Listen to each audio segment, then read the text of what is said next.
This guy reincarnated as a game villain. His fate in the game was to become a beggar and starve to death, but our boy wanted to do things differently and not be a villain. But his father wanted something else for his son. He said the kid had 1 year to put a baby in every maid in the castle so he could have male heirs. But our boy, who wants to be a goody two-shoes, went against it and told the maids they were free now and didn't need to obey his father. However, something strange happened. The maid, furious at being rejected, betrays the boy Moon and locks him in an abandoned servant's room. And in this secret place, every night she tries to obey the order to have a baby to be the future heir after Moon. Even though I'm sure all of you want to be in the protagonist's shoes, he doesn't even have time to sleep because the maid demands too much of him every night, determined to escape this terrible life of suffering, because there can't be anything more terrible than being fed, bathed, and cared for by a maid like this. So Moon trained every day to get stronger and maybe escape that way. After all, if he doesn't change his reputation as a villain in this world, his fate will be death. If you want to know why the maids act like this and how these girls have so much power and curves, let's get to the beginning of the story. The story begins at Gamble's house, where the MC wakes up in a royal bed and remembers having been in a car accident. We're off to a good start. The MC wonders if he traveled through time or if he really had an accident. Meanwhile, he notices that the place is somewhat strange and different. Decorations, luxurious furniture, a Western touch. Then he looks at himself in the mirror and realizes he looks different. He goes into shock, but soon calms down upon noticing his own beauty. He pauses to think and realizes that the event of being hit by a truck and appearing in another world is something he's familiar with, as he was an otaku. The famous truck-kun is constantly at work, folks. He ends up thinking that if this were a dream, he needed to somehow confirm that the world was real. So he picks up a knife and lightly cuts the tip of his finger with a very serious expression. He immediately starts screaming because the knife was very sharp and cut too deep. So many options, and he chose to use a knife? The scene shifts to a story mode, and we see that the MC's character offended a royal family and lost his noble title, being condemned to exile and to live forever as a beggar. The authorities tell him never to set foot in the empire again, or he will be mercilessly killed. The scene returns to the present, and the MC realizes that the world he is in fact, the story of a book he read a long time ago, and that he is a yellow-haired, idiotic villain who only serves to bother the main MC of the story. Then the scene shifts to the MC's old life. At night, he would read a single story, which is precisely the one he is living now. In this story, the MC is an illegitimate daughter of a royal family, and as time passes, she improves in everything, in all areas of life, defeating monsters and demons, until she becomes a heroine known throughout the world. As for our MC, in this story, he is a guy named Munkample, a brainless villain, an idiot from an ancient family, who sends some of his men and servants to kill the MC. However, she always manages to save herself and evolves more and more. These plans end up going wrong. He is caught due to an involvement with a very important duke in the book's story, and is then condemned to exile and to live as a beggar for the rest of his life. The scene changes once more, and we return to the present. The MC realizes how screwed he is, since his character always ends up in trouble. Someone knocks at the door. The MC tells them to enter. "Master Monk," says Anne, the maid of the Campbell house. She informs him that the outfit for the ceremony banquet has arrived and that he should try it on. However, she notices that something is wrong. His finger is injured. He says he accidentally cut himself and asks for a bandage to stop the bleeding. Anne finds the word bandage strange and says she can heal him herself. The MC lets her help him. Anne takes his finger and puts it in her mouth. He is startled, but the bleeding stops. Apparently, his blood is very valuable. She asks him not to hurt himself anymore. He, nervously, says he will remember that. He thanks her and she leaves. He is overjoyed with Anne's special healing, but remembers that in the story there was a black-haired maid, very kind and cute. He starts tossing and turning on the bed, very happy. Outside, Anne wonders, did Master thank me? Remember, folks, he is a villain. Back in bed, the MC thinks, why would a rich guy with servants bother the MC? He remembers that in the story, the villain is exiled after putting a potent drug in the drink of the Empire's third princess during the ceremony. Now he realizes that he just needs not to provoke anyone, and everything will be fine. He knows he can change destiny. Then he asks himself, when will this ceremony be? He remembers that Anne just brought the outfit for the event. In other words, the ceremony is tomorrow. He stays in bed, asking for help from a system, a voice in his head, an XP point, anything typical of an isekai. The plan now is to go tomorrow and apologize in front of the MC. Maybe, who knows, she might even accept. He decides that if anything happens, he will run to her, kneel, and apologize. Suddenly, something falls from the ceiling and hits his head. It was a book. He picks up the book and says that help has arrived. However, upon opening it, he realizes there are no words there, nothing. Is there a special way to activate the book? At that moment, a little blood falls on it, as the impact injured his head. The blood touches the book, and a purplish-black fire begins to envelop the MC. Then he appears in another place, place, trapped. At least his physique is in good shape. He begins to wake up and sees a terrifying woman in front of him. "You finally woke up. It took you quite a while," she says. The MC feels pain because of the equipment she is using. She states that pain is inevitable and says something sinister. He needs to cause pain and suffering, become a true villain, not a hesitant man. This makes her sad. She continues saying that he belongs to her, that no matter how long it takes, he will be cruel. "We will be together forever. Not even death can separate us." She approaches to harm him, and he falls into despair. Then he wakes up. It was just a nightmare. Even so, he feels pain in his body. The dream was too real. He picks up the book and thinks that perhaps if he tries to change destiny, something worse might happen. But upon looking at the book, the phrase appears, "Do not change destiny." Perhaps he really has to cause chaos in the story. After all, in the end, he will still be alive. Besides, the original character was very stupid, and he is different. He lived in modern society. He has superior capabilities for that era. He decides that he will use the people around him as tools to achieve success. The scene changes. He is eating a high-quality steak, enchanted by the noble cuisine. His mother, Duchess Noyce Campbell, finds it strange that he is so happy. His father, Duke Leopoldo Campbell, says that the ceremony is very important for his life. The MC replies that he is just anxious. His mother is happy, thinking that he will stand out among the princesses. His father comments that he already has someone special, the Empire's third princess, Celia. The MC is encouraged upon realizing that his parents are good people. He remembers that in the story, Celia is known as the most beautiful woman in the Empire. He also knows that his family ends up exiled. He cannot let that happen. The ceremony is tomorrow. The MC thinks about how to poison Princess Celia, but with a different drug than the original. Suddenly,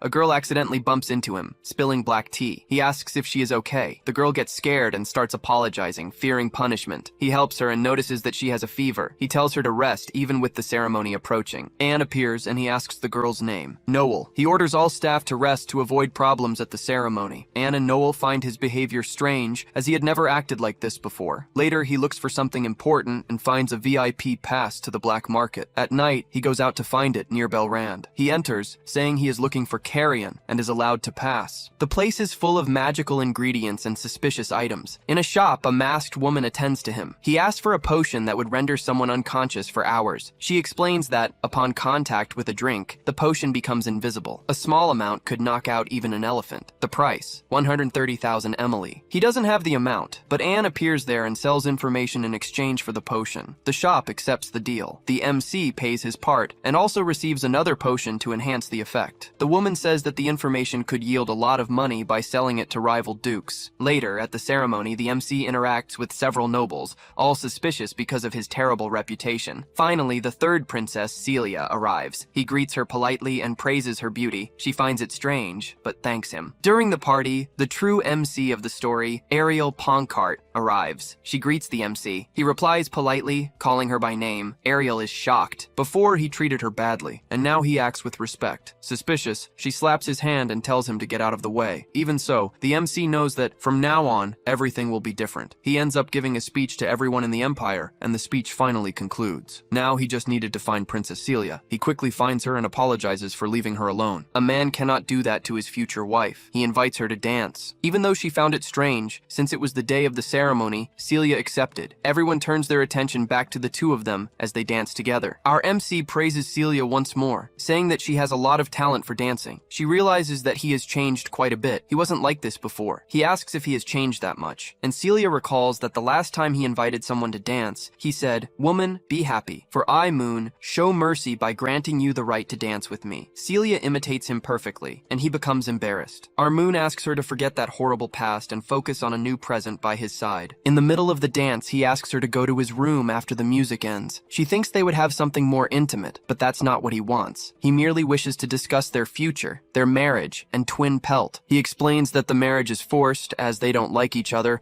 also that the king can maintain ties with the MC's father. He says they can cancel this marriage. Celia understands immediately, and states that they need to resolve this at once. Moon realizes she fell for the bait, but Celia wonders where his room is. She pulls him forcefully there. Two peculiar maids comment that they should keep an eye on them. The scene shifts to the room. He offers wine, but Celia doesn't drink anything alcoholic. Meanwhile, the MC tries to figure out how to administer the potion without raising suspicion. Since she doesn't drink wine, he suggests black tea.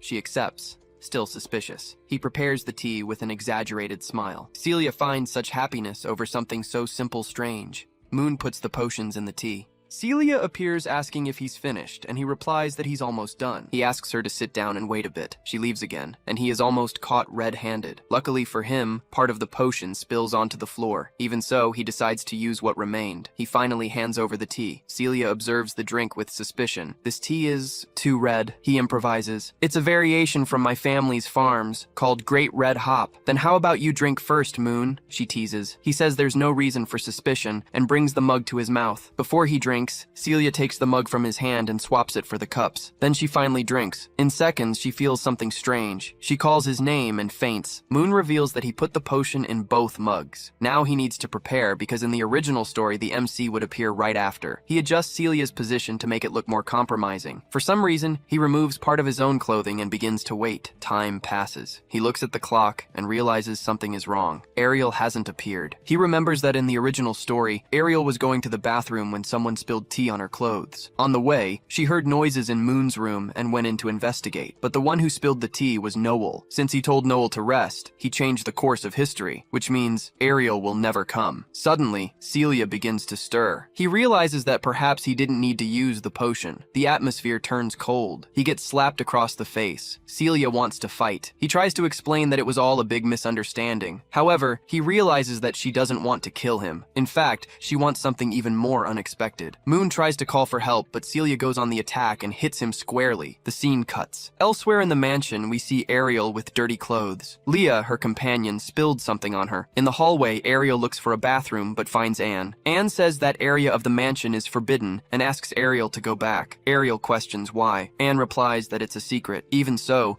noticing the dirty clothes, Anne uses magic to clean them. Ariel is surprised to see that magic can even clean clothes. Anne thanks her for the conversation and mentions that a special cake will be served soon. Cake. Ariel loves cake. She thanks her and hurries off to secure her peace. Anne waves with a strange look. Ariel thinks that perhaps Anne smelled blood, as if something bad had happened, but decides not to get involved. The most important thing at the moment is the cake. The scene shifts to two maids talking in secret. They are on a mission and need to act fast. One comments that the magic monitoring the rooms detected something peculiar. Two people involved in something suspicious. They begin to imagine that the two are doing that. The scene changes once again, and we see our MC thrown on the floor. The fight is over, but the real battle is just beginning. He knows he's screwed. She prepares to finish him off, and he needs to stop her somehow. Then he starts speaking dramatically, saying he should have valued her more, that he shouldn't have lost her. Oh, if only I had another chance. Celia almost kills him at that moment. She realizes how despicable he was. Moon tries to argue that he's not disgusting, but she loses her patience more and more. Celia states that if he truly liked her, he would have tried harder as a man. Perhaps, who knows, she might have even fallen for him. But he chose the cruel path. He chose to poison her, something despicable and shameful. After that, it's hard to defend. He tries to apologize, but Celia tells him to shut up. She didn't want to hurt him, but she sees no other option. At that moment, someone knocks on the door. Celia grabs him by the neck and tells him to go to the door and warn whoever is outside not to enter. She lets him go and says she'll spare him for now until they finish that. Moon quickly puts something on and goes to answer,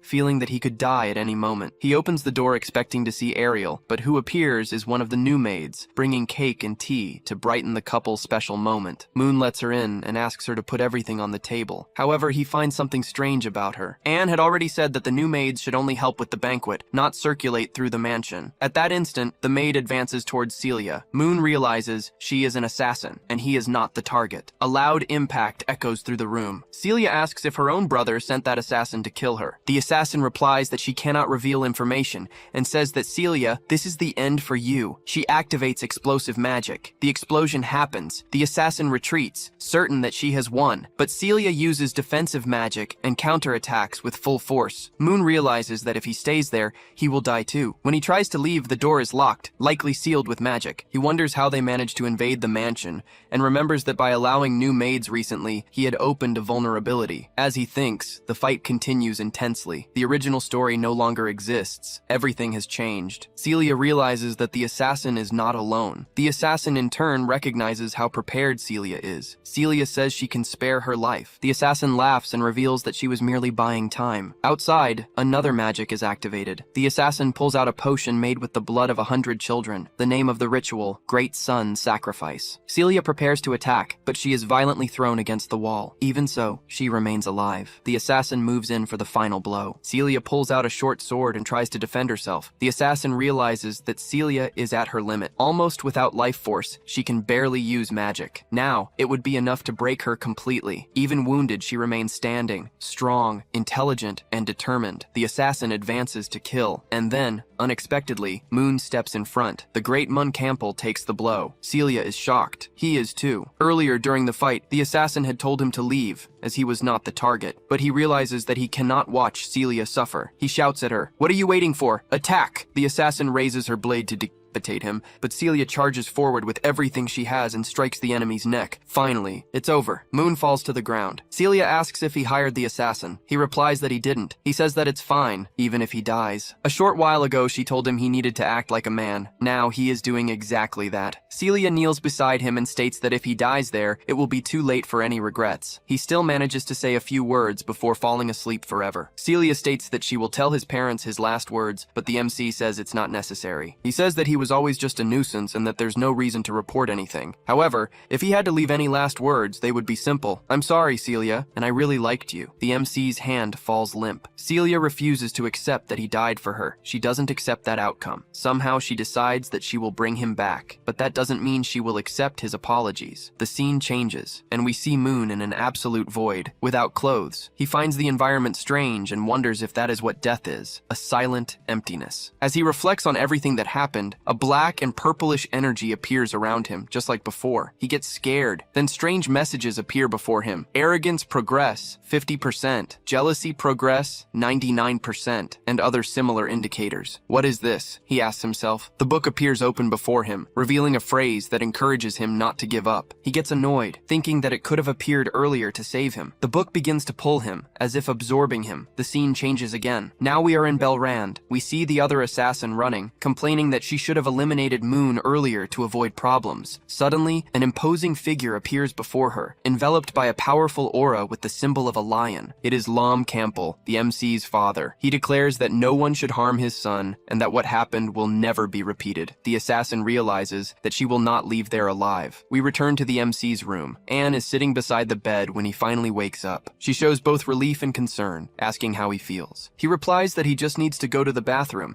and that there's no need to call a doctor. However, as he tries to stand up, he feels an intense pain in his chest. Anne carefully holds him. He is extremely weak. She explains that it is her duty to take care of him, and mentions that there is a urinal nearby. Furthermore, Anne had taken care of him for several days. She cleaned his wounds, administered medicine, and ensured his recovery. She practically asks if she needs to help him with his clothes. The MC feels embarrassed, but states that he can manage, only asking for help to get to the bathroom. Anne agrees and carefully carries him, almost as if he were a child, determined to protect him. Once in the bathroom, he asks her to wait outside. Anne insists that she needs to protect him at all times. He asks her not to exaggerate. In the end, the door closes, leaving Anne outside in silence. Back in the room, he asks how long he had been unconscious. 3 days, Anne replies. His wounds were treated on the same day as the attack. Princess Celia personally summoned the Empire's best doctor. Due to significant blood loss, he remained unconscious for several days. He asks if Celia said anything after that. Anne replies that, directly to him, she did not. The MC feels a certain relief. However, Anne reminds him that Celia spoke with the king. According to the information, the assassin's target was Celia, and the contractor came from the black market,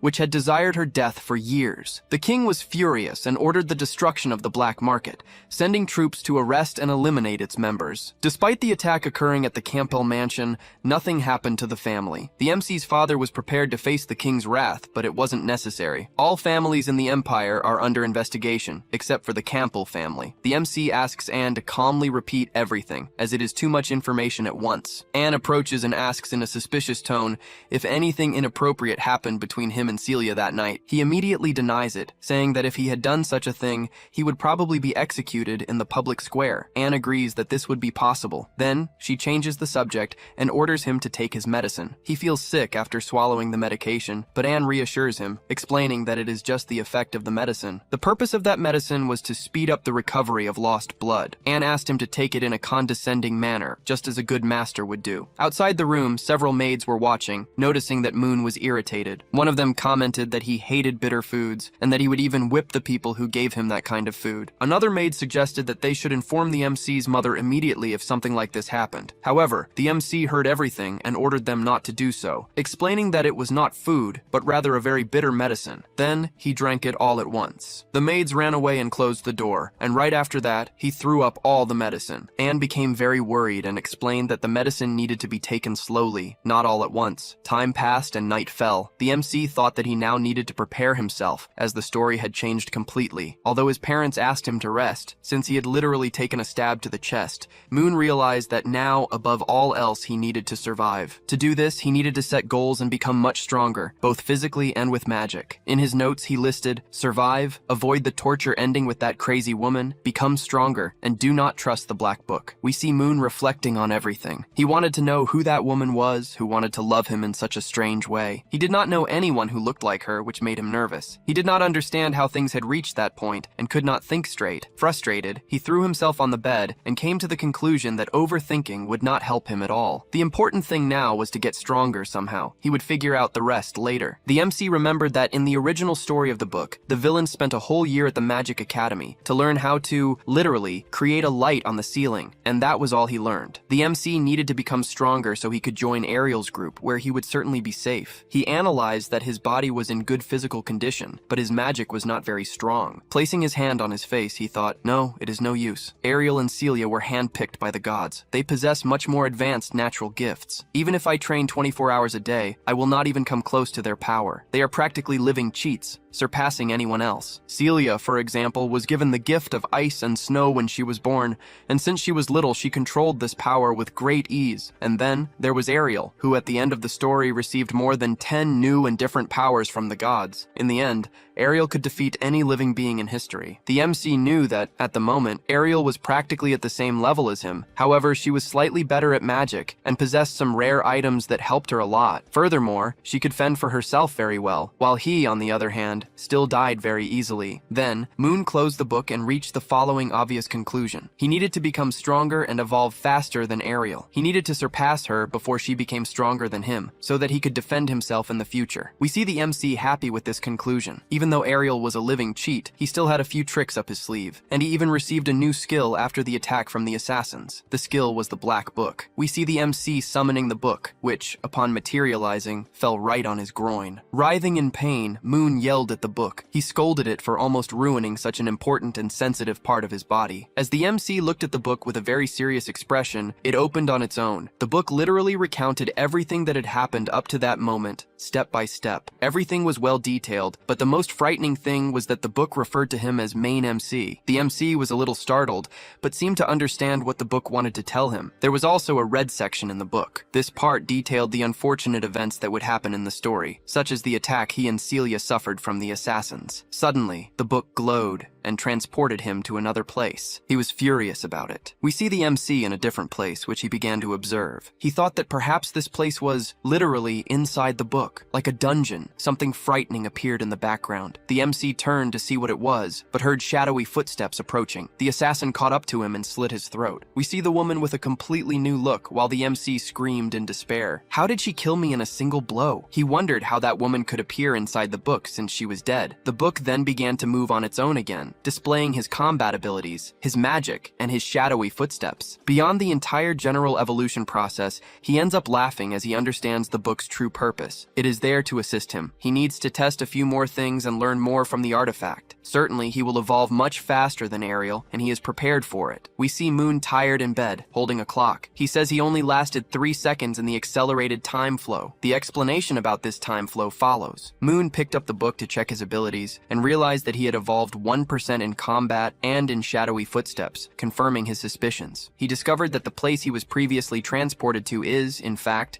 a training dimension contained within the book. This means he can enter a world of illusion to learn combat arts and magic, just like the assassin who fought Celia. Satisfied, he lies down in bed again. Now he can go head-to-head with Ariel, as he can train inside the book for as long as he wants. We see him using the book, which, in a comical moment, falls right onto his face. He then enters the dimension to train. However, an important detail. As soon as the training begins, he dies multiple times, suffering various attacks. He is cut in half repeatedly. During one of these sessions, someone knocks on his door. As you might imagine, it's Anne bringing the medicine he needs to take. She opens the door and says, "Master, it's time to take your medicine." Our MC is in his cave mode. Anne remembers that he always did this since he was a child and finds the habit cute and adorable. She uses a spell to preserve the medicine's warmth and thinks it's not good to wake him, as he might be sleeping, and it wouldn't be right to interrupt someone's rest. Anne finally enters the room, and at that moment, Moon lets out a scream of intense pain. In the training dimension, the assassin's clone hit him in a vital spot. We see Moon completely furious with the assassin, as he didn't expect her to be so strong. He decides to try one more time, hoping that this time he can at least touch her, something he hasn't been able to do yet. Time passes, and it's already daytime. We see our MC exhausted. After trying to defeat the assassin 185 times, never lasting more than 30 seconds, he feels a gigantic pain within him and faints, knocking over the medicine he hadn't even taken. He is on the floor, feeling a sharp pain in his chest. He slowly gets up and lies down beside the bed, thinking he is finally recovering as he observes the light from the window. The MC knows he cannot truly die within the book's dimension, but the pain he feels there is real. He felt all of it, getting up with the pain of 200 deaths all at once. Now, he is determined to see how much he has evolved. He picks up the book and ascertains that he has evolved 35% in armed combat and 11% in shadowy footsteps, which is considered a form of magic. Even though he still cannot defeat the assassin, he is very satisfied with his progress. He decides to test his new abilities in the real world and uses the shadow steps, which make him move very quickly, almost like teleportation. The ability works, and we see Moon extremely happy to be able to use magic. However, something starts to hurt. It turns out that the MC's foot became so hot from using the magic that it is now burning with pain. Lying on the ground, he realizes that he needs to practice much more until he gets used to it. He needs to find a better way to train, perhaps with a master to teach him. Soon, we will discover that Moon will go to the Magic Academy. However, no one there will teach combat arts. He knows that magic is important, but if he learns both magic and combat arts, he will be ahead of everyone. While thinking about finding a combat master, he remembers that the strongest man, one of the most powerful warriors in the Empire, known as the Fire Lion, lives in his own house. The most powerful master of all is literally the MC's father. Yes, the MC's father is the strongest warrior in the Empire. The scene changes, and we see the past. Many decades ago, there was a candidate to be the best warrior in the Empire. This young man was only 15 years old and became part of the Emperor's royal guard. He led troops against civil wars and coups,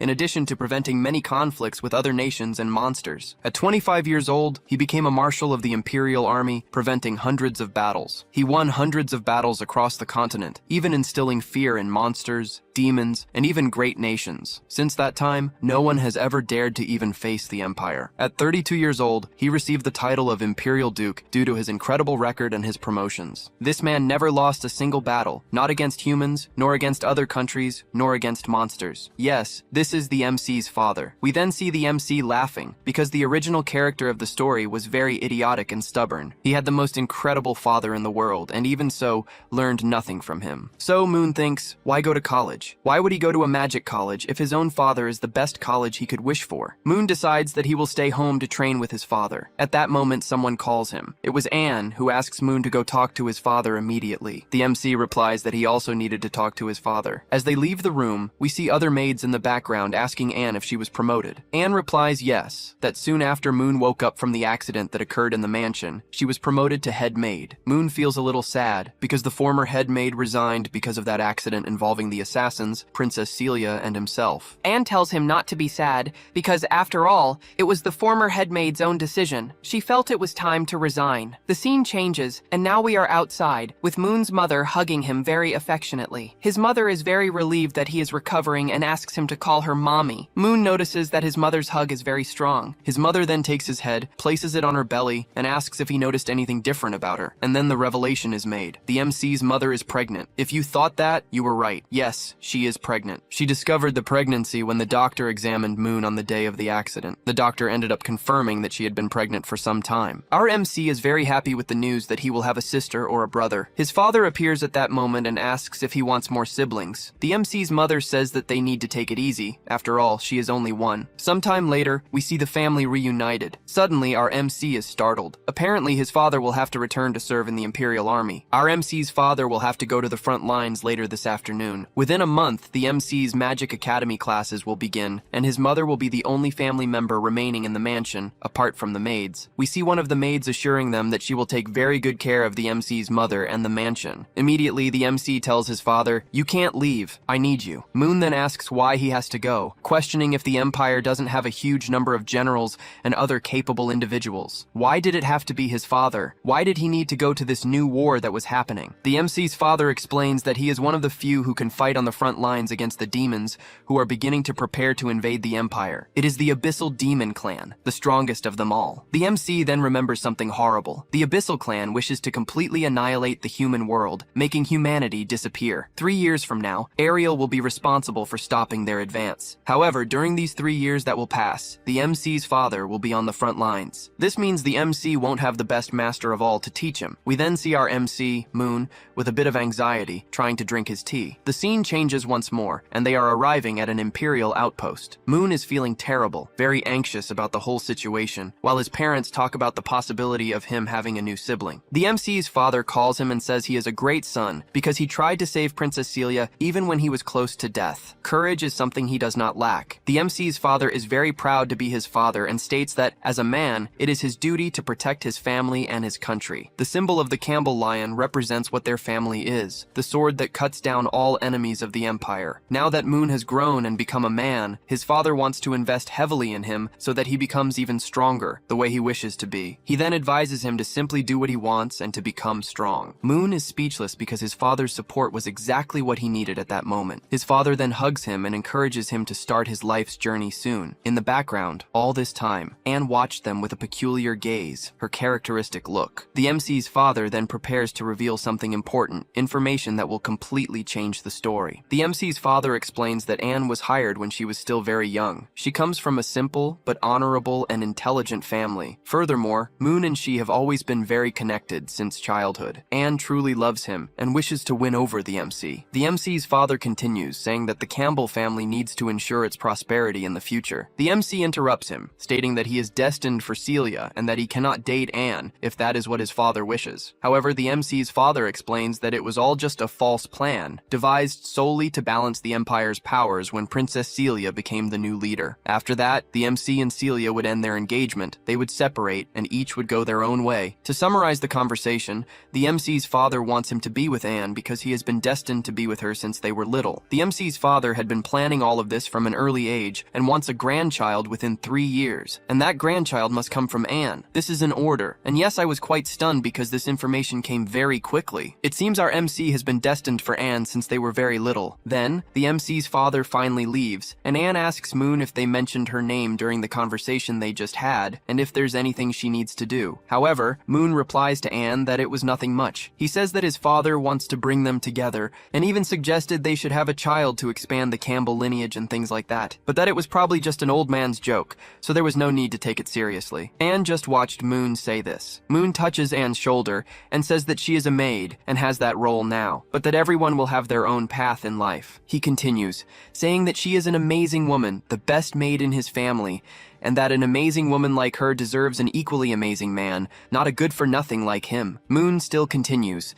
saying that if she ever falls in love with someone, she should let him know, so that amazing person can be with Anne. He adds that someone who serves the Campbell family deserves to have a good person to spend the rest of her days with. He then touches Anne's shoulder again and tells her to pursue her happiness, to pursue who she wants. Then, he finally leaves, very happy, because he believes he has told Anne something sensational. He thinks that this probably made her very emotional, and that she must be almost crying. But Anne is standing there behind him, speechless and furious. How could she, who had inserted herself into the Campbell household, not be with Moon? She clenches her hands so tightly that blood seeps out and tells herself that Moon has truly changed. The young master has become a different person, and she can no longer expect him to remain this way. Time passes, and the scene takes us to the Campbell mansion, in the library, late at night. Our MC Moon is in the library studying, because even though his father is no longer there with him, he will still continue to dedicate himself to becoming the best of the best. While studying, he thinks a little about what he needs to do now. He doesn't want to participate in the academy yet, as he might end up running into the story's MCs, and that's not something he wants to do because he isn't strong yet. He will ask Anne for a temporary leave to not participate in the academy for a good while. He continues planning that he needs to study the martial arts manuals. And after assimilating what he has learned, he will practice within the book's simulation to finally defeat that assassin. To grow stronger, he closes one of the books on martial arts and in magic that he was reading. Then, Moon picks up the black book. He wants to test something and upon using the book realizes something incredible.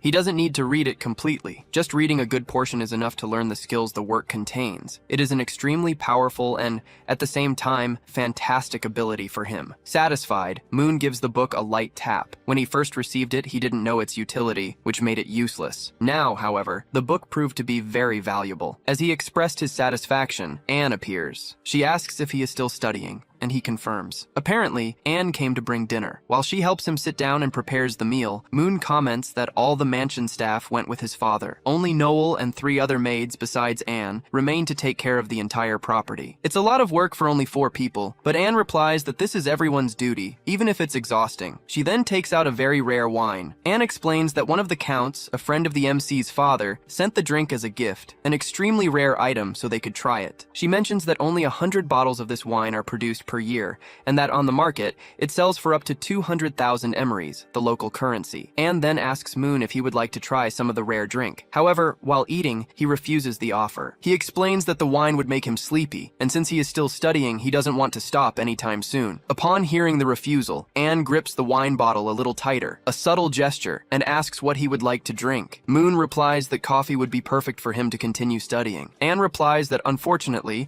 there is no coffee, as one of the maids left the container open and the contents spoiled. The only remaining option is black tea, which they have in large quantities in the mansion. While eating, Moon reflects and realizes that he has felt something familiar in this conversation, as if he had experienced that situation before. He is a little disappointed that there is no coffee, but he accepts the black tea to stay awake and continue studying all night. Finally, he brings the cup to his mouth and takes a sip, but immediately feels that something is wrong and drops the pen he was holding. Then, Moon faints, pointing his hand towards Anne and accusing her of betrayal. Meanwhile, Anne carefully supports him. In her thoughts, she tells him not to worry, as she would never betray the love of her life, revealing a possessive and obsessive nature. She tells him to have sweet dreams as he loses consciousness. In her thoughts, Anne laments that he said such cruel words, even though she loves him so much. The only thing Anne can do to purify the MC's heart is to force him to accept her love. She declares that they will be together forever. When Moon finally wakes up, he realizes that his hands and feet are bound. At that moment, he remembers the girl who appeared when he entered the book, and yes, that girl was Anne. He really was very foolish for not having realized it before. Manhwa then asks Anne what she is trying to do to him. Anne replies that he is very silly for not having realized what she wanted to do. She had clear intentions. Manhwa shouts at Anne, questioning what she thinks she is doing. He demands that she stop and release him, suggesting that they could talk about the situation more calmly,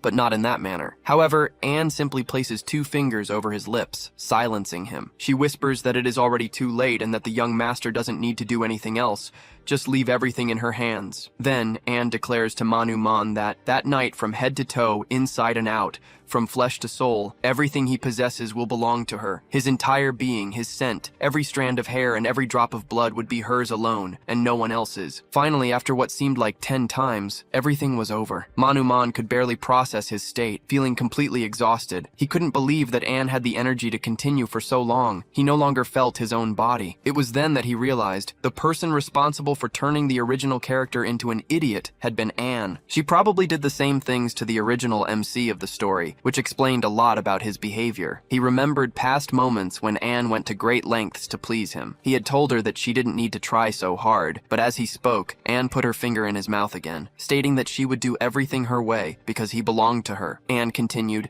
telling Manhwa that she would never abandon him and that she would stay with him forever, demanding that he accept it once and for all. Manhwa was perplexed by the declaration. He had not expected something like that. Who would have thought that the most beautiful, kind, and trustworthy maid of all was, in fact, Mayantari, a woman obsessed with the MC. She was the person behind the ruin of the original character, turning him into a complete idiot so she could control him as she pleased. As he reflected on this, he admitted to himself that the previous night hadn't been entirely bad, despite the struggle. However, he remembered a prophecy in the Black Book that said if he continued with Anne, he would end up dying at her hands. Yes, the prophecy indicated that Anne would kill the MC. With that terrifying thought, Manhwa decided that he needed to leave there immediately. He had to escape from Anne as quickly as possible and maintain the greatest distance he could, otherwise everything would be lost and his death would be inevitable. However, as he tried to move, Anne woke up. She asked what he was trying to do. Manhwa, acting quickly, replied that his wrist was hurting, and he just wanted to move a little to relieve the pain, since he had been restrained for a long time. Anne, however, completely ignored him. She said it was already noon,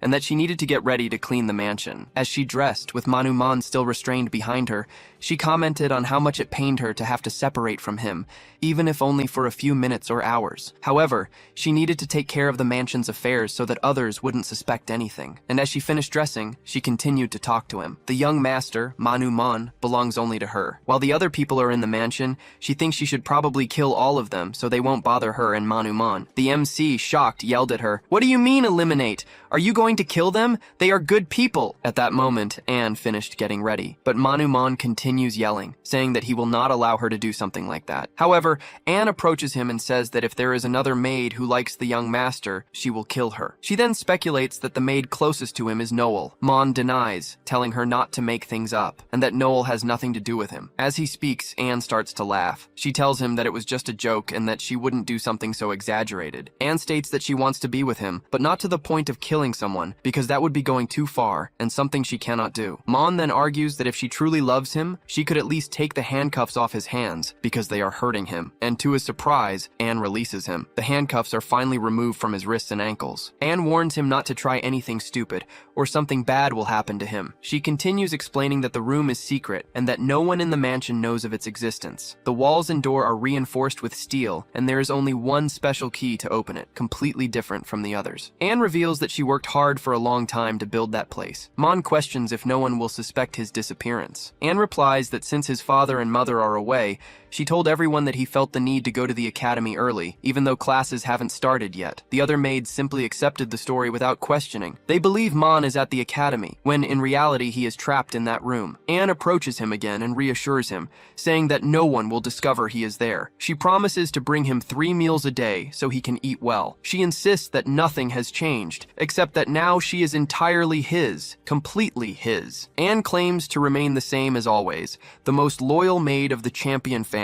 As she says this, she places her hand on an intimate part of him, leaving Mon visibly uncomfortable. Anne then opens the door to start her work, telling him that while she is away, he should be a good boy and rest. Mon shouts, asking her to at least give him clothes since he is naked, but she simply closes the door, ignoring him. Alone, Mon reflects on the situation. He never expected Anne to be the dark figure of the prophecy. He refuses to remain trapped like this, to be a mere object of pleasure for her. He thinks that what happened the previous night was, in a way, pleasant, but she forced him to repeat the act 10 times. If this continues, he realizes he won't die by stabbing or decapitation, but rather from pure exhaustion. Therefore, the most important thing now is to find a way out of that place and regain his freedom. He cannot remain trapped like this, and decides that he needs to try everything to escape as quickly as possible. His first idea is to try to force the door, but he knows that, being made of steel, it probably won't budge. Even so, he runs from the back of the room and crashes into the door with all the force of his shoulder, hoping to break it or force it open. The impact, however, only violently hurts his shoulder, leaving him in agony. Fallen on the floor, he realizes there isn't much he can do. The door is steel, and even the stone walls are reinforced with the same material. He thinks that if the black book could help him in some way, it would be a great advantage. And as if answering his thought, without him realizing it, the black book materializes and falls right beside him. However, the MC has a disheartened expression. He tells the book that he didn't call it, even though he mentioned its name. He believes that even if he trains infinitely, psychopathically, within the book's simulation, he won't be able to defeat Thyan. After all, she is one of the chosen by the gods, just like Celia, so there's no way to defeat her. He remains lying on the floor with the book beside him, looking at the object. What could he be thinking? Finally, he picks up the black book and tells himself to hell with it. Since he's going to be trapped there doing nothing, he might as well train within the dimension. He can try somehow to prepare to face Thyan, even if it seems impossible. But when he opens the book, he notices something. The book books he read the day before are all there. All the information he needs is contained within the black book, and this will probably help him escape that place. A good amount of time passes, and we see Moon training. He is literally doing push-ups, managing to complete 200 repetitions. Yes, 200 push-ups. Exhausted, he collapses to the floor. He realizes that his body's physical condition is very good, and he reflects that the black book helps him greatly with magic and martial arts. However, to strengthen his body, he needs to resort to primitive methods. That is, good old gym workouts or calisthenics. While on the floor, angry and crying,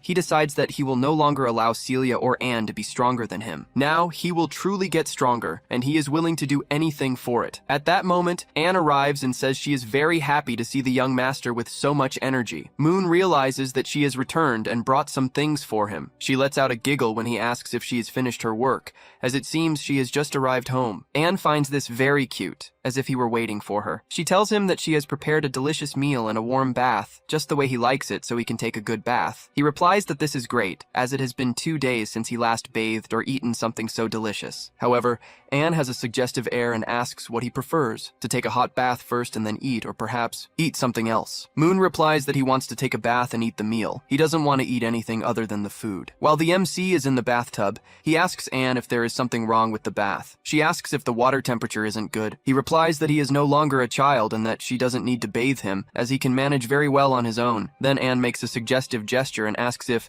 in just one night, the young master has stopped liking her. He quickly replies, "No, it's not that." Anne becomes very happy to hear that, stating that young Master Moon belongs completely to her, and that she must wash every inch of his body. Then, Anne licks his ear. She then asks if he wants a physical struggle, stating that he doesn't need to hold back and can ask her freely. However, Moon replies that it's not that. He just got a little excited because she was touching him in a very sensitive way. Anne finally stops bothering him. She says that it's all right and that she will stop bothering him with that. She replies that if he insists on bathing alone, it's fine, but that, at least at dinner, she needs to feed him. Anne takes a small, very warm and seasoned piece of meat and places it in his mouth. He likes it very much, finding the taste delicious, and ends up taking more to eat. He replies to Anne that not even when his parents were present had he eaten a steak as delicious as that one. The steak Anne prepared is much more tender, firm, and flavorful than any other he has ever eaten. Anne then speaks in a convinced manner that Master Moon quickly notices, confirming that, yes, it is beef. She explains that, in fact, the ingredients had always been in the mansion, but she had never prepared them the way Master Moon liked. That is, this time she is testing different seasonings for him. While Anne cleans his face, he asks from which part of the animal that piece of meat came, if it was the fillet, the neck, or the tongue. However, Anne replies to Moon that the flavorful part he ate is, in fact, a bull's penis. Moon immediately spits out the food. Anne continues, explaining that it is not a simple bull, but rather a Morkrita bull, a truly special species, because when these bulls want to mate and there is no female around, they end up using a tree. The tree ends up full of holes, such is the force they apply. We then see Moon imagining one of these bulls in action, and he simply throws up. But Anne continues talking, revealing that it was not just the bull's penis in there. She also added the penises of other animals, tigers, goblins, trolls, dragons, and many others, all from extremely rare species, known for having very large genitals. He tells Anne that she is exaggerating, that it is impossible to eat all of those meats at once. She, however, replies that she has gradually been adding that meat to his food, so he would start getting used to the aroma and the taste. Moon becomes furious at this. He yells that he will not allow her to do that to him anymore, as it is something horrible. He accuses her of locking him up and keeping him trapped there, and on top of that, forcing him to eat that kind of meat. He questions how she could do that to someone she loves and continues yelling, asking how anyone could eat a bull's penis and call it food. Suddenly, Moon starts feeling sick and faints. Anne holds him as he falls. She thinks to herself that just one dose of that medicine was enough to make him pass out, and that, if he needs to lose his freedom in order to be with her forever, then he shall lose it. She then tells him that she will take care of everything in his life, and that the price for them to stay together forever is for him to lose a little bit of his freedom. A good amount of time passes, and it is already night. We see Moon waking up,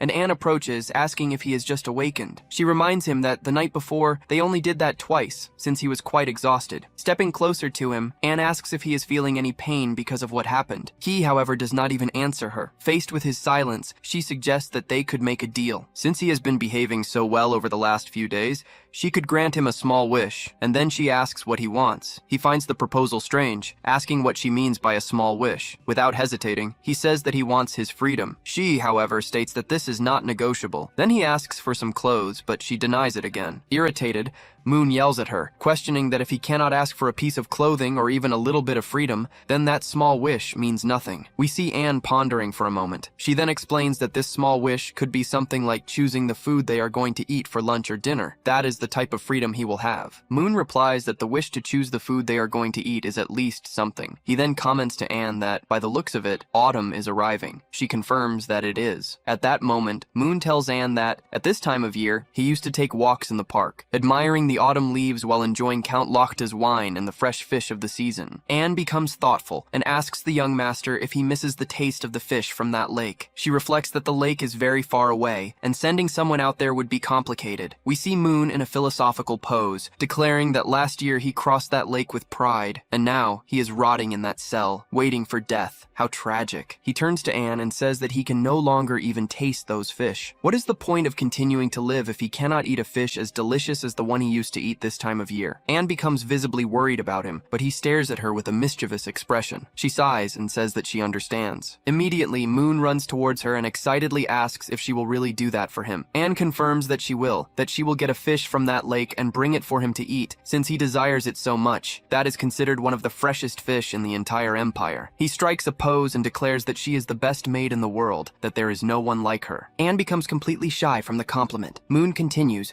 saying that he will wish her much strength on her journey and that he will lovingly wait for her at home. Suddenly, something happens. Anne runs towards Moon and kisses him. As she pulls away to leave, she warns him that the lake is quite far, but that she will return before noon. Until then, he must behave like a good and patient young master. As she walks away, Anne thinks to herself that she almost couldn't control herself. She realizes that the young master is, without a doubt, the most adorable person in the world, and that she needs to catch those fish as quickly as possible. That way she will have more time to pamper him as he deserves. Alone, Moon thinks that Anne is finally leaving. Yesterday she left him completely exhausted, and now he has an opportunity to do something while she is gone for a good while. Then, our MC summons the Black Book, which is his treasure. He asks the book if, besides the dimension it created for that damned assassin, it can create other dimensions, other simulated training spaces. The book confirms that yes, it can. The MC replies that this is perfect, and asks the book to create a training space with 1,000 locks and rooms, all identical to the one he is currently in. The goal is to train a way to escape and become an expert at it. Then, we see the book opening and emanating its dark purple magic. The MC needs to prepare himself,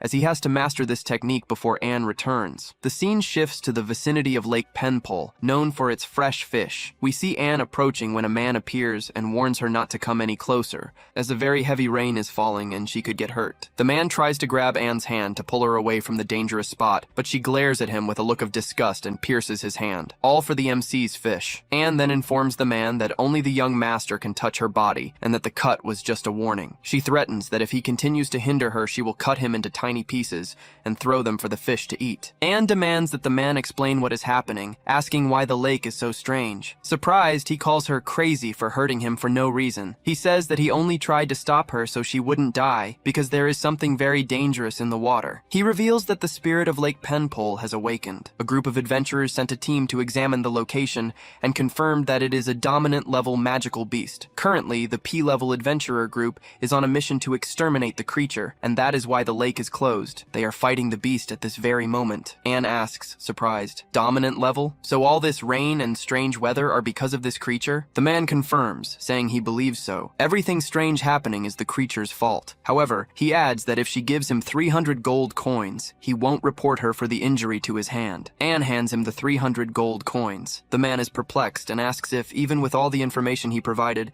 she still intends to continue. Anne confirms that she does. He calls her crazy, emphasizing the danger of approaching the lake, but she seems determined to go there. He then asks why she wants to continue, even knowing she might die. Her answer is simple. It's for love. All of this is for love. The scene changes again, and we see a mage. She is thinking that when the mission ends, she will confess her feelings for the person she likes. Her thoughts are interrupted by a shout. Erica, what are you waiting for? The one shouting is a young man wielding a sword and a shield. He orders her to use support and healing, as they can no longer hold the beast. Erica, the mage, replies that she will, but at that moment the creature charges. An explosion happens inside the lake, and from it emerges nothing less than a giant shark, similar to a megalodon. This is the spirit of Lake Penpole. The creature attacks the two adventurers, firing what appears to be a large ball of water. Roach, the warrior, uses his magic shield to protect himself. The lake spirit attacks with full force, but the shield manages to withstand the impact. impact. However, Roach cannot bear the pressure and shouts for Erica to use her attack magic immediately,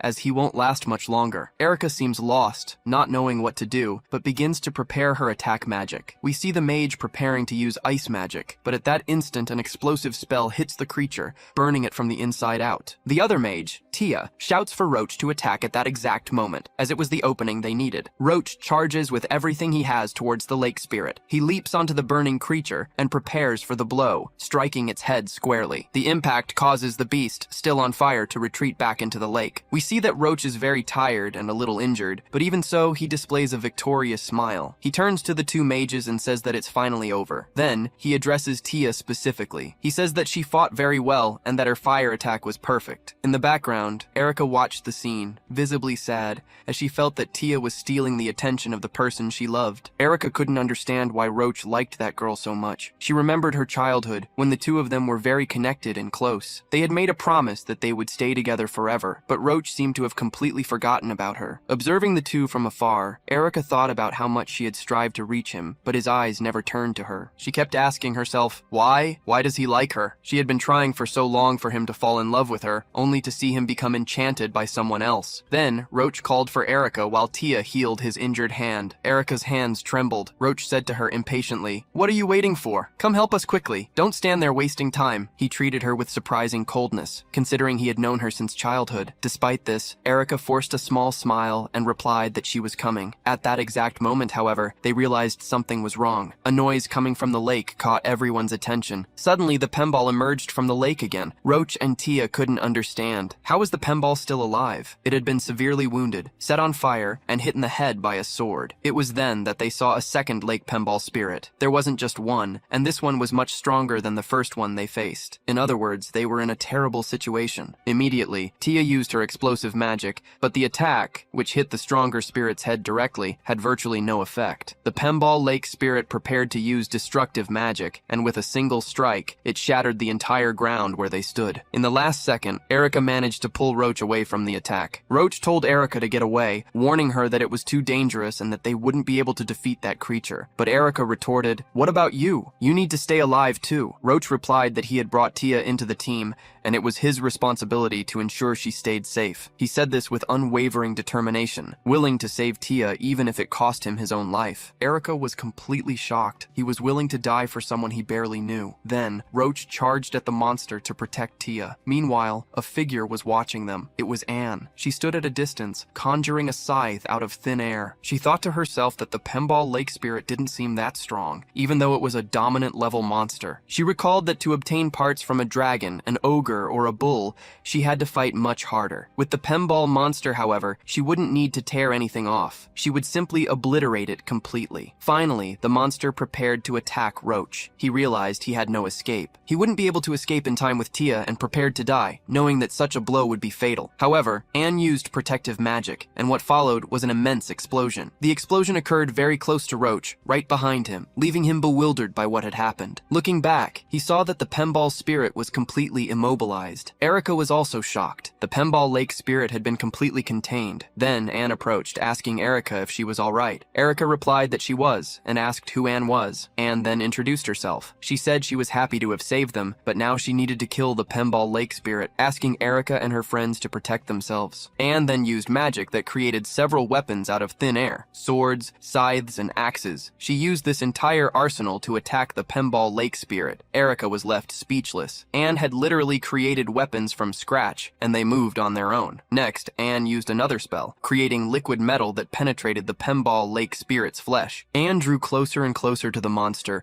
creating a ladder of liquid metal to climb. At the top, she formed a giant scythe from the same metal and told the monster, "The young master is very hungry, and you are the perfect food for him. And as a condition for being perfect food, you will pay with your life." With a single movement, Anne cut the pemball lake spirit in half. The attack was so powerful that everything around around them trembled, leaving Roach utterly impressed. How could one person, with a single attack, take down a dominant class monster? Around them, even the fish in the lake were sent flying by the force of the impact. Erica is seen running towards Roach. She asks if they are all right, and they confirm that they are. However, Roach notices that Tia is badly wounded, but fortunately he has a healing potion to use on her. He then asks Erica to ask that woman who she is. Roach believes that if she joined their adventurer group, they would never face troubles and problems again. Therefore, Erica's mission as a favor is to find out more about the newcomer. The scene shifts to Anne, who is inside what remained of the lake. An important detail: there is no more water. The fish are all flopping in the mud. When the Pemball Lake spirit died, it transformed into two fish, one blue and one red, both extremely toxic. Anne lamented to herself, saying she was a terrible maid, as she didn't even know the taste or type of fish her young master preferred. At that moment, Erica approaches. She explains that the two fish Anne is holding are in fact edible, but require proper treatment to remove their toxins. They have a horrible smell and are extremely poisonous. Anne stands up and asks Erica if she knows about fish. Erica confirms that she does, explaining that the village where she lives is right next door. Her family constantly comes to fish in this lake and sells the fish to the nobles. She adds that the fish from Pinpole Lake taste extremely good, which is why they are sold for such a high price. Anne then asks if Erica could teach her how to prepare the fish, and Erica readily agrees. 10 minutes pass, and Anne is carefully writing down the entire recipe and the step-by-step instructions that Erica provided her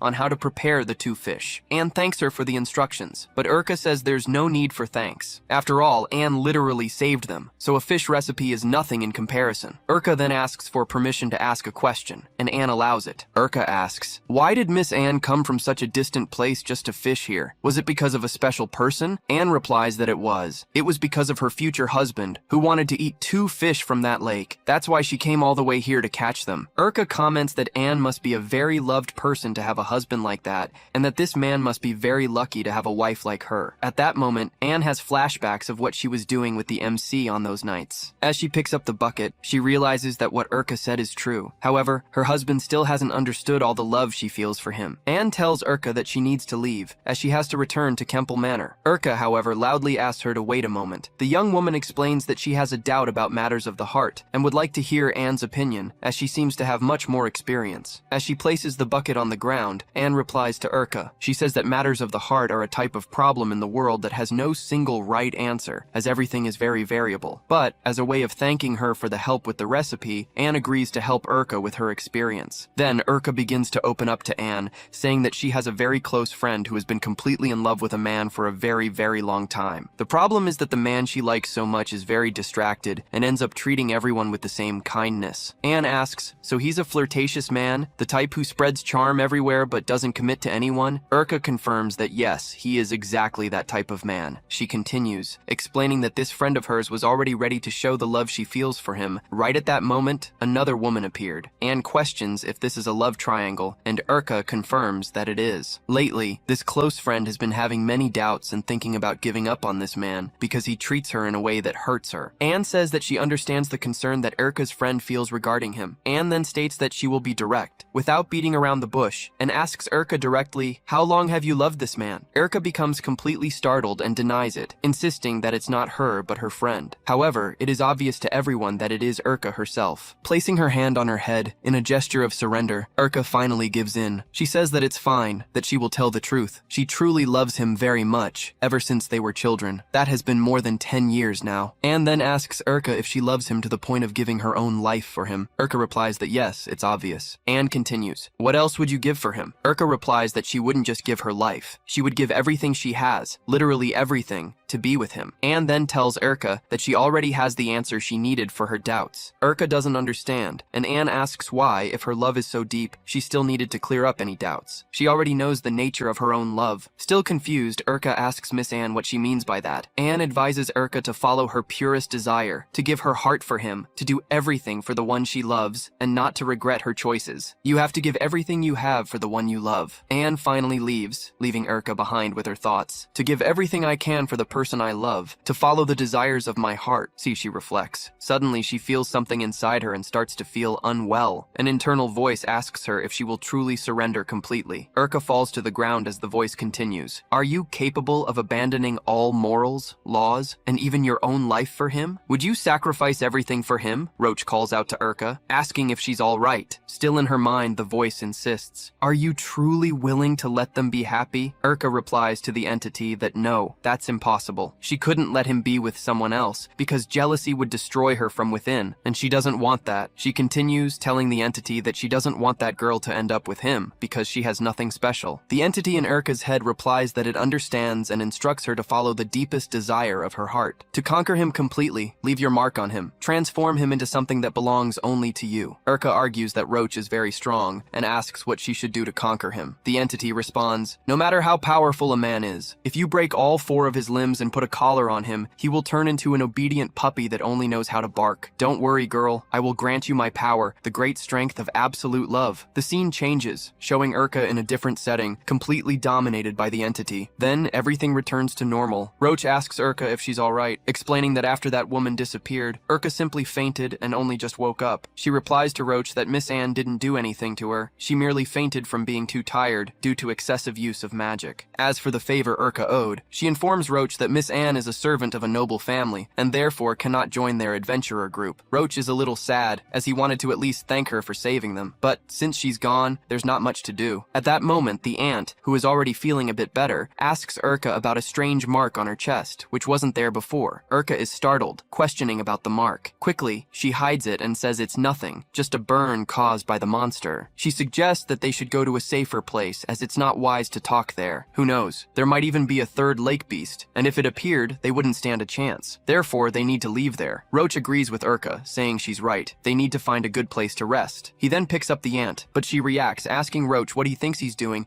and demands that he put her down. She states that she can walk on her own, even if she's a little hurt. However, Roach replies to the ant. He asks her not to be stubborn, saying that she weighs less than a feather, and that, because of that, he can easily carry her all day, if need be. The ant, however, replies that he's an idiot and has no idea how much she weighs. Meanwhile, Urka watches the two with a completely terrifying gaze. She simply looks back, observing their conversation. The scene then changes, something that hadn't happened for some time. Finally, the narrative returns to Moon's room, who is lying in his bed. Anne has just arrived in the room, and Moon is very happy with her return, as he was very hungry. It had been some time since he had eaten. Anne asks Moon if he really missed her so much that he became sad. Moon replies no, explaining that Anne disappeared all day, and that if she hadn't returned, he would probably die of hunger. Anne sits on the bed and says she's sorry for taking so long. She explains that she went very far to get the fish he wanted, and that the food is still very fresh. Then she finally shows the 2 fish Moon wanted, prepared just the way he asked. He notices that the smell is very good. Anne explains that she prepared each one in a different way. One was completely steamed and the other grilled over coals. She also asks Moon which of the 2 he prefers to eat first. Young Master Moon tells Anne that he wants to eat the steamed fish. Anne takes a spoon and brings it to his mouth. Finally, Moon eats the fish he asked for. He comments that the fish is truly delicious and asks if Anne wants to try some, as it's very good. However, Anne refuses, saying that the fish was prepared especially for the young master. She warns him to be careful of the bones, as that type of fish has many. Moon replies that he is no longer a child and that he will be able to eat it easily. However, after a few seconds of chewing, he realizes he choked. There was a bone in his throat. At that moment, Anne says there's no other way, climbs on top of him, and states that she can help remove the bone from his throat with a kiss. Moon asks, confused, what do you mean, a kiss? She replies yes, that a kiss is the solution to everything. Anne explains that since she has very strong powers, she can literally kiss him, cover his nose, and blow into his throat. This would make the bones go straight down to his stomach without hurting him. This would solve the problem. Moon, however, becomes completely terrified, thinking, how could a kiss remove the bones from my throat? But it's no use. Anne simply kisses him with all her might, and he can't do anything. We see Anne holding Moon's arm, and yes, they are having a very, very intense kiss, so to speak. A little tired, Moon tells Anne that he almost couldn't breathe anymore. She kissed him for so long that his breathing started to fail. Anne then tells the young master to look at her tongue, because she managed to remove the bones that were in his throat. Moon thanks Anne for saving him and asks if he can eat the other fish by himself now, promising that he won't choke again. Anne just watches him. Some time passes, and Moon eats the other fish while Anne watches him with great happiness. For a few moments they look like a cute couple, but the narrative suggests that there are darker things behind it. After a while, Moon finishes eating both both fish. He comments to Anne that the fish is indeed very good and famous, and that it makes sense as it's delicious. Anne then turns to Moon and says, "Since the young master is completely satisfied, how about we do that thing now?" She explains that they need to follow the order in Tutuk because the MC's father lost an heir to the Campbell house. Therefore, it would be ideal for them to have a child as soon as possible, right at that moment. Moon, however, gets startled and refuses, saying that now is not the time for that. Anne moves closer to him and questions his refusal, reminding him that just this week they have already done that more than 15 times. Has the young master already grown tired of doing it so many times? She asks. Moon denies it, saying that's not it. Anne insists, "Then what is it? Why don't you want to?" With a bit of shyness, Moon explains that he just ate and that they say doing that thing right after a fish meal is not good for the body. He adds that Anne has also just returned from a long journey and needs to rest. Anne becomes very embarrassed as she realizes that the young master is worrying about her health. She then replies that if that's the case, it's fine. They can do it later when it's night. The two agree that yes, they will do it at night to have a child. However, Anne says she has one more small thing she wants to tell him. Moon asks Anne what she wants to inform him about. Anne explains that on her way back home, she passed through a city focused on fabric production. There, she found an outfit that Moon would really like her to wear. Moon, confused, asks Anne, "What do you mean an outfit that you think I'd like you to wear?" Anne approaches and reveals that she bought an outfit.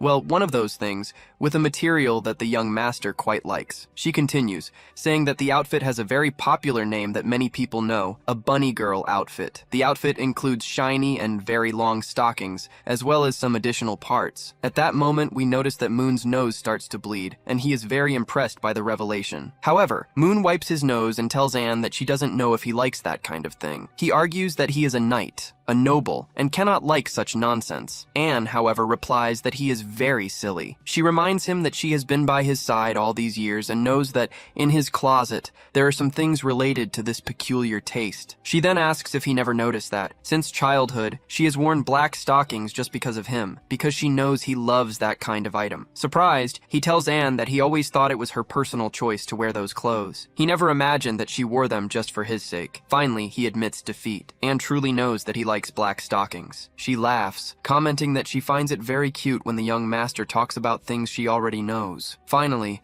Anne bids farewell to start her work in the mansion. She warns that she will spend the entire day cleaning and will only return at night. Moon tells her to take care and work calmly, saying that he will sleep a little during the morning and afternoon. We then see Anne leaving and closing the door of the room where Moon is. At this exact moment, we notice something in Moon's mouth. He thinks to himself that his goal has finally been achieved. Anne is gone, and he got what he needed. Yes, he is spitting thorns into his hand. He thinks the black book shows that it is now exactly 3 o'clock in the afternoon. According to this week's schedule, Anne should finish her work around 6 o'clock in the afternoon. Yes, who would have thought that the book was truly useful. He then realized he only had 3 hours to escape from there, as Anne wouldn't be back anytime soon. It was 3 hours to open the door, grab his belongings, and escape. Moon finally approached the door, preparing to use the thorn. He inserted it into the lock, applying a skill he had learned from the book, the thorn opening technique. Upon analyzing the interior, he realized the lock had an 8-core system. Moon withdrew the thorn for a moment, incredulous at the size and complexity of the mechanism. There were 8 internal mechanisms he would need to unlock. He reasoned about how the lock worked. Upon inserting the thorn,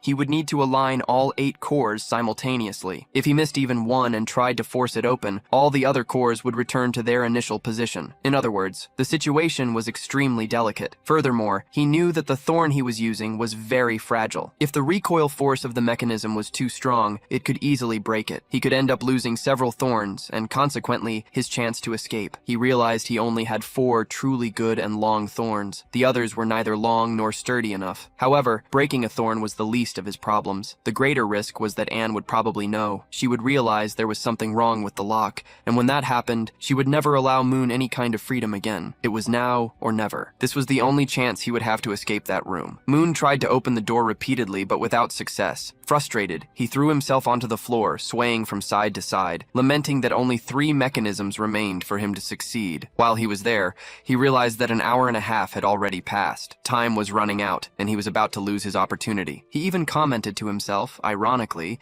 that he should thank the blacksmith who made that door, as it truly wouldn't open at all. As he stood up, the black book appeared before him, this time of its own accord. Moon picked up the book, which showed him the current time, 5:30 in the afternoon. Only half an hour remained until Anne returned. He also realizes realizes he only has one more fishbone. Moon has practically memorized the first 10 mechanisms of the door, with only 3 more to go. This is his last hope, so he decides to try one more time. In this attempt, he uses a technique he learned from the book, the Thorn Aperture, the ultimate power. Yes, that is the name of the technique. However, the scene changes. Now we are in the kitchen with Anne and Noelle. They are making fish soup, and Noelle, upon tasting it, realizes it is very good. The fish came from Lake Paintball brought by Anne herself. Noelle loves the soup, stating it's the best she has ever tasted in her entire life. In her thoughts, Anne thanks Noelle. Yes, in her thoughts, because it was Noelle who encouraged her to finish work early. With the soup ready and the mansion clean, Anne will be able to return to Moon's room an hour earlier than planned. While Anne is lost in her thoughts, Noelle begins to speak. She realized that since it's just the two of them in the mansion ever since the MC's mother left a few days ago,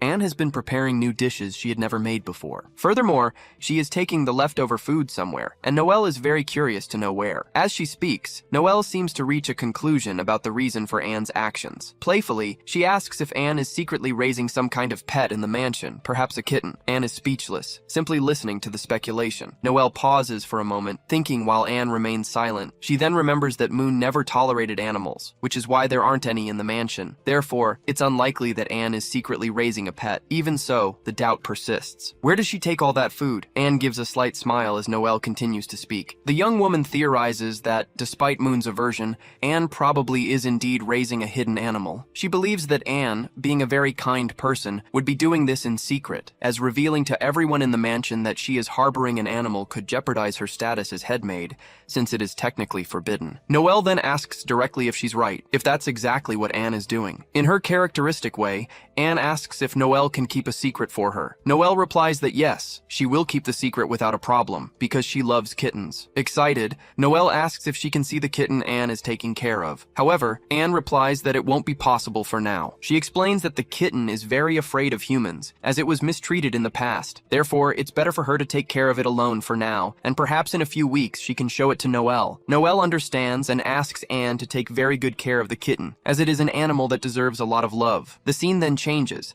and we see Anne opening the floor to enter the secret room she built. As she does this, she reflects that it was good Noelle didn't insist on entering with her to find the room, because if she had, Anne would kill her. She feels relieved that Noelle didn't persist. Anne then considers that Noelle's idea isn't bad. It would be interesting if the MC got a pet to keep him company. In her thoughts, Anne imagines that Moon must be very bored, locked alone in that room. Meanwhile, we see Moon trying to force the door open as quickly as possible. Anne remains lost in her thoughts, remembering that she is pregnant. She still doesn't feel anything from the baby in her belly, as she knows it's a process that will take a few months. Besides thinking about the pregnancy, the fruit of her relationship with Moon, she also considers bringing him some more books, since he enjoys reading so much. The scene intercuts with Moon, who continues trying to open the door. We return to Anne's thoughts as she heads to the secret room. She concludes that a kitten would indeed be a good option, and even thinks that probably her Chovy Moon would like a black kitten, just like her. This reveals a romantic side to Anne. She then decides that the best option isn't to keep imagining, but rather to ask Moon directly. However, she notices something terrible and drops the food she was carrying onto the floor. The door is open. Moon has escaped. The scene changes, and now we follow him. Moon is finally free, escaping. He realizes that the cell Anne built is in an underground sewage passage and that he needs to follow the airflow. He feels the wind blowing in a specific direction, which is the path he is following. Probably, that's where all the mansion's sewage drains. He almost falls to the ground, realizing that the place is very dark and he can barely see. Besides the darkness, there's a lot of dust and dirt, making vision almost impossible. However, he remembers something he learned inside the book dimension while practicing, a light magic spell. Moon is proud of himself for having learned to create a light spell. Although simple, it is extremely useful in moments like this. However, while Moon is happy with his achievement, something whizzes past him very quickly. It's a knife. Moon looks back, incredulous. He had walked a considerable distance, but even so, Anne is far away, having literally thrown that knife from a gigantic distance in his direction. Finally, we see Anne using all the magic she can. She declares that she has found the young master and that he will never escape her again. Anne sets off in pursuit right behind Moon. The MC realized he was in trouble. Anne had already found him, and after so much effort, he wouldn't let her catch him. This was his only chance to escape. He even shouted at Anne not to underestimate him, as he had evolved greatly. The MC used one of the spells he learned, Shadow Step. However, Anne used her liquid metal magic, creating several swords and other weapons weapons that advanced in his direction. The attack destroyed everything around, but it didn't hit him directly,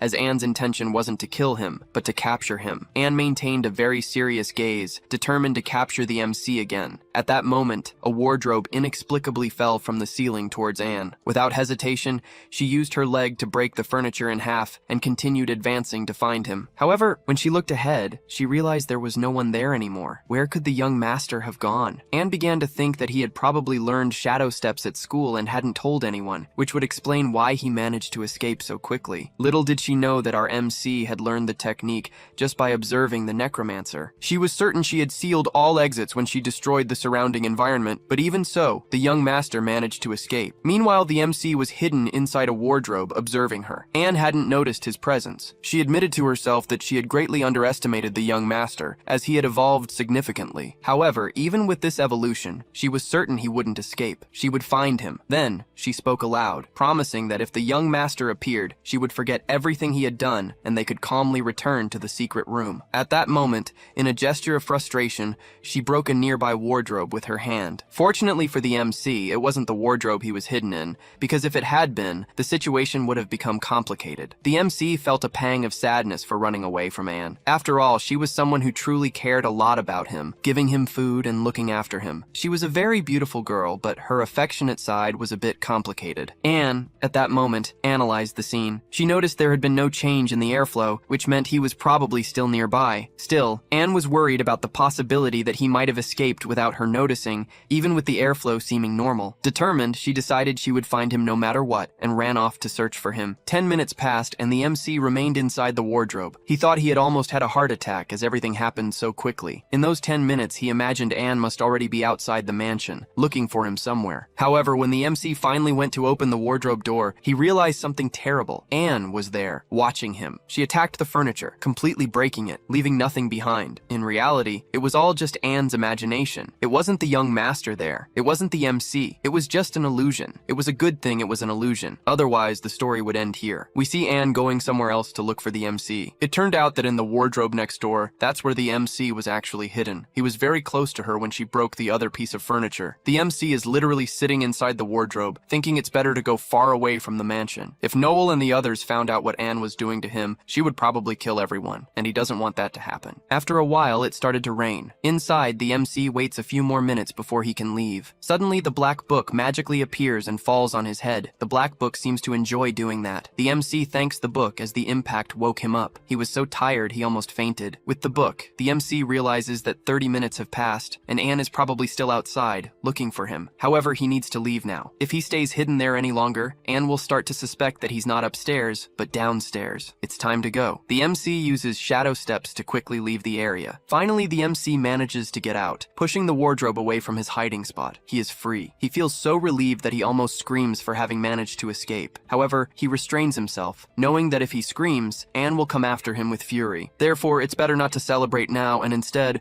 run away as fast as possible. The MC flees the capital as fast as he can. He knows that if Anne finds him once more, the Black Book's prophecy in which she kills him will come true. Therefore, he needs to stay as far away as possible from everyone he knows and find a new place to restart his life. 2 days pass. We see a field in the barren plains, the same region as the city the MC visited when he was at the black market. He is near that place and completely exhausted, as he has been walking nonstop for 2 days. Finally, he managed to get out of the capital's reach. In other words, the MC is far away from Anne. He is almost falling asleep, as mentioned, he has been running and walking nonstop for 2 days, but he knows it's not time to let his guard down yet. If Anne magically appears nearby, he will have no way to escape. Therefore, the further away he is, the better. The MC realizes he only has 2 ways to escape Anne once and for all. The first is to return to his family's Campbell territory and hide somewhere. However, this isn't a good idea because Anne could find him after some time. The other option was to go to St. Mary Academy, and Moon realizes it's more worthwhile to take this path because there he would be safe. Even if Anne discovered his location, he would be protected by the presence of the teachers and the other students. And most importantly, his parents would know he is at the academy, which would prevent Anne from doing anything against him. With great determination, our MC stands up again. Now that Moon knows exactly what to do,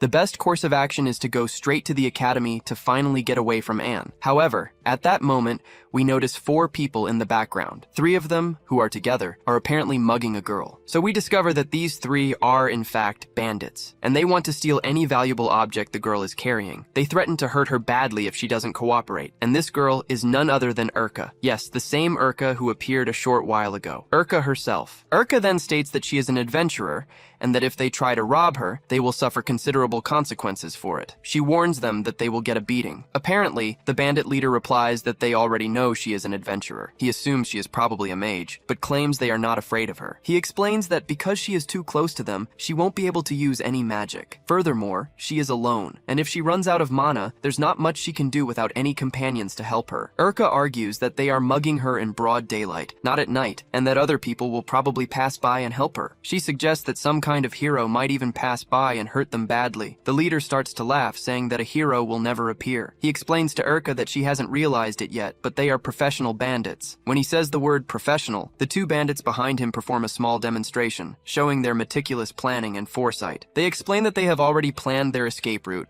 and a way to prevent her from escaping, stating that this is what it means to be a professional bandit. The bandit leader draws a sword and tells Urka not to try to go too far, because if she backs away even a little, he will cut off her hand. Urka finds herself in a difficult situation, as she needs distance to be able to attack. The leader emphasizes that there is no hero around here, because the area she's in is a place where virtually no one passes throughout the entire day. Therefore, no one will help her. But suddenly someone shouts from afar, telling them to stop. And guess who it is? It's our MC Moon. However, one of the bandits comments something upon seeing him. One of them comments that it's probably a blonde mermaid, comparing our Moon to a mythical creature simply because he emerged from the lake magically. Then, our Moon, with an imposing demeanor, confronts them. He says that 3 men are fighting against a single girl and challenges them, "If you truly have courage, come and attack me." The 3 bandits reply that they will indeed attack him. With a somewhat surprised expression, our Moon thinks to himself that they accepted the challenge too easily. The bandit leader turns to the mage, Katina, and tells her she can leave as they found someone much better to rob. They declare that now the target is our Moon. However, our Mono Moon claims he has nothing to be stolen. He explains that he only possesses the rags he's wearing, not a single coin. He then makes a proposal. If they want to rob him, they can do it later. Once he reaches the academy, he will offer 2,000 coins for each of their heads. The bandit leader interrupts him, drawing his sword. He tells Moon that they don't want money, clothes, or anything of the sort. He says they encounter many men every day, but that our Mono Moon is special because of his blonde hair and blue eyes. He continues, explaining that if our Mono Moon were a woman, they wouldn't care as much. But the fact that he is a man makes the situation much more interesting. The leader then turns to his companions and announces a change of plans. The goal now is to capture our Mono Moon. The intention of those 3 men was not to rob or kill our Mono Moon, but rather to abuse him. Our Mono Moon becomes completely terrified,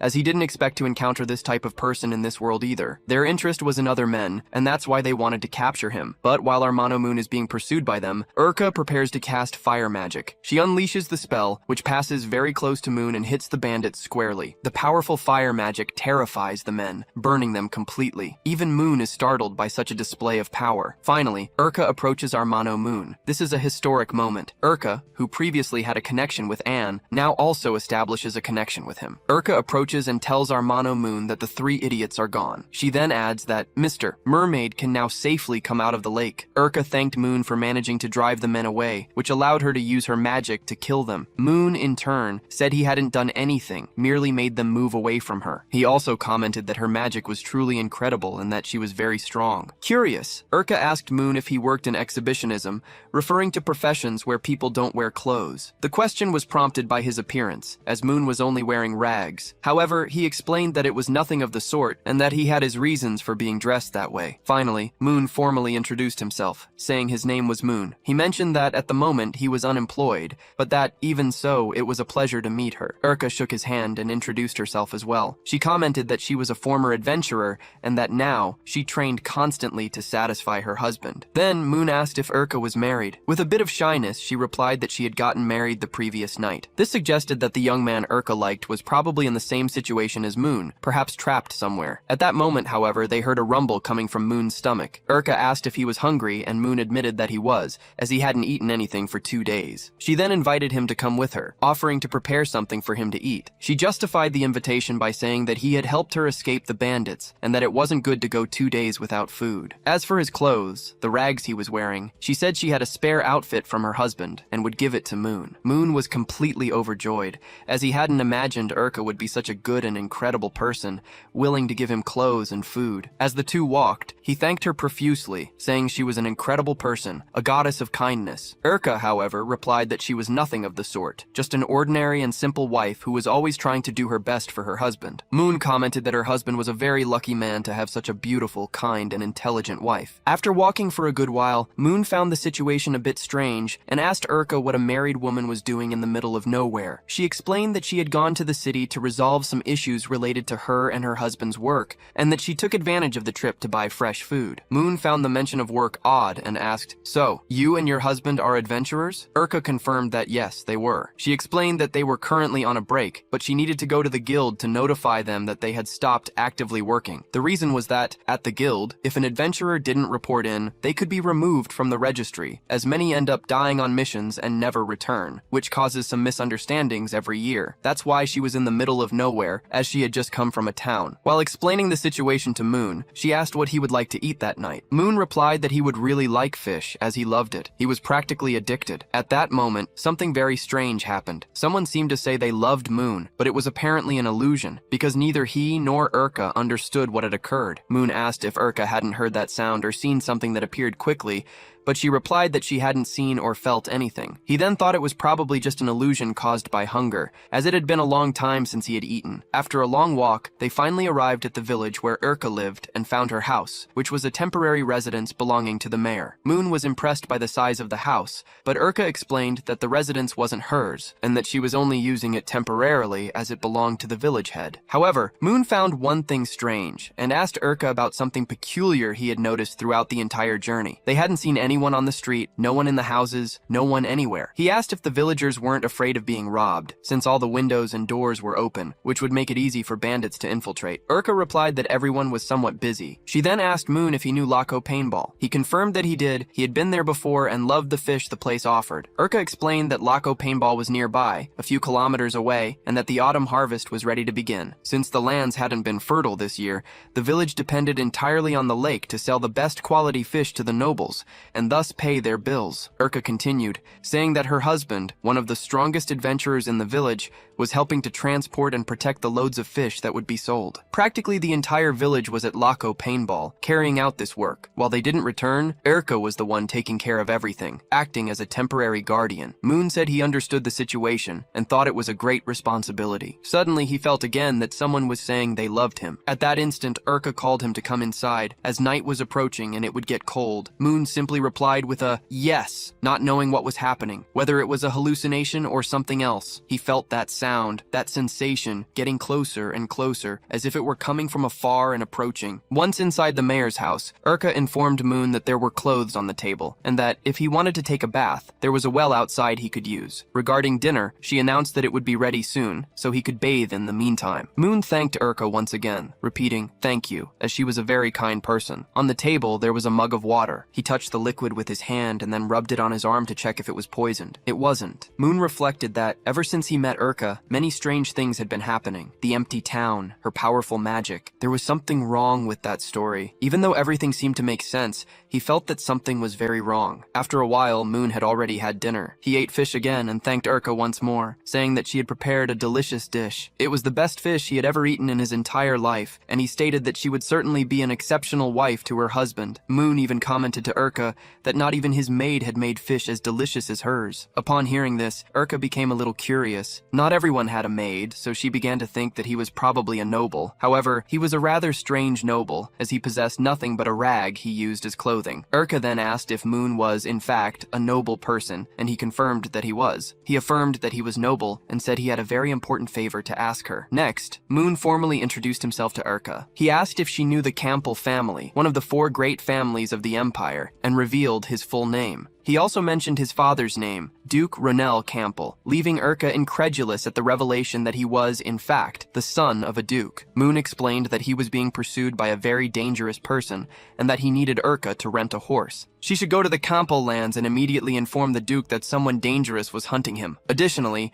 Moon asked to stay in her cabin for a while until the situation calmed down. However, Urka started laughing at Moon. She didn't believe he was a real noble, because in her view, nobles weren't usually chased by crazy people. With an irritated tone, Moon replied that he was indeed the Duke's son, and that she shouldn't laugh at such a serious matter. Adopting a firmer stance, he promised that if Urka completed the mission, she would receive 10 to 20,000 emelees, the local currency, which was a very large sum of money. Urka laughed again, saying she didn't believe him. Faced with her distrust, Moon told her everything he knew, explaining in detail what had happened. After hearing the story, Urka finally accepted the mission and apologized for laughing at him, noticing the seriousness in his expression. As she picked something up from the table, Urka confessed that she had actually already been thinking of offering him a place to spend the night. The surrounding forest was full of dangerous animals at night, and it would be good for him to stay in the cabin until he fully recovered. Moon was astonished by the offer, as he hadn't expected her to accept so easily. He asked to confirm if she really accepted the mission and would let him stay. She replied yes, without a problem. Urka commented that 20,000 emelees was a lot of money. To earn that amount with the Kilta Guild's missions, she would need to complete at least 30 missions, many of which carried a high risk of death. Therefore, there was no reason to refuse young Moon's proposal. Completely grateful, Moon said that Urka was a true angel for helping him so much at that moment. Later, already at night, Moon was heading to his room. Urka explained that the bathroom was outside, so it would be better if he didn't leave the house to use it, waiting until the next day. Furthermore, he wasn't allowed to open the other doors in the house, as even she couldn't do that. Urka pointed to a specific door that he should never open. Curious, Moon asked what was so important inside. Urka replied that there was animal meat drying in the open air,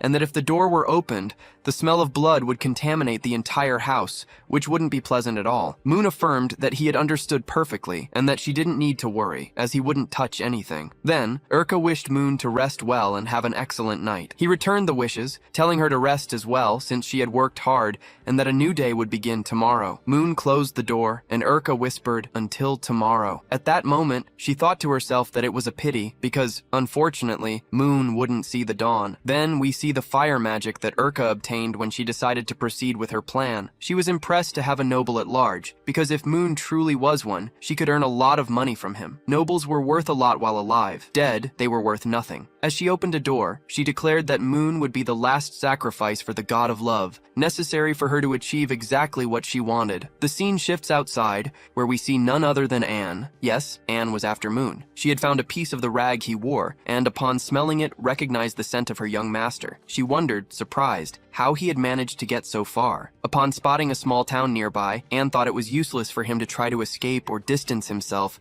as it was inevitable that she would find him. Anne knew that no matter where Moon went, she would find him. The scene returns to the house where Moon is sleeping soundly. He made an expression as if he was about to wake up, and indeed he did. He woke up because he had drunk too much water before sleeping. And, as is known, whoever drinks a lot of water before going to bed inevitably wakes up in the middle of the night with the urge to go to the bathroom. Our human Moon left the room for this, but, on the way, he heard a bark coming from the door Urka had instructed him not to touch, the one where the meats were stored. He found the situation strange. How could there be a dog in a room with meat scraps? That's strange, don't you think? Our human Moon thought that perhaps it was a dog of a specific breed to emit a bark like that. Suddenly, behind him, none other than Erica appeared, startling him. She asked why he was awake at that hour of the night, wondering if there was a problem or if he needed anything. Moon, still recovering from the fright, looked at her and explained that he simply felt the need to attend to his physiological calls. In other words, he said in a roundabout way that he needed to urinate, and Erica seemed to understand. However, our human Moon took the opportunity to ask if there were any dogs in the mayor's office. Erica, with a very affectionate expression on her face, replied that there were. The dog was hers, a very cute and clever animal. She added that her dog was very calm, and that if it barked or made any noise, it was because it was hungry. Moon felt a little relieved and commented to Erica that it made sense,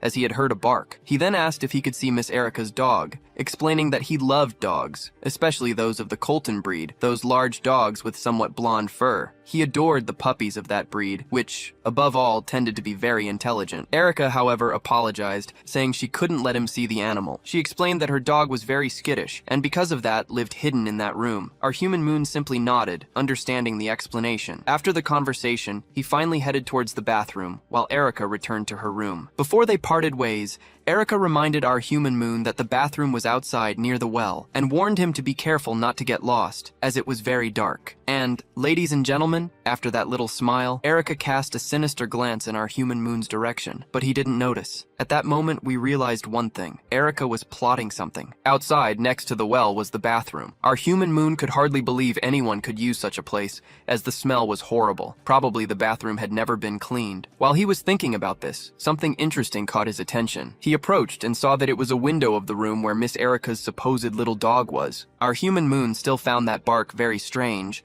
so he decided to get closer for a look. He thought there would be no harm in just peeking at Miss Erica's dog. At that moment, however, the truth was revealed. Miss Erica's little dog was not an animal. It was Colt, the young man she liked. Erica told him he was a good boy, that he had eaten enough and that he shouldn't make any noise, while he ate the food she offered in her hand. Erica then told Colt that that man, Moon, was still useful, and that he just needed to endure a little longer, because the next day she would give him his freedom. Our human Moon couldn't believe Erica was a psychopath. Exactly at that instant, he made a noise near him, stepping on a branch. Erica heard the sound of the branch breaking and asked, "Who's out there?" She even asked if it was Mr. Moon, all while holding Colt. Then, she forcefully opened the window, but realized there was no one outside. But if we look up a little, we will see our human Moon. Yes, he had clung to the upper part of the wall. Incredible. The young man is great at that. Down below, Erica murmured that the awakening of the god of love would still take some more time to happen. She told Colt, who was in the room, that she would check on Moon to see if it was him who was outside. Our human Moon, who is not foolish, seized the opportunity and quickly left. He couldn't believe Erica was a psychopath of that level, as she seemed to be a very kind person. That man he saw, who was supposed to be Erica's little dog, was actually the husband she had mentioned during dinner. Our human Moon could hardly believe he had escaped one yandere, only to find another yandere psychopath. The situation was only getting better. Moon began to reason, connecting everything that had happened until then. The strange queue without people, the former adventurer who treated her husband like a dog, the mention of a god of love, the ritual Erica was conducting, and the strange sounds he had been hearing since he arrived. He thought Erica would help him, but he was mistaken. Erica was a trap and wanted to use him for her own purposes. Given this, the best option was to use Plan 36, and I will explain to you what Plan 36 is. Plan 36 is nothing more than, "Getting out of here! Come on, Moon, get away from that yandere psychopath! Quick, let's go!" And yes, our human Moon is now fleeing from Erica. Anne wasn't enough. Now it's Erica too. We then see Erica knocking on Moon's room door. However, when she opens it, there's no one inside. Our human Moon had already escaped. She becomes completely filled with rage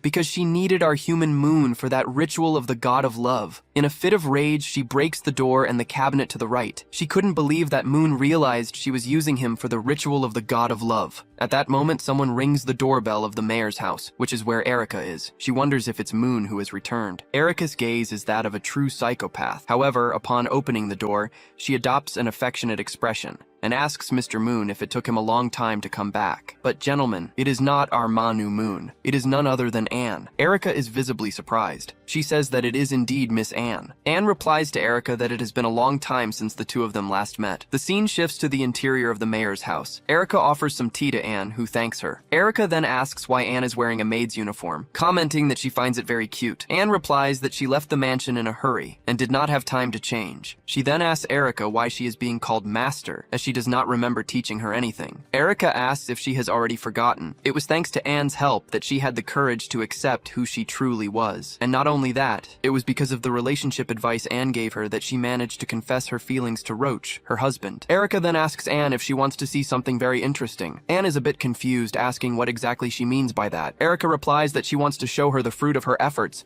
and off Erica goes to fetch something to show Anne. Meanwhile, we notice that Anne is sensing something strange in the place. She thinks there is no doubt about it. Moon's scent, the young master's scent, is very strong there. Anne knows the aroma of our MC, and it permeates that place. But it is not just his scent. there is also the smell of blood, and not just a little. While Anne is immersed in her thoughts, Erica returns, very anxious to show something incredible. Anne is impressed by what she sees. Erica introduces her husband, Roach, and asks him to greet their guest. In response, Roach starts making dog sounds. Erica asks Roach to give his paw, and he continues to behave like a dog. She even pets him on the head, telling him he was a good boy, while Anne just watches the scene. Anne thinks to herself that she did not know couples had this kind of role play. She finds it very interesting, assuming it to be something normal. A detail to note, Anne does not know that Erica is also a Yantari, so it is two Yantaris meeting each other. Anne tells Erica that she did very well, and that she is very proud of her. Erica becomes shy at the compliment, telling Anne that most likely as her master,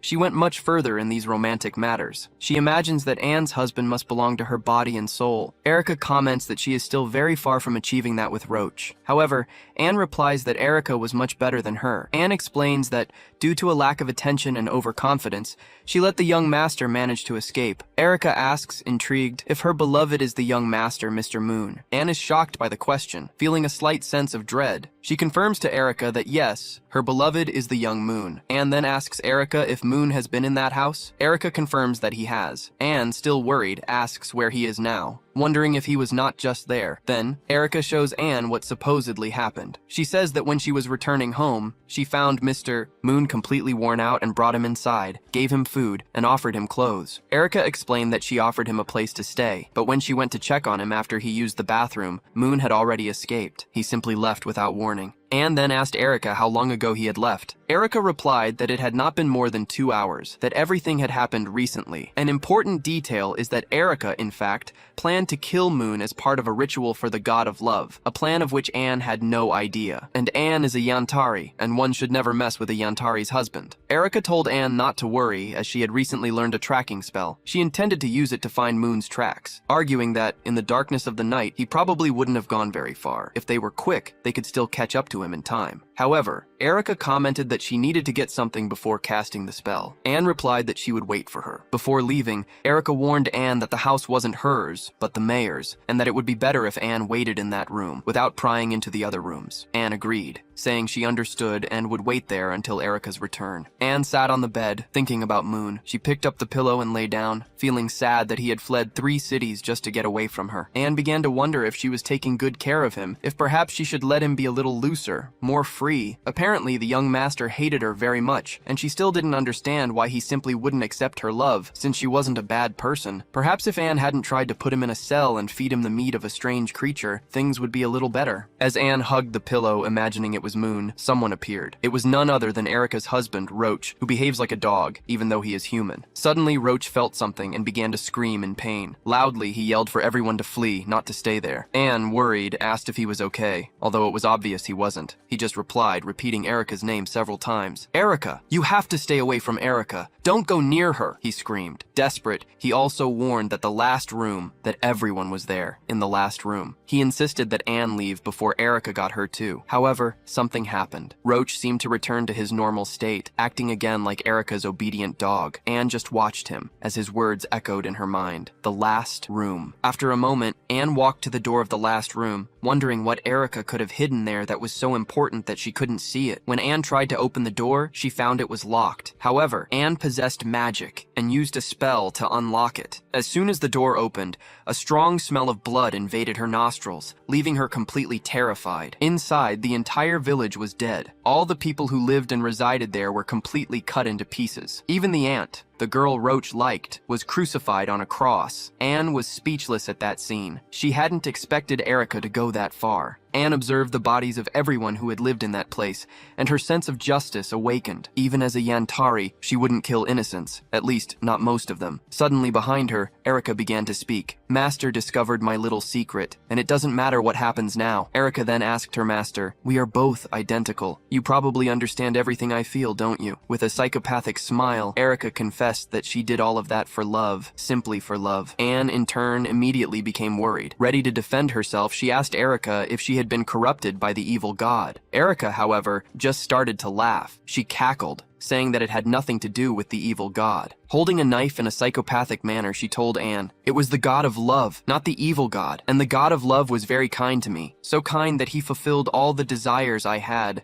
and I, generously, did everything the god of love asked." Anne found that power she supposedly received from this god of love strange. Then she questioned Erica. "You received all this power, but at what cost? You killed everyone in the village." Confidently and laughing, Erica replied to Anne that it had cost nothing. The god of love didn't ask her to kill people. She killed because she wanted to. That was her true essence. Erica even commented that she and her master were very much alike. Then, she revealed that only one more person was needed for the ritual of the god of love to be complete, suggesting that Anne could be the volunteer to quickly perform the ritual she so desired. Pointing the knife towards Anne, Erica said, "Master will probably accept my request. For the god of love, won't you?" Anne concluded that Erica was beyond salvation. She had become a psychopath, so Anne began to approach her. Erica smiled, believing her master would volunteer to die. Erica said she was very happy her master understood her. She also told Anne not to worry, as she would cut her throat very quickly, so she wouldn't feel much pain. However, Anne used the iron rope, one of her liquid metal spells, and cut Erica's neck instantly. Blood gushed everywhere as Erica fell to the ground. Anne said she felt sorry for her, but she couldn't allow her to continue hurting people. Erica, dying on the ground,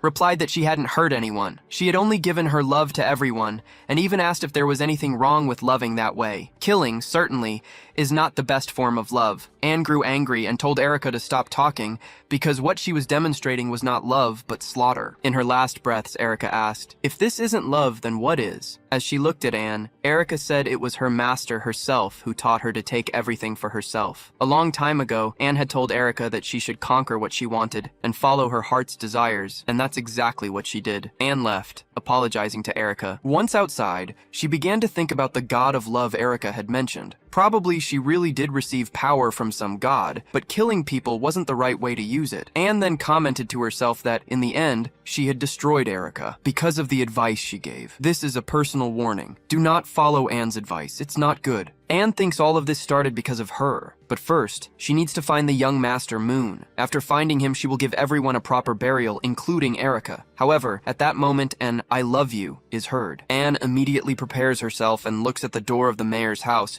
where she had been before. From inside, a strong smell of blood emanates. Suddenly, a torrent of blood gushes from the house, while a voice declares its great love for its master, Anne. The residence's ceiling explodes in a fountain of blood. Anne realizes that this manifestation of blood is, in fact, the god of love that possessed Erica. The scene then changes, and we see Moon running at high speed, almost like Sonic. He is very tired, as he has run a great deal until now. He thinks he has run for so long that probably no one could follow him, not even Erica. But as he was thinking this, we see Anne being thrown from afar, from the mayor's house to his current location. She narrowly misses Moon, almost killing him, and he is left without understanding what is happening. What was that? He notices smoke near a tree and spots a person flying. He even wonders if it's a meteor shower. However, he hears a human voice coming from that direction, so he decides to go take a look. As he approaches, he realizes the voice is Anne's. Yes, the two met this way. He notices that she is very injured. Anne, in turn, is happy to have found the young master Moon, but she knows that this is not a safe place for them to stay. Even though she is badly wounded, she is still very happy to have found him. Moon, full of worry, asks what is happening. How did she get so hurt? Who was she fighting against? He also asks if she can stand up. Anne replies that she cannot, and says that now is not the time for explanations. They must get out of there as quickly as possible. Anne tells Moon that she will hold off the monster for as long as she can, and that he needs to escape as fast as he can. Moon finds this strange and asks, "What do you mean escape from here?" That's when they see that blood monster. The creature, formed from Erica's body and everyone else's, is asking, "Where is the master? Where is Anne? Where is she?" Moon observes the being from afar and asks Anne what that giant thing is. We then see that the creature is, in fact, Erica and everyone who died there. She addresses the two of them, asking them to accept her love, and not just accept it, but to merge with her, to become part of her body. Moon is indignant at the proposal. Become part of a monster? He asks, "What the hell is this? Is this a monster? What is it?" Erica then realizes that Mr. Moon is there. She points at him, declaring that she loves him very much too, while manifesting blood spears in his direction, ready to kill him. Moon finally realizes that the thing was Erica, but at that instant, Anne grabs him and throws him away. A giant explosion made of blood occurs at the spot. Anne saved Moon. However, in that attempt, she completely injured her own leg and now cannot walk. The two fall to the ground hard. Anne further injures her legs, while Moon only hits his head. He quickly realizes that Anne is very wounded and tells her to lean on him, since her leg is all cut up. Anne, however, insists that she is fine. She tells Moon to escape from there as quickly as possible and states that she will be able to defeat Erica. With a small smile, Anne asks him to stay calm, because once she finishes with Erica, she will come after him as fast as she can. At that moment, Erica appears, drawing the attention of both of them. She advances, breaking everything in her path while they talk. Erica then prepares a blood spell that will explode everything around them. She comments that this is the perfect time for them to feel all her love, and then she uses this blood magic, which rushes towards them with full force. In response, Anne uses her liquid metal magic to defend herself. Anne creates some swords, but Moon uses shadow steps at 200%, his magic that drastically increases speed. He quickly picks her up, saving her from the explosion and returning the favor from before. The scene shows Moon running with Anne in his arms, while Erica destroys everything around them. Anne questions him, asking why he did that, why he was saving her. He simply replies that she doesn't know how to lie. He explains that if she could truly resolve the situation alone and kill Erica, she would have already done so without hesitation. Moon knows that Anne is not strong enough to defeat her, so the only thing they can do is flee. He continues, saying that no matter what has happened between them until now, whether in Antari or Tura, she is still a member of his family. Therefore, he will never allow her to be harmed by anyone else. Moon then comments that when it comes to escaping, he is the greatest expert of all. Using shadow steps at its maximum power, he moves so fast that even with Erica destroying everything around them, he manages to escape, leaping from one place to another. Finally, they manage to put some distance between themselves and her. However, Moon is exhausted. This magic consumes a lot of energy, and the effort of carrying Anne exacerbates the situation. Seeing her concern, he reassures her, telling her not to worry, as they will soon be at a safe distance from Urka. However, their escape was not enough. Urka is already approaching again, completely furious. She doesn't understand why the two of them simply won't accept the love she offers. Moon quickly tells Anne to hold her breath tightly. Before she can fully understand what he plans to do, he leaps into a nearby river, precisely as Urka's hands were about to grab them from behind. As they fall into the water, Moon reasons that Urka's magic, being made of blood, would not remain cohesive in water. His theory proves correct. When Urka tries to reach them in the river, her blood hands begin to dissolve. Moon's plan worked, and Urka can no longer catch them underwater. However, looking back, Moon notices an unexpected problem. Anne cannot hold her breath underwater for very long. He is surprised by this. Anne, who seems to be good at everything, struggles with something so basic. Realizing that he is the only one of the two who can stay submerged longer, Moon has an idea he doesn't like, but which is necessary for her survival. He approaches and kisses her, transferring the oxygen from his lungs to hers. Meanwhile, on the surface, Urka realizes that the two have completely disappeared into the river. Frustrated, she cannot understand why they refuse to accept the pure love she has to offer. In a fit of rage, she screams, "Why won't you accept my love?" The force of her scream destroys everything around her, including trees and rocks. Urka then thinks that only one more person is needed to finally complete the ritual of the god of love. Although this last sacrifice might gravely injure her, she is determined to do it anyway. With an even more psychotic air, Urka decides that Moon and Anne can wait. She believes that after acquiring the last person for the ritual, she will transform into a true deity and force the entire world to accept her love. Including you, everyone? Yes, you. She will step out of this YouTube video and go to each of your homes. Sometime later, Moon and Anne find refuge in a secret cave. There, Moon begins to tend to her injuries. Anne, being a Yantari and having feelings for him, becomes visibly sensitive and embarrassed by his touch on her leg. Moon comments that the injuries seem light, but insists that as soon as they return to the city, they will need to find a doctor to examine her thoroughly. Anne, still in that vulnerable position,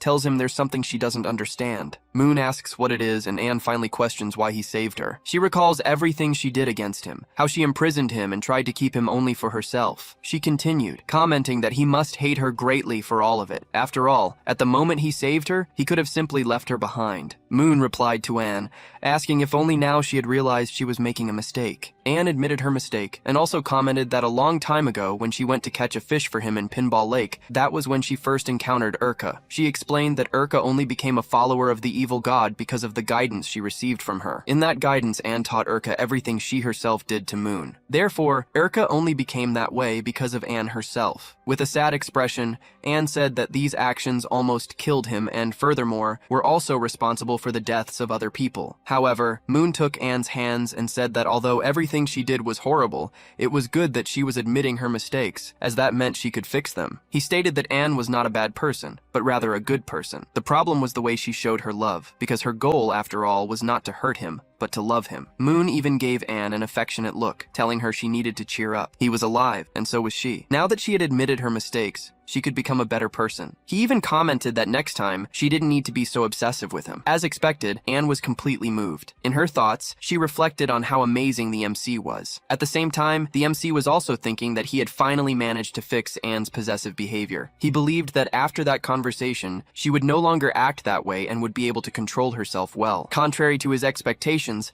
Anne jumped on Moon and kissed him. Then, she hugged him and said that he was very sincere and kind, still the same as always. She admitted that she was wrong to think he had completely changed. Anne also confessed that trying to modify him, forcing him to follow her ways and desires, was a gigantic mistake, and she promised that she would never do that again. Then, Anne stood up and declared to Moon that she had completely recovered her energy and that she would now finish off Urka. However, at that moment, she felt a gigantic pain in her leg and fell onto the MC. Moon commented that she had lost a lot of blood and was therefore weak, so she shouldn't think she was so strong yet. Anne agreed, saying that she was very weak and wished she were a little stronger at that moment to be able to defeat Urka. Moon, in turn, announced that he would take a look around the cave to ensure that Urka hadn't found them, allowing them to rest a bit. He went out and noticed that there was no movement outside, confirming that they were safe there. Upon returning, Moon looked at Anne and asked about what she had said, that Urka was a follower of an evil god. Anne confirmed. Urka's situation was similar to hers, but the fundamental difference was that the power of those chosen by the gods came from a direct blessing from a deity. Anne only possessed her powers because a god willed her to be born with them. Urka, on the other hand, was a follower, serving an evil god who makes pacts with human beings. Through these pacts, humans gain great power, but they pay a high price for it. However, the way Urka demonstrated overwhelming strength didn't seem to be that of a mere follower of an evil god. Anne commented that while fighting her,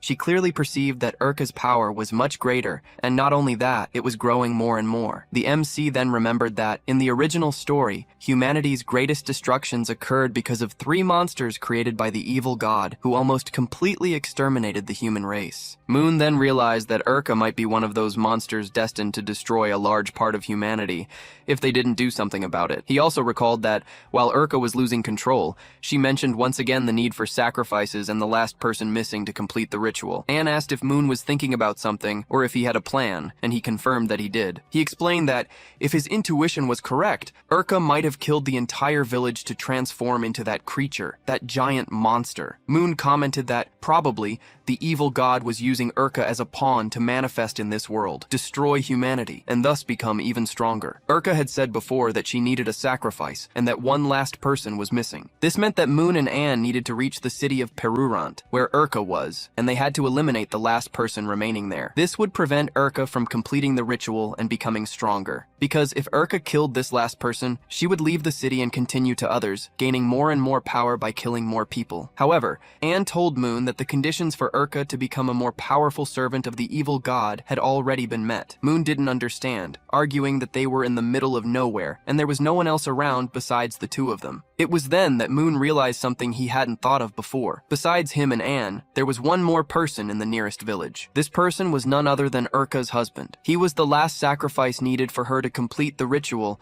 and become an even more powerful servant of the evil god. Anne stood up and told Moon that the time to stop Urka was now, because when Urka killed the last person needed for the ritual, she would become immensely stronger. Anne added that it was all her fault, that Urka only became like this because of her. Therefore, the responsibility to resolve the situation was hers. Moon said he would help her, but Anne refused. When he asked why, she replied that the young master couldn't accompany her, as it would be too dangerous. However, Moon stated that he wasn't going because of Anne, but because of Urka, to prevent her from killing more people. He tells Anne that he feels Urka isn't a bad person. He explains that when he first met her, before she started plotting anything, he felt kindness in her heart. She treated him very well and even helped him. To him, she isn't completely evil, and because she's a good person who once helped him, he will assist Anne in saving her, or if it comes to that, in killing her to prevent her from taking more lives. That is his final decision. Anne, however, yells at Moon, saying that it's not a matter of will or friendship. She continues, asking if the young master hasn't realized the situation they are in. They are far from everything, without tools, and with no one to help them. The chance of them stopping Urka is minimal. Even if Anne unleashes all her powers, she won't be able to defeat Urka, nor even protect Moon. Desperate, Anne hugs him. Moon thinks he understands what she's trying to tell him, the chance of victory is very low. Anne starts to cry, repeating that everything happened because of her, and that she doesn't want Moon to get hurt or die because of her. She would never forgive herself if that happened. Moon looks at her and hugs her back. However, as he hugs her, he looks over her shoulder and notices something small on the ground. It was nothing more than a small coin, and a melee, the local currency. He then realizes that behind the first one, there were many other coins. Anne asks why he's looking behind him,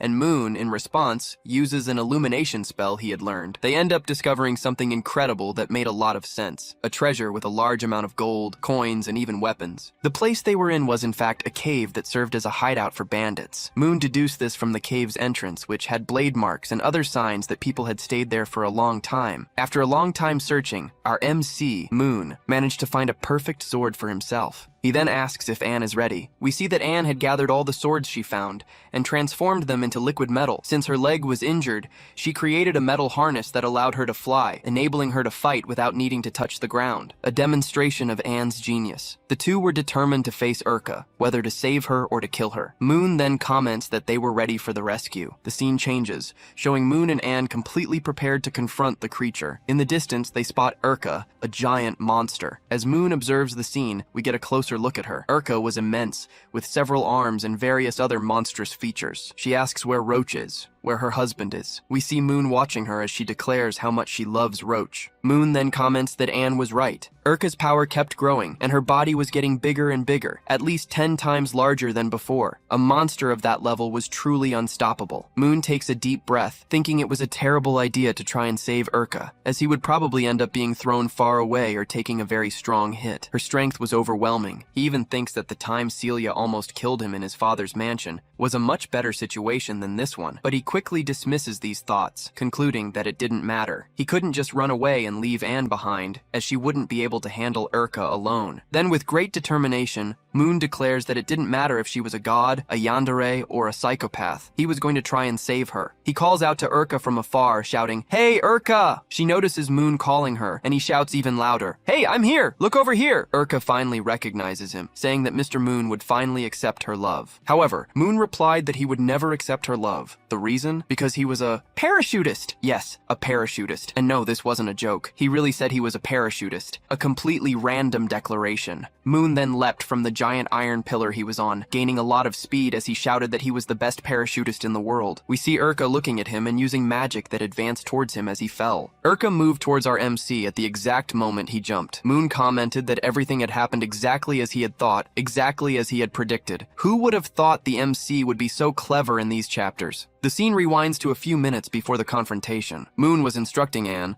telling her that she needed to follow his plan to the letter. First, he explained that after Urka was corrupted by the evil god, she probably didn't die. If she had died, she wouldn't have control over the monster. Therefore, Urka was still alive. He commented that their goal wasn't to kill her, but to find a way to eliminate the evil god's contamination from her body. There was probably some item from the evil god controlling her, such as a ring, a necklace, an accessory, or some kind of amulet. He also added that the rules of that world didn't allow such great power to be used out of nowhere, which reinforced the theory that the evil god had placed something in Urka to grant her so much power. We see Anne listening attentively as Moon explained that she needed to clear a path for him to reach Urka. The plan was for Anne to attack the creature, allowing him to use his mobility to get close and find the source of the contamination. They would need at least 10 minutes. However, Anne argued that even if she could attack Urka with metal, she might not be able to contain her for several minutes, so they would need to act fast. Moon told her not to worry, as he would easily get Urka's attention, and Anne should attack right after. Anne refused the idea, saying that the young master couldn't serve as bait. Even if Urka hadn't become a complete evil god, she was still very strong, and it would be horrible if the young master got hurt. But Moon merely smiled as she spoke. He placed a finger over her lips and said that since it was just the two of them there, the strongest person was her Anne. Therefore, he would have to serve as bait. Moon also commented that Anne didn't need to worry about the risk of Urka killing or hurting him. He continued, saying that he would let Anne take complete care of him, as she was the best maid of House Campbell, and he was sure that she would protect him with all her might, even if he was the bait to attract Urka's attention. Anne was left speechless, and the declaration of trust seemed to touch her heart. The scene shifted to the forest at night. Anne asked Moon how he would know the exact moment Urka would attack them. Moon replied that the moment didn't matter, as he would get her attention anyway. And that moment, he declared, was now. Next, Moon was seen falling from a cliff, while several of Urka's hands reached out towards him, However, it was revealed that Anne had been hidden inside the metal pillar from which Moon jumped. She emerged, creating several weapons of liquid metal. Anne used the metal to attack Urka and protect Moon. The liquid metal transformed into several small swords that flew towards Urka. Even though Urka tried to defend herself,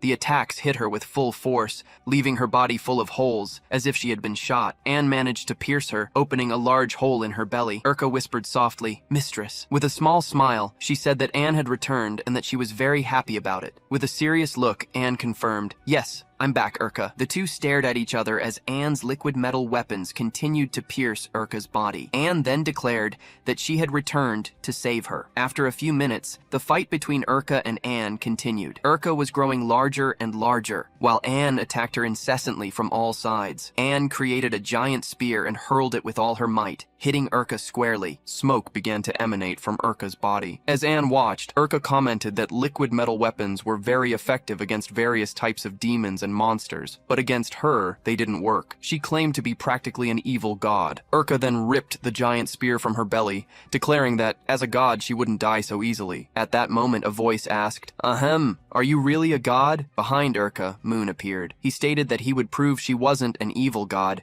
and attacked her with all the magic he possessed. Moon was confident, thinking that his attack must have broken the object linking Urka to evil. However, the attack did not cause a single scratch. Urka turned to Moon with a psychopathic gaze and said, "Lord Moon, you have finally returned." Desperate, Anne used her iron protection to defend Moon. Urka attacked his stomach, but Anne used the liquid metal to protect his body. The force of the blow was so immense that Moon was thrown far away, breaking the stones where he had been. Moon was severely injured, with wounds on his arm, leg, and entire body. If it weren't for Anne, he probably would have died. The battle would have ended there. Urka created an enormous energy bomb and revealed that she had already sensed Moon's presence, merely waiting for him to attack her so she could love him. With a psychopathic smile, she said, "Come, Lord Moon, come and accept me once and for all." She launched the attack, screaming for Moon to completely accept her love. Anne tried to save him, shouting his name and running towards him. With a serious look, Urka pointed her hand at Anne, ordering her to stay where she was and not interfere. Urka then summoned one of her giant hands, made of blood, to trap Anne and hurl her to a distant place. Anne fell to the ground, bruised all over. The worst, however, was her thought. She believed that Moon had probably died in that attack, and that she had failed to save him. Suddenly, Urka realized something was wrong. She felt an interference and asked where Anne had hidden the person she loved, where she had hidden Roach, her husband. Before Urka could ask anything else, Anne attacked her with everything she had. She was furious. Anne screamed, asking how Urka dared to hurt her beloved young master. So enraged, she promised to turn Urka to dust, reducing her to insignificance. Meanwhile, Moon sat at a distance, partially injured, watching the fight. He coughed due to his injuries, when someone placed a hand on his shoulder telling him not to move too much. This person placed a healing potion in his mouth, instructing him to drink it all at once as it would help him. Moon realized that the person helping him was none other than Roach, Urka's husband. Apparently, the spell that had turned him into a puppy was broken, and Roach had returned to his normal form. After literally 1 minute, the potion took effect. Moon felt 100% recovered, as if he had never been injured. Moon thanked Urka's husband, confessing that he thought that would be his last day alive. The two watched the fight between Urka and Anne from afar, hidden in the bushes. The man introduced himself to Moon, saying his name was Roach, but that Moon could call him Ith. Then he asked the human's name. Moon introduced himself as Moon Campbell of the Campbell family. The two continued to observe the fight from a distance. Moon asked what was happening. Roach replied that Miss Anne and Miss Urka were engaged in a fierce battle, but it seemed that Miss Anne wouldn't last much longer. Moon then questioned Roach, assuming he would know everything, since he had been there from the beginning. The MC also asked if Roach had seen any item that had made Urka completely evil. Roach replied that he didn't know exactly when Urka acquired the object, but he knew it was all his fault. If he had noticed her feelings earlier, he could have dated her and prevented everything that happened, all the deaths and the battle unfolding now. He commented that all of this was his responsibility, and that, because he truly liked Urka, he wanted to try and save her. Moon stated that he and Anne thought the same way, and also wanted to save Urka. However, they couldn't let her leave, because if she went to another city or village, she would become much stronger and many more people would die. Moon insisted, asking Roach if he had seen any object consecrated by the evil god with Urka. Roach denied having seen any any object, but admitted to having felt an evil aura coming from her. Moon found that impossible and asked Roach to think carefully, as Urka had killed the entire village. Where did all that sacrifice go? All the magic that came from those people? The evil god must be in her body somehow. Roach, however, reaffirmed that there was no consecrated object, as he had witnessed all of Urka's actions and the consequences of the murders, from beginning to end. However, Roach mentioned that he saw something on Urka's chest. Perhaps that thing was the evil god's item. What he saw was the same symbol that appeared in the episode where Urka accepted Anne's advice and interests. That mark on her chest was the item the evil god used to control her body, and that granted her so much power. The scene returned to the fight between Urka and Anne. Urka screamed that she only wanted everyone to accept her twisted love. She attacked Anne while saying she didn't understand why people rejected the love she offered. Confidently, Urka declared that Anne would be the last sacrifice needed for the ritual, since Moon and her husband were not there. Suddenly, someone called Urka's name, leaving her confused. It was Roach, her husband, who was beside Moon, seemingly healing him. Roach announced that he had brought Moon as a sacrifice for her. In truth, Moon and Roach were devising a plan to defeat her. Urka became shy and embarrassed, happy that her husband had brought Moon as a gift. Anne, on the other hand, was completely terrified, unable to believe that Moon was dead. She charged at Roach with everything she had,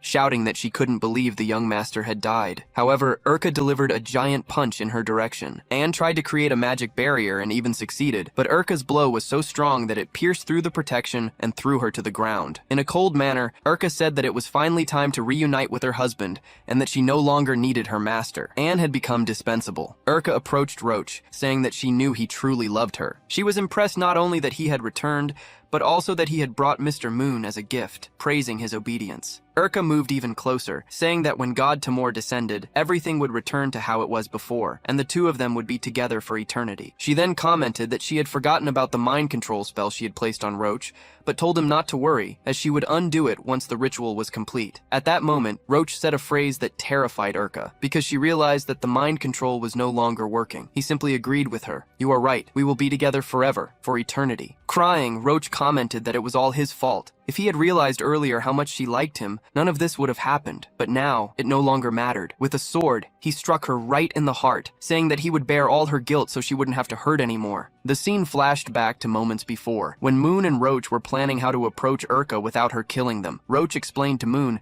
that the only way to get close to her was by appealing to her emotional and romantic side. Any other approach would result in both their deaths. They needed to think of something that involved her feelings. Moon was impressed by Roach's observational skills, who, in a short time, had completely analyzed how Urka's mind was working. Roach replied that it was nothing special, as he was an adventurer. His mission as an adventurer is to analyze the entire context of the environment in a short time, because if he takes too long, he could die in the middle of a fight. Roach then commented that he would be the bait. He explained that he was the only person who could get close to Urka, since if Moon tried, she would kill him. Continuing with the planning, Roach detailed that he would approach Urka, and Moon should attack her from behind. He swore by his family's name that if Urka tried to attack Moon, he would step in front to save him. Roach affirmed that all of this was his fault, and that he didn't want Urka to hurt anyone else. However, Moon interrupted him, asking him not to say such things. He guaranteed that both of them would survive, and they exchanged a punch on the shoulder, symbolizing the strong friendship they shared. The scene returned to the present, with the sword plunged into Urka's chest. Roach shouted to Moon, urging him to do what needed to be done. Moon immediately used shadow steps, appearing behind Urka, ready to retrieve the item in her chest. The item was her heart. Moon attacked with all his might, tearing Urka's heart out in one swift motion. This was the artifact through which the evil god, the god of love, was controlling Urka and granting her power. As he withdrew his hand, Moon realized that Urka's heart was, in fact, an item of the evil god. He understood that if he destroyed that heart, Urka would lose all her powers. However, Urka went completely insane, screaming for them to return her god of love. She prepared to attack Moon, but the moment she charged forward, Roach threw himself in front. Both Moon and Urka were shocked to see that Roach had sacrificed himself to save him.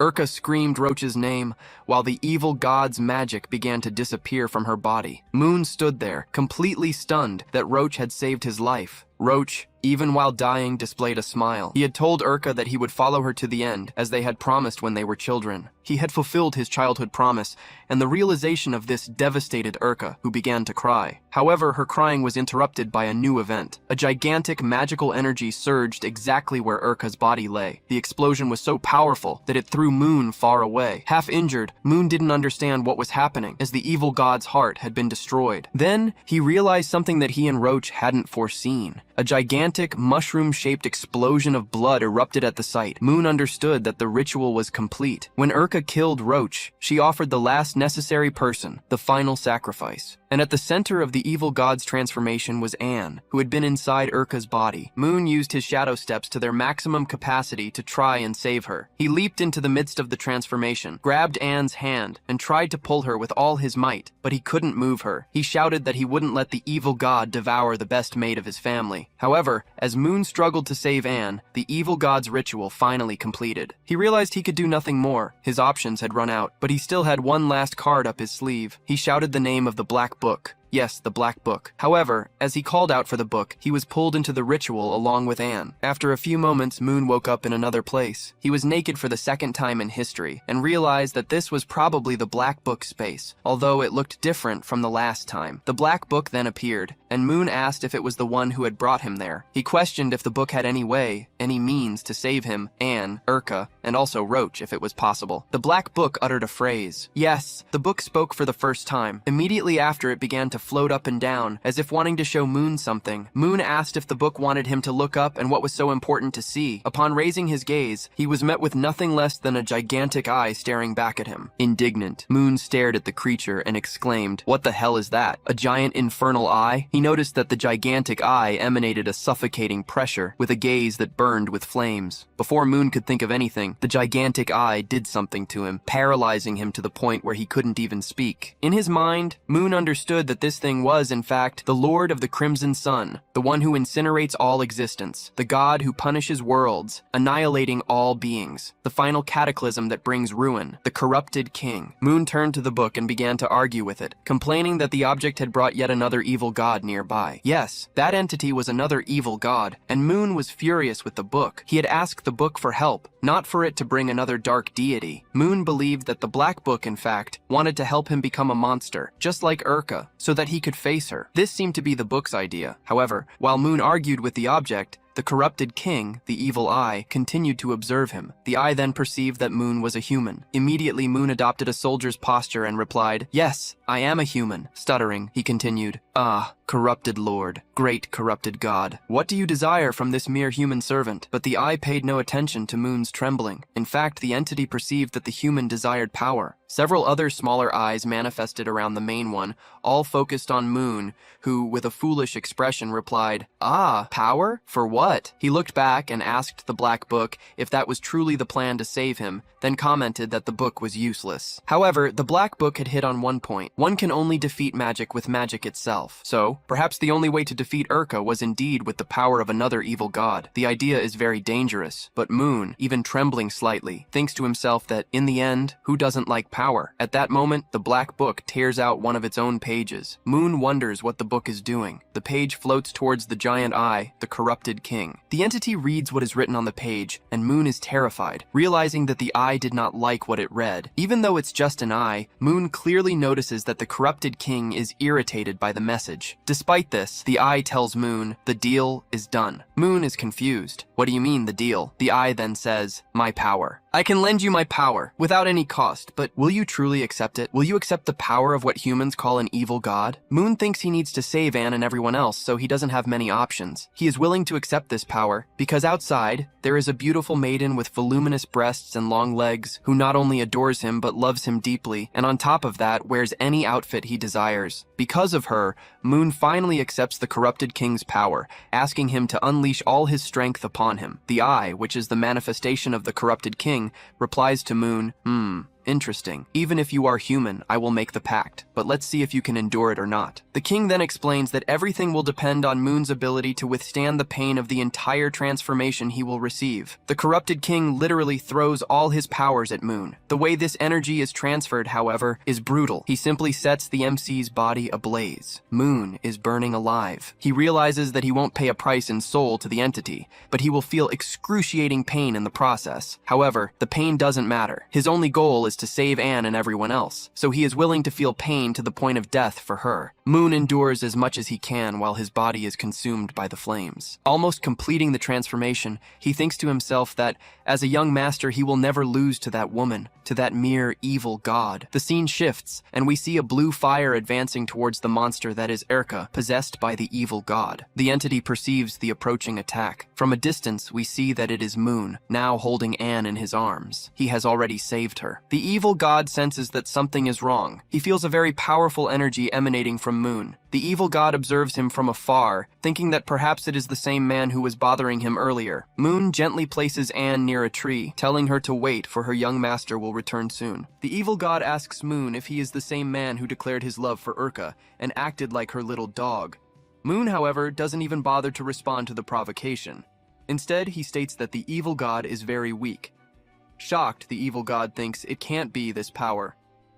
"It's the power of the corrupted king," Moon responds with disdain. "If you, an evil god, could give power to Erka, what's so impossible about this?" He continues, staring at his enemy. "God of love, aren't you? You're a joke, quite a joke, and your joke ends here." As the corrupted king watches him from above, Moon prepares his magic, concentrating a large amount of energy. He unleashes it, and the attack covers a giant area, hitting the evil god squarely. The entity screams in pain and despair as the magic begins to vaporize it. Moon was impressed. He hadn't expected the corrupted king's magic to be so powerful as to defeat the evil god with a single attack. However, the entity wasn't completely dead. A final breath escaped, and Moon realized the fight wasn't over yet. The evil god spoke, its voice weak, saying it found it incredible that all its plans had been ruined by an insignificant insect like Moon, and on top of that, an insect who had made a contract with the corrupted king. The entity continued, saying it was a pity, as it was impossible for the corrupted king to be content with merely observing a human for long. Looking at Moon, the evil god warned him to remember it, for it would return next time to hunt Moon Campbell. Moon was paralyzed, not knowing what to think or say, and complete panic seized him. He hadn't expected to make a god reveal its full name. The entity might have been defeated, but it could return in the future, and if it did, it would probably come after him. In a desperate attempt, Moon shouted to the evil god that his name wasn't Moon, but Ariel, trying to deceive it. After a few moments, the smoke dissipated from the spot where the evil god had been. What remained there wasn't the entity, but Erka's body. Moon, however, didn't even notice this. He was consumed by the fear that the evil god would appear in the future to hunt him. He reassured himself by thinking that the black book had always helped him, and that if the entity returned, the book would help him again. Of this he had no doubt. Suddenly someone called out to Moon. The one calling him young master was none other than Anne, who was running towards him. She was crying, as she had thought Moon had died. In tears, Anne told Moon that she couldn't believe it, that she truly thought he was dead, and that she felt she wouldn't be able to do anything else with her life. Moon, however, reassured her, saying that everything was fine, and that the fight was over. The evil god had been defeated. It was over. Everything was over. Anne recounted that, amidst the battle, she had only managed to see Moon from afar, and noticed that the evil god had disappeared. She then asked if he was the one who had resolved everything. Moon pondered that if he told Anne about the contract he had made with the evil god, she wouldn't react well at all. Therefore, he decided it was better to tell a small lie. He explained that he had managed to find and destroy the core that was in the Terka heart, and because of that, they had solved the problem. However, he added that it wasn't the time to talk about the evil god. Moon told Anne that she had something very important to do now. Anne was confused, wondering what important task that could be. Moon simply pointed to the area where the evil god had been, and there they saw Erka, still alive. He explained that Erka was alive, but didn't have much time left and would soon die completely. Therefore, Anne should take this moment to talk to her. Anne approached Erka, who asked if she was her master. Anne confirmed that she was. Erka then wanted to know if everything was finally over. Anne replied that yes, the evil god that controlled her had been eliminated. Erka said she understood, and thought that was very good. She apologized for everything she had done, and confessed that she had deceived Anne all this time. Confused, Anne asked what she meant by deceiving her. Erka explained that the fact she had been controlled by the evil god had nothing to do with Anne. The conversation they had, in which Anne gave her advice, wasn't what destabilized her. The truth was that Erka had never had a friend, and just wanted someone who wouldn't abandon her again. Erka also revealed that she had had a certain connection with the evil god for a very long time. Years ago, she made small contracts with it to become stronger. She only did this because because Ruchi was very skilled and evolved too quickly, and she couldn't keep up with him. It was only with the help of the evil god that she managed to grow stronger. After her conversation with Anne, she gathered her courage and confessed her feelings to Ruchi. Anne asked if Ruchi had rejected her, but Urka denied it. In fact, Ruchi also wanted to be with her. Urka recounted that night, Ruchi said he also liked her very much, but that they couldn't be together. Terrified, Anne asked why, since two people who loved each other should be together. Urka replied that the reason was because the aunt was pregnant with his child. Yes, Ruchi's aunt was pregnant. Urka continued, explaining that Ruchi liked her very much, but never had the courage to confess his feelings and spent every night sad and regretful for not being able to express himself. With the aunt, it was different. Every time Ruchi was drunk, she helped him, giving advice and trying to support him in the best way she could. One day, Ruchi discovered he had gotten her pregnant. Being a good and responsible man, he wouldn't abandon his child with her. Anne commented that the aunt's pregnancy seemed very quick, since the two had known each other for a short time, and asked if Urka hadn't been suspicious. Urka confirmed that she was very suspicious. That's why, that night, she fully invoked the evil god, because she wanted to know if the aunt was truly pregnant. When Urka finally recovered her memory, after the evil god controlled her body, the aunt was already dead. It wasn't Urka who killed the aunt or the people of the village. It was the evil god who controlled her body for a time. That was the way the entity found to show that the aunt wasn't pregnant. Urka reported that the evil god told her that the story of the baby was a complete lie, a way for the aunt to manipulate Ruchi. Urka concluded, telling Anne that love is something too fragile, so fragile that a single lie can easily separate two people destined to love each other. She said that she had undone her aunt's lie, but her actions could no longer be reversed. Ruchi saw everything. He saw her kill his aunt with her own hands. He realized that Urka was being controlled by the evil god and tried to stop her. Then, to save Ruchi, because the evil god was going to kill him, Urka used a spell on him that transformed him into a puppy. That way,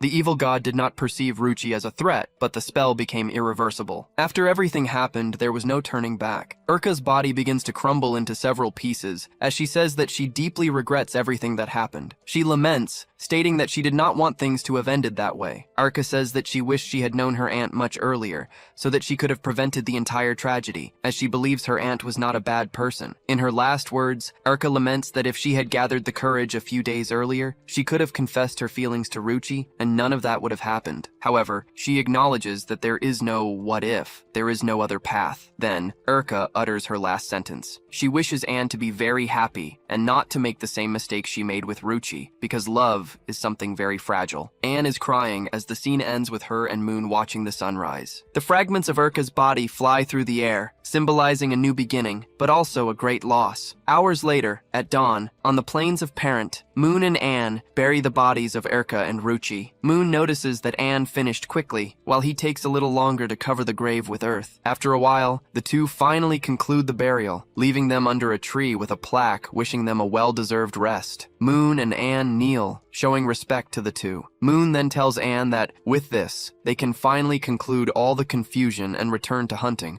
starting over the right way this time. However, Moon notices a strange look on Anne and asks what happened. She replies that she was thinking about how all of that revealed the wrong side of her own love. She reflects that all the love she felt for the young master was wrong, and that she should not have loved him that way. As a consequence, Urka, Ruchi, and everyone in the village died. Even thinking about not loving Moon anymore because of all the mistakes she made, she cannot suppress her feelings for him. Then, she asks Moon if he, the young master, truly loves her, even after everything that happened. Moon replies that Anne might have confused the desire to possess with true love. He explains that the desire to possess is often an extension of love and resembles it, but in essence, they are completely different things and easy to confuse. Anne agrees, saying that she probably confused the desire to possess with love. However, Moon thinks to himself that in truth, he is not sure about that. He reflects that each person is different, with their own unique way of loving, and that only Anne can know exactly what she feels. He ponders that since Anne is no longer an Iantari, they can try to make the relationship work this time. Moon looks at the sun, thinking about what love truly is, what it means to love someone. While Moon is immersed in his philosophical thoughts, Anne interrupts him with a question. She reminds him that when they were in the basement, he had said he wanted to have a normal relationship with her, without her being an Iantari. Given that, she suggests they could start over. The word start over echoes in Moon's mind. He asks asks Anne to wait a moment, as he wants to clarify a few things before proceeding. Moon then asks if her intention is to take him back to the mansion or imprison him there. Anne replies that she wants them both to return to the mansion because that's where they live. She emphasizes that it's the only place she grew up, therefore the mansion is also her home. She assures him that she has no intention of imprisoning him again. Anne continues, explaining that she wants to start from scratch, not as Moon's girlfriend, but as a simple maid who will attend to his wishes. She hopes that, little by little, they can build a normal relationship. She becomes a little shy and asks Moon if she can truly serve the young master once more, questioning if that would be possible. Moon then holds Anne's hand tightly, leaving her confused. He replies, asking if she really needs to ask a question like that, and states that he wishes for her to continue serving him and attending to his desires. Even though she is no longer the yandere, he still wants her. Moon feels like a missionary. He then tells Anne that they should go home immediately, as they are very tired. Anne, with a mischievous smile, agrees. Given that, Moon reasoned that if he managed to make a yandere stop being a yandere, then he was an incredible person. After all, most men who tried that in other stories did not survive. Moon thinks that, now that Anne has returned to normal, that horrible fate the Black Book predicted, that he would one day be murdered by her, will probably no longer happen. In his head, Moon believes everything is resolved. However, 2 days passed in the story. They returned to the Campbell mansion. But when Moon arrived home, he ate, and suddenly, everything went dark. The dizzying sensation was familiar to him, as was the ceiling he was seeing. And yes, it's exactly what you're thinking. Moon was back in Anne's small room. All that progress was for nothing. He thinks to himself, where did I go wrong? Probably some inevitable force of the original story forced him back to Anne, and perhaps to her semi-yandere version. Suddenly, the handcuffs on his wrists opened, followed by those restraining his feet. A voice calls him,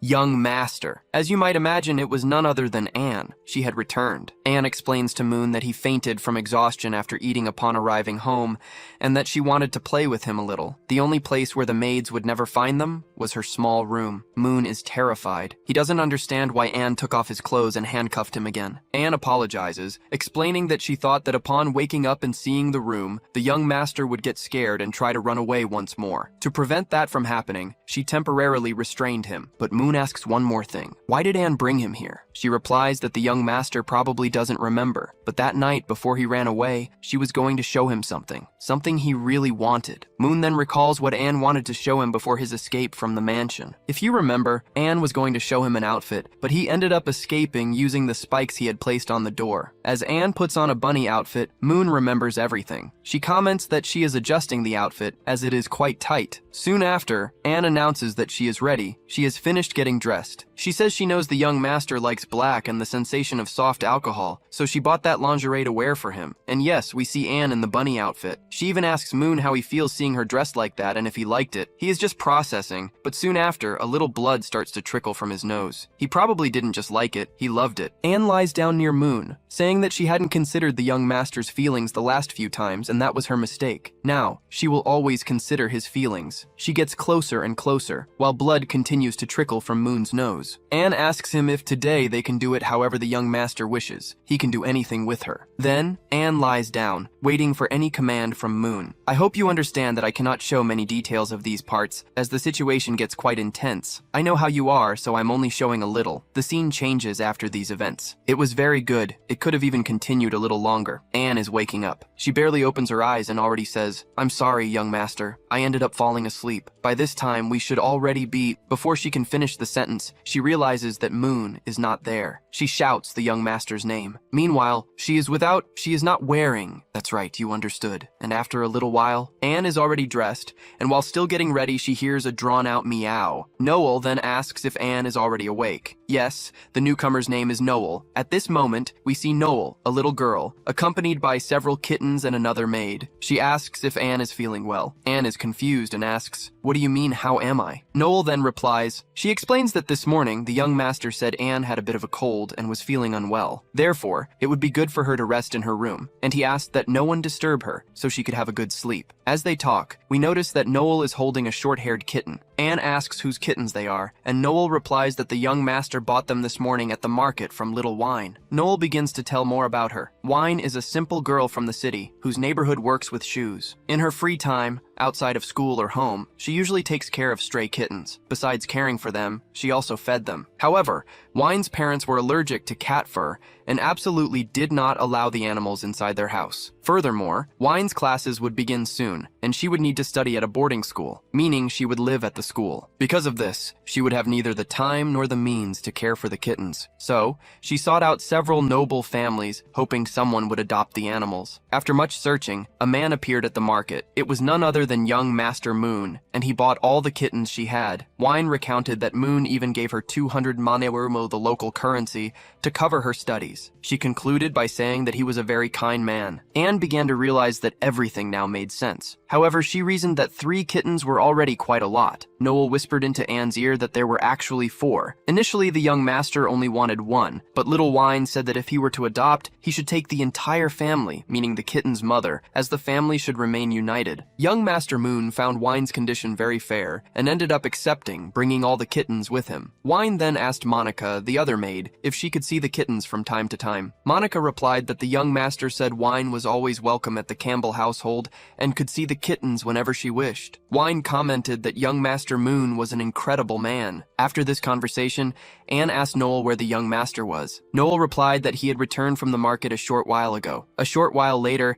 Anna knocked on Moon's bedroom door. He replied that the door was not locked and that she could come in. Anna slowly opened the door and noticed Moon playing with the kittens. Moon explained that he had seen her very tired and didn't want to disturb her, which was why he let her sleep in. However, Anna barely heard what he said. She simply jumped on him, hugging him as if she hadn't seen him in years. Anna said she had been terribly startled. Since Moon needed to go to the academy, she thought he had already left without saying goodbye, which would have made her very sad. Moon replied that although it was already time to register, he would never leave without saying goodbye to her. He reassured her, telling her she could rest easy about that. Recovered from her fright, Anna asked how the young master had gone to the market and returned with so many kittens. Moon replied that on his way back home, he remembered Anna had asked if he liked cats and thought perhaps she wanted one for herself. So, when he was passing by the market that morning, he saw a pet shop and inside found this little kitten that was now lying on the bed. Moon revealed that he had named him Moon Segundo, or Mumu, and asked what Anna thought of him. He commented that the cat was very much like him, even having eyes and fur color similar to his hair color. It was practically another version of himself, just in kitten form, and very adorable. Picking up the kitten, Moon offered it to Anna, saying it was a gift for her, a miniature version of himself. He commented that when the academy began,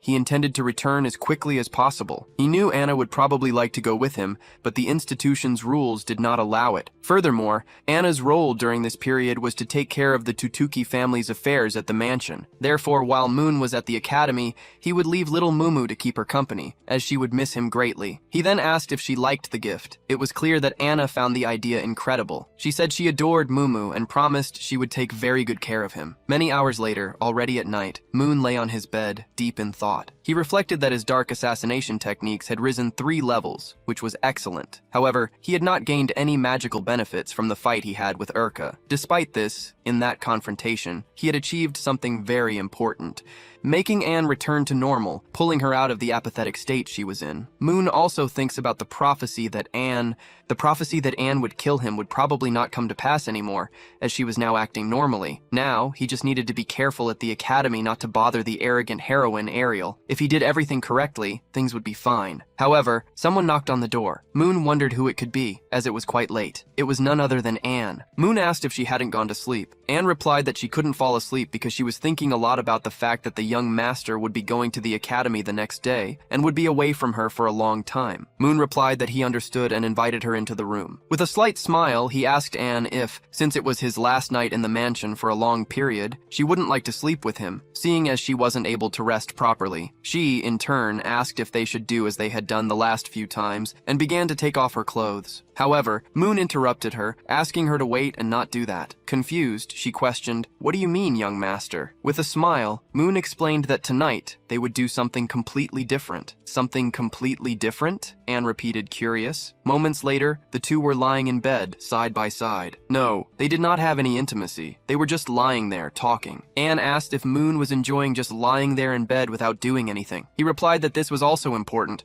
as love was not just about physical intimacy. Love was also also about talking, having an emotional connection, and knowing the essence of the person you care about. Anne moved closer to Moon, saying that she didn't want to be separated from the young master. After everything they had been through, just now that things had been resolved, they would have to be apart for a while. Moon replied that a semester at the academy only lasted 4 months, and that, at the end of that period, the holidays would arrive, and he could return to Mansenberg. Anne, with a sad tone, retorted that 4 months was a long time, and that she didn't want him to leave. He then suggested that if she missed him, she could write letters, and he would make sure to answer them immediately. Anne called his name once more, and he asked, "What is it, Anne?" She replied that she was feeling the warmth of the young master's body so close, his breath. Anne confessed that she could no longer hold back, and asked if they could have a moment of intimacy, at least that night, since he would be away from her for 4 months. Moon closed his eyes, thinking that it was fine and that they could do what she asked. He reflected that he also couldn't control himself, as he liked Anne very much, especially after what had happened with the bunny outfit. He had wanted to handle the situation more delicately before they moved on to something more serious, but since Anne had brought it up, there was no longer any way to escape. Then, Moon began to take off his clothes and commented that this time he would be on top. Anne just remained there lying down. She then said that she would do exactly as the young master wished. The scene focuses only on the black book while they are occupied. We see a page of the book with some important notes. Jealousy process, 100%. Destiny intervention activated. Partial memory erasure processing completed. And at the end, the phrase, "Keep striving, Moon Campbell." The meaning of this is still a mystery, but it is certainly something important for the story that will be discovered later. The scene then shifts to St. Mary's Academy, a completely different place. This is where Moon will study for the next 4 months. We see the academy's pool and then a person's foot. It's none other than Ariel, announcing her return. Finally, a secondary character from the beginning of the story reappears. Ariel jumps into the pool, splashing water everywhere. She is very happy, as it was worth arriving a week before everyone else to have the academy's giant pool all to herself and her sister. She asks if Leah is enjoying the pool.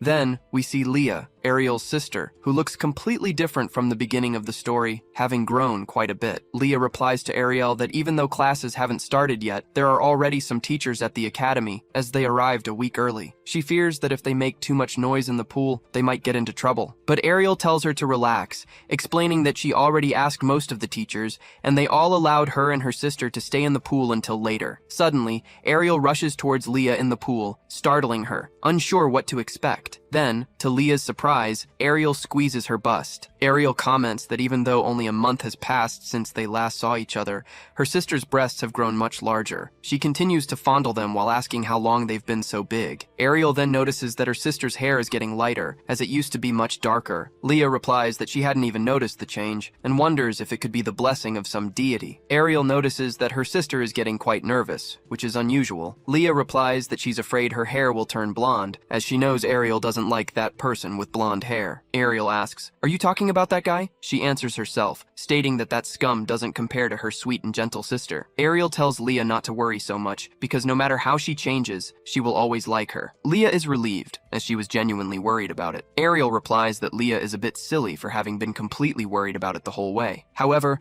Ariel suddenly remembers Moon, and her expression fills with anger. She remembered how that imbecile had already made her very angry, especially for turning her own coming-of-age ceremony into an assassination attempt involving Princess Celia. It was on that occasion that Moon saved Celia from being stabbed by an assassin. Ariel continued, saying that he almost hurt Celia in the process. She then told Leah that it would be better for her to stay far, far away from that guy to avoid unnecessary trouble. However, Leah replied that the assassination incident involving Celia was not Moon's fault. According to the official statement from the royal family, it was thanks to Moon that the princess managed to survive that day. Leah continued, explaining that after that incident, it was Princess Celia herself who called her to help with Moon's emergency treatment. Ariel then realized that was why Leah had disappeared for a whole hour, and Leah confirmed it. She spent an hour taking care of Moon, as she needed to wait for the royal physician to arrive, and did everything to keep him alive until help arrived. Leah added that he risked his own life to save the princess, and, at least on that point, she thought young Moon was a very brave and righteous man. But Ariel interrupted her, saying, Hey, don't say that guy's name. He's not young or anything, he's just an imbecile." Ariel continued, admitting that she didn't deny he had the courage to save Celia. However, she didn't like him as a person. To this day, she couldn't understand how Moon's parents, with his mother being a very intelligent person, and his father as well, could have such a foolish son. However, Ariel became more serious, as she ended up agreeing with her sister. Leah was right. It seemed that Moon Guy had changed a bit. In the past, he wouldn't even look at Ariel's face or remember her name. This was very strange because that guy had a very weak and impulsive personality. He would never risk his own life to save someone. Ariel then stretched in the pool and said that was enough talk about that unpleasant guy. She wanted to stay in the water a bit longer, then take another shower and leave, and she warned that if Moon showed up to bother her, she would break him in half. The two continued talking, and Ariel said she had wanted to ask Leah something for a long time. Leah asked what it was, and Ariel wanted to know how her sister managed to make her mountains grow that way. She asked if there was any secret method to increase the size of those things,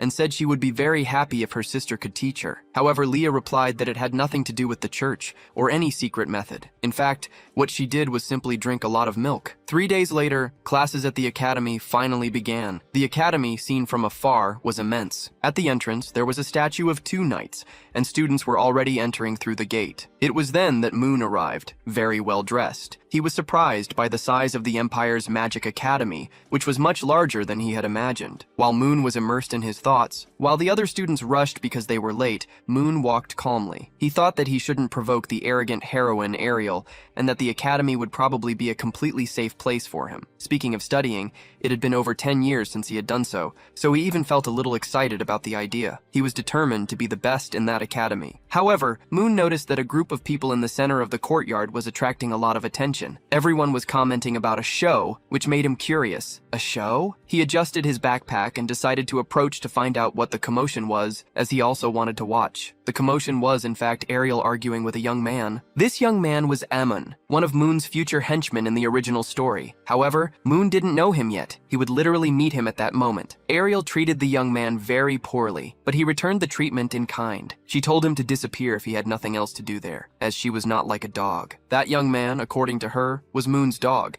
and she didn't want to be bothered with such senseless nonsense. The young man gave a mocking smile, saying that Ariel was being very foolish, and challenged her to a fight. Ariel seemed uncertain about what to do. Around them, everyone in the academy watched, commenting that Ariel was pitiful for always being harassed by those guys. A girl with glasses and green hair even said, "A fourth-year student challenging a second year? How shameful." Meanwhile, Moon ate a sausage and analyzed Ariel. He realized that this was the perfect time to observe her abilities and begin preparing for his future confrontation. Ariel, for her part, was very calm, as those young men had challenged her many times before and always lost. Probably this time would be no different. Emon spoke, saying that last time it was a mistake to send someone like Crew to attack her. He admitted that he hadn't expected Ariel to be able to defeat Crew, but that this time would be different, because he, Emon, the madman of Campbell, would attack and completely crush Ariel. Upon hearing the title Madman of Campbell, Moon realized that this young man was one of his future allies. Ariel replied that it was fine if Eamon wanted to fight, as she would make him fall to the ground once more, if that were the case. However, Eamon clarified that it wasn't he who would fight her. The one who would face Ariel would be Moon Campbell. At that very moment, everyone around turned and looked at Moon, who was left without understanding what was happening. He realized that his future ally was an idiot. Moon had just arrived and didn't even know about the situation. He thought that young man was truly very stupid. Everyone observing the scene realized that it was the real Moon Campbell. They couldn't believe he actually existed. The rumors about Moon were incredible. The girls whispered that just by looking into his eyes, there was a chance of getting pregnant by him. What kind of rumor was that? How could someone get pregnant just by a look? Another girl replied that if Moon Campbell took her home, inappropriate things could happen during the night, and the situation wouldn't end well for her. Moon's reputations were truly impressive, and the rumors continued. Some girls said that he had been involved with so many women in the past that he could fill an entire class of 40 female students. Moon then realized that the original character of that story was a terrible person. The reputation he had at that academy was that of a complete womanizer. Suddenly, Pessim and Ariel entered the scene, assuming a combat stance. Ariel turned to Moon and said that she already knew he would appear. She then replied to Moon, "What is it? You're still the same as always. You have no talent and just send your street dogs to attack others, don't you? You're still as useless as ever." Moon realized how harsh Ariel's words were. Ariel continues, "Oh, you think that was harsh? That's exactly what you deserve, you idiot." Another sharp retort. Many people around began to gather, expecting a fight. After all, the young master of the Campbell family was known for being troublesome. The crowd wondered who would emerge victorious, if Moon would destroy Ariel or if Ariel would tear him apart. Going against expectations, Moon shouted Ariel's name loudly, so everyone could hear. The shout startled even Ariel herself. Then, to everyone's shock, Moon apologized, saying he didn't want to bother her. The crowd was left speechless. After all, he was known for causing a lot of trouble and hurting others, and now he was apologizing. Even Ariel was perplexed, as Moon had never acted this way towards her before. Iman appeared and interfered, saying that young Moon couldn't apologize to an idiot like that because he belonged to the noble Campbell family. Moon turned to Iman and asked what he thought he was doing, putting on such a spectacle. Iman, along with two other subordinates of Moon, replied that because of the public humiliation, they must destroy Ariel. They argued that Moon was being demeaned in front of everyone. With a serious expression, Moon asked if anyone had given Iman the order to do that, as he hadn't asked anyone to hurt Ariel. Iman was speechless. He stammered and ended up replying that the idea of hurting Ariel was his own, that no one had forced him to do anything. Moon then stated that such behavior, picking a fight without receiving orders, deserved a good scolding. Afterwards, he dragged Iman to a corner to talk in private. Moon told Iman never to make a scene like that again, as he had an important plan in mind. He instructed Iman to take some men and offer sincere apologies to Ariel. After the apology, Amon was to take the money Moon was offering him and lead the men to buy something delicious at the canteen. Before all that, however, Amon needed to help him disperse the curious onlookers who had gathered. Moon also commented that it was all his fault, and that Amon had ended up getting the worst of the situation. To his subordinate's surprise, Moon apologized, calling him brother. The gesture touched Amon deeply. His master had not only given him money to buy food and taken full responsibility for the mistake he had made,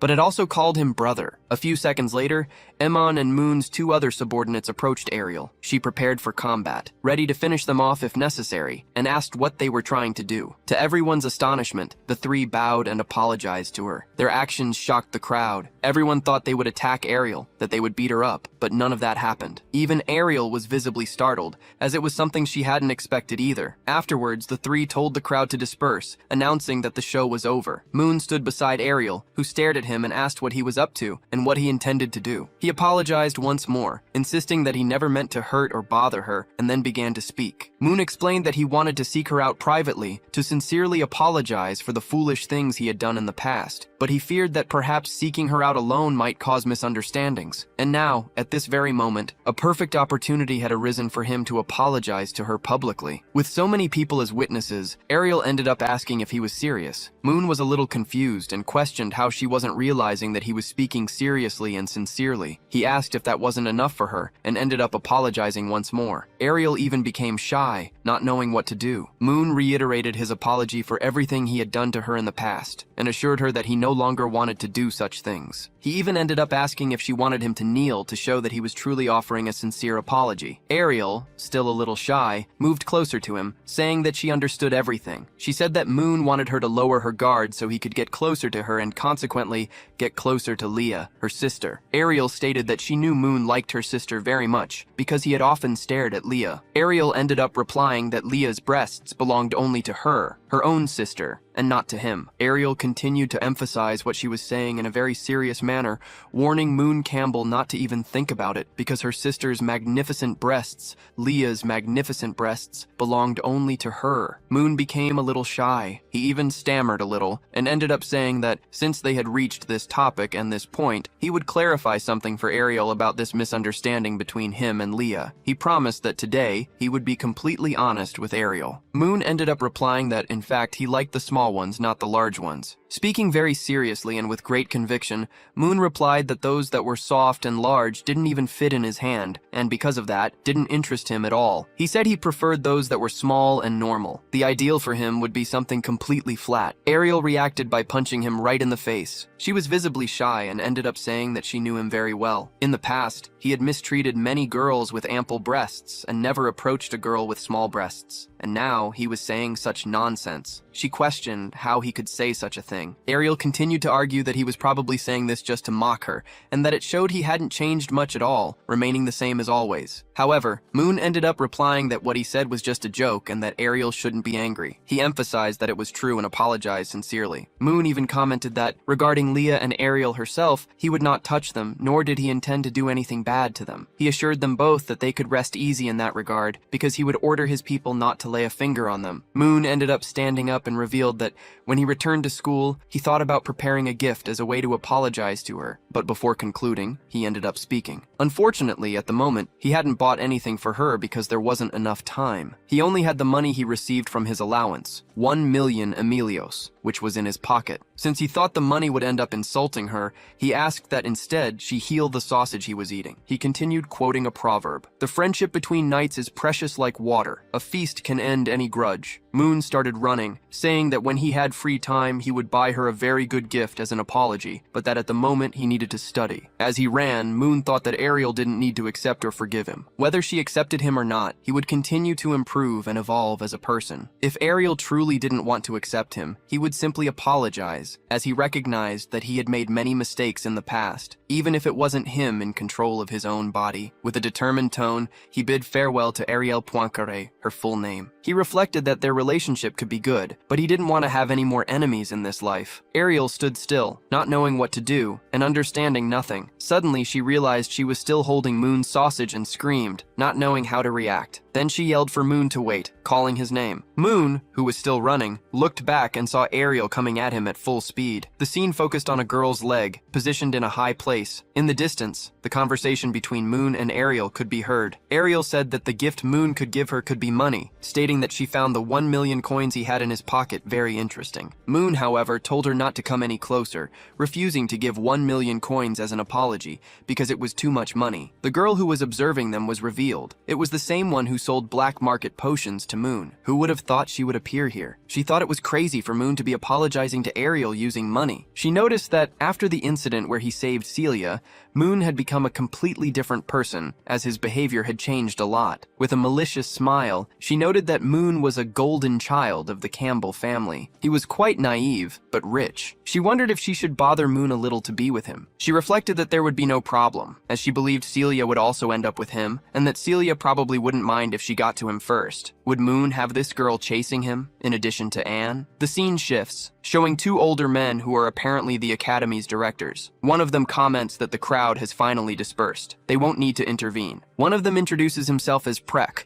the director of the magic department at St. Mary's Academy. Seeing that the commotion has ended, Prek questions why those two are still so close. He then asks his companion if he can read lips from a distance to know what they are discussing, even without hearing anything. The old man in question is none other than Professor Krent, from the potions department of the same academy. He replies that the boy is apologizing to Ariel, offering half a roasted sausage as compensation. Krent ends up laughing at the situation, finding it comical that Moon is offering a sausage. He continues, admitting that apparently the young man from the Campbell family has changed quite a bit, as his attitude is rather amusing. However, Director Prek retorts, stating that this is impossible. According to him, Moon Campbell would never change his behavior. Prek goes on, saying that the boy always considered himself superior, using the fact that he was a duke's son to do exactly as he pleased at the academy. The following scene illustrates this, showing Moon walking while some girls, frightened, hastily flee from him. Prek continues telling the professor that Moon Campbell has caused many disturbances in the past. He emphasizes that he doesn't believe Moon apologized to Ariel, as he always heavily criticized her for being the illegitimate daughter of a wealthy and noble family. However, Professor Krent from the potions department insists. He states that, from his lip reading, Moon truly said something that seems to be true, indicating he is being sincere. Director Prek, however, reacts with great anger, saying that all of it is nonsense. He declares that if Moon truly changed, he would be able to eat the entire table. The other professor comments that it's clear he really dislikes Moon Campbell, but the director replies that it's not a matter of liking or disliking. He states that the young man is a disgrace to St. Mary's Academy. The reason for this is that last year, Moon took an entire year to learn nothing more than a simple illumination spell, a basic light spell, which is unacceptable for an academy of such high prestige. However, Professor Krent comments to the director that, as the head of the magic department, he could simply dismiss Moon. But they cannot do that so soon, because Moon needs, at the very least, to have a chance to show that he has changed and improved. If he were to leave, they could use the justification that the boy is not good at magic, but rather at fighting, just like his father. Moon's father is very skilled in combat, not magic. The director, for his part, still cannot believe that Moon only gets low grades and has such a bad reputation, as his father and mother are incredible and very intelligent people, and even with low grades, Moon has never broken any academy rules. However, the two men comment that they won't be able to expel Moon from the academy so easily, because his family is very important to the empire. And it's not just about his his father and mother. Moon has several uncles and other relatives who work in different sectors of the imperial government. Therefore, if they tried to remove Moon from the academy, his family's politicians and other related individuals would likely intervene to ensure he wasn't expelled. In other words, in a way, Moon is untouchable. He cannot be removed from the academy merely by the will of the director, who dislikes him. The professor then comments that he has been observing Moon for some time and noticed something. When Moon entered the academy, he picked up some trash that was lying on the ground and put it in the bin, something no other student who passed by there bothered to do. Furthermore, he saw a bird's nest that had fallen to the ground and put it back in the tree. And the most curious thing was that the birds didn't seem afraid of him. In fact, they seemed very comfortable in his presence. The older man even smiles as he realizes that Moon has changed a lot. He recounts another situation that shows this change. When Moon entered, he found a crying girl and offered her a handkerchief to calm her down. However, the girl was startled to see that it was Moon Campbell and fled, as he has a terrible reputation among the students. Despite this, the professor observes that Moon is doing something very different. He notices that he was doing nothing more than making a reference to the statue of the Academy's first founder. Director Preck becomes completely startled, because in recent years, no one had made any reference to the founder's statue. We then see our MC Moon thinking that he needs to be a much more polite person to improve his reputation. Therefore, he was doing something he knew would please many teachers. However, Moon notices that the statue has a mark on its neck. This was because the statue's head had fallen off the previous year, when the MC was at the academy, and the one who made it fall was none other than Moon himself. In his past life, he was also the one who put the head back in place. Moon then offered a kind of prayer, promising himself that he would never do those horrible things again. The two gentlemen observing him noticed that Moon had changed a lot, and that his behavior was now excellent. After all, not even they, when they first arrived at the academy, had ever revered the founder's statue. It was something they never did, but Moon was doing it. The elder, a man with a long white beard and hair, commented to the director about when he would fulfill the bet and eat the entire table, since Moon's behavior had changed and he had lost. The director left in anger, stating that it was nothing, as just one day didn't prove his behavior had improved. It would take a few more weeks for him to be sure. The director continued, saying that it's very difficult to change a person's nature and character, being almost impossible in such a short period of time. Probably that boy from the Campbell family was planning something bad, and he, the director, would be watching Moon in the coming days to prove he was right and that the young man was up to something. The other gentleman from the potions department commented that the director remained stubborn. Furthermore, he felt that this year at the academy would be much more interesting than the previous one. The scene changes and we see the dormitories of St. Mary's Academy. A woman is handing Moon the key to his room, number 526. In a very affectionate way, Moon thanks the woman, saying, "Thank you very much, ma'am. I hope you have," the woman replies, wishing Moon a great day as well. However, she finds him familiar and remembers that he is probably that famous boy who causes a lot of trouble. She recalls that the other women don't like him very much and that he belongs to a very wealthy family. However, the way he spoke to her and the politeness he showed moved her, making her a little emotional. She found him very polite and charming. Moon enters his room and notices that the space is quite large, considerably bigger than his room in the Campbell mansion. He realizes that this will be his happy corner to train, study, and do everything necessary to become a better and stronger person. He jumps onto the bed, noticing that it's very soft, but concludes that it doesn't even come close to his family's bed, which is much more comfortable. Moon then thinks that the year's opening ceremony and classes only begin tomorrow. Since he has nothing to do during the afternoon,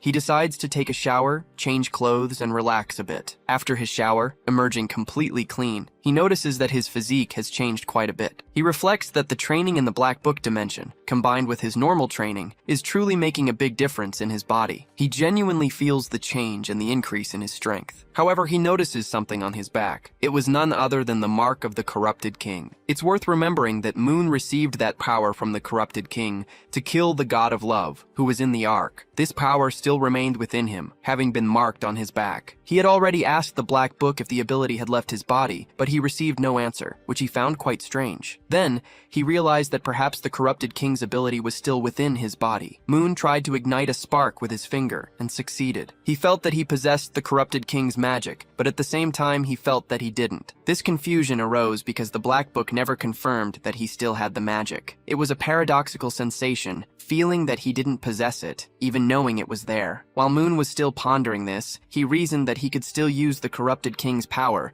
but he noticed that it was very weak now, so weak that he could extinguish the small flame with just a light breath. He then pondered whether he truly wanted to use this power. To use the corrupted king's power, he would probably have to train more, because the Vokasu magic he had just used was worse than a simple illumination spell. However, Moon reflected and decided that he no longer wanted to train this power. The evil gods he had faced so far had only brought him trouble, and he didn't want to get involved in the lives of those crazy beings again. He also believed that no god would bother him, as he was now at the Santa Maria Imperial Academy, the most prestigious academy in the country. There, the nation's most powerful mages studied, and Moon intended to spend the next 3 years studying there to become a better and stronger person. For this, he would use the Black Book, which would help him during this period. His goal was to become very, very strong indeed. So strong that not even an evil god would be a match to defeat him. He agreed with himself that this idea was brilliant. However, as he lay on his bed, Moon realized that he was very weak and needed to start taking things more seriously, both his studies and the improvement of his abilities. Determined to start immediately, the Black Book literally fell onto his face once again, as it was accustomed to doing. The scene transported us to the Black Book's dimension, a place we hadn't seen in a long time. Inside, Moon was much stronger and fully prepared to train. He thought it was much better to leave certain training matters to the book, as the object always assisted him in such times. Very happy, Moon commented that it had taken 197 deaths to evolve to level 2 of the Black Book. Yes, he had died 197 times to reach the second level of the dimension and be able to train more intensely. Because of so many attempts, he had learned many new moves and now knew how to take care of himself very well. It was revealed that, in the story, every time a character died, they became a Crow Knight, a type of ghost, within the Black Book's dimension. We then saw Roach, Urka's husband, who fought with a sword and shield and represented the challenge of level 2. The scene abruptly shifted to the female dormitory of Santa Maria Academy. There, we saw Ariel in her room, and the one who appeared at the door was Leah, her sister. Leah wanted to talk to Ariel, as she had just heard some rumors about her and Moon. Leah wanted to know if it was really true. Ariel replied to her sister that the news had spread very quickly, which caught her completely by surprise, as she never expected Moon to apologize to her. At this, Leah was startled, as she didn't think this rumor about the apology was true. She thought it was just a rumor. Ariel then commented that it wasn't a rumor, but rather something that had actually happened today, just a few hours ago. Leah then concluded that it was indeed true that Ariel and Moon had a child. Ariel was completely bewildered, questioning how she and Moon could have had a child in so few hours. But Leah, her sister, explained that the school newspaper had published a story that Ariel was pregnant with Moon, since the two had fought earlier. As the two talked, the scene focused on Ariel's ring that lay on a small table, an item of great importance. Ariel picked up the school newspaper and read everything written, wondering aloud who the idiot was who wrote such a thing. Her, pregnant with Moon Campbell, would be a colossal absurdity. Leah commented that the newspaper had used some real facts about what happened and mixed them with false information. This newspaper rumor was spreading throughout the entire academy. Furthermore, it stated that Moon was dating Ariel and 13 other girls from different families. Ariel tells Leah to stop saying such absurd things and states that tomorrow she will walk right in front of the room of the people who made the newspaper to have a very close conversation with them. There's no way she will allow them to spread rumors that she is pregnant with Moon, or that she is his ex-girlfriend, or the mother of his child, and things like that. Leah corrects her, saying that the rumor isn't about being an ex-girlfriend, but rather an ex-girlfriend with a child. Ariel replies that her sister is very silly, as that's not true, and asks if Leah is mocking her. Then, Ariel jumps on Leah in a playful manner. She calls her sister a damn funny one and asks if her breasts have grown a bit more today, commenting that she loves her sister's breasts. Ariel continues, asking if Leah will still dare to keep joking with her. Leah starts laughing and asks her to stop, saying that she gives up and won't do it anymore. After the playful moment, Leah comments that it's a good thing Ariel wasn't too bothered by the facts, as tomorrow is the Academy's opening ceremony. She says she's going back to her room to sleep, as the next day will be very important. Ariel asks if Leah doesn't want to sleep with her, since tomorrow is also an important day. However, Leah replies that she can't, as she needs to take a bath and practice some of her healing magic, which is her focus. She wishes Ariel good night, and Ariel returns the gesture. The scene ends in Ariel's room. As she lies down on her bed, she becomes thoughtful, reflecting that the black market no longer exists. It was through it that she earned money to pay her bills, and now, Even on the eve of the ceremony, this concern comes to the forefront. She needs to find a new way to make money, but she has to balance that with her studies at the same time. She realizes that this year will be very demanding. Ariel is very angry because she spends a fortune to study magic and is now running out of money. Furthermore, the school newspaper has been spreading rumors about her everywhere, which deeply bothers her. Now, a little calmer,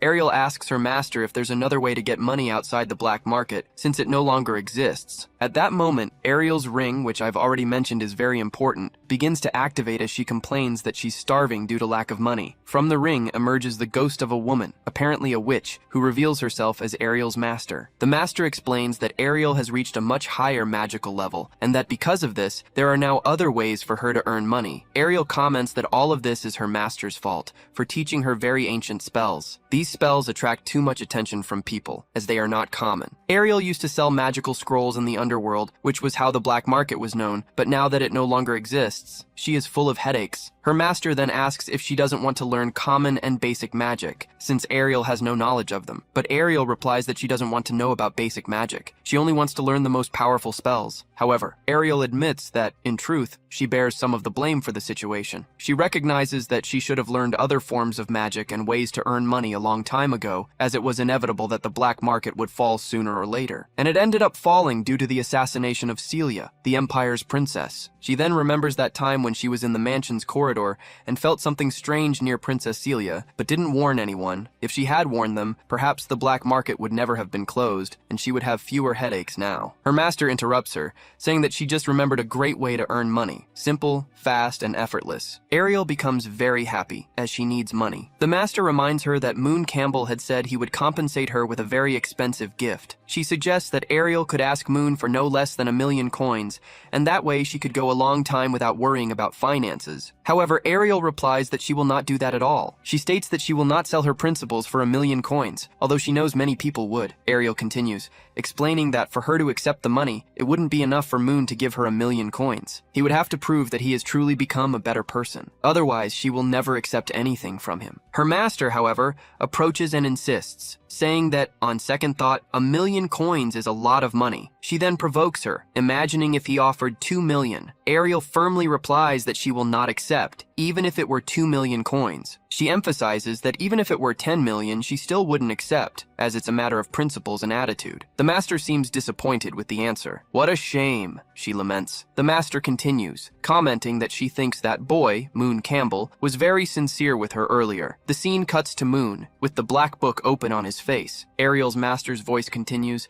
saying that Moon Campbell truly seems to have changed, while the image shows Moon completely exhausted from his training with the black book. The scene returns to St. Mary Academy. A few hours have passed, and it is already morning. Professor Pronk, who was very accustomed to morning walks, was thinking about the saying he always told everyone, effort is always rewarded. He noticed that there was no one in the Academy's exercise and running area. The true prodigies of the Empire normally woke up before sunrise to train. However, no one from this latest generation had done so yet. This new generation is very different. The professor still thought that there were only 2 hours left until the Academy's opening ceremony, and no one had even gotten out of bed. This was truly regrettable. Just as he was thinking about this, someone ran past him. It was none other than Moon, doing his cardio workout. At first, the professor didn't recognize him, and was surprised that there was a student training so early. He thought to himself that discipline is always an essential quality of the strongest. A student who trains early in the morning deserves all the praise from a professor. He continued thinking that if there was time later, he would call this student to the stage for an honor. It would be a way to make the lazy students of recent years realize that there are still people who put in effort. This type of person motivates other students to become better. Then, Professor Pronk asked the student who he was, calling out to him. Moon replied, "Good morning, Professor Pronk." The professor, surprised, said, "Good morning. Is that Moon Campbell?" It was then that he realized it was Moon, the person he hated most in that academy. He yelled, "What are you doing here, you brat?" Moon calmly replied, "As you can see, Professor, I'm running early in the morning doing my morning cardio." The professor asked incredulously, "Running?" Moon continued, "That's right. Although this amount of exercise won't help much to improve my body, running and then taking a cold shower makes me fully awake for the first classes of this year, and I want to pay close attention." The professor then questioned if that was really all he was running for,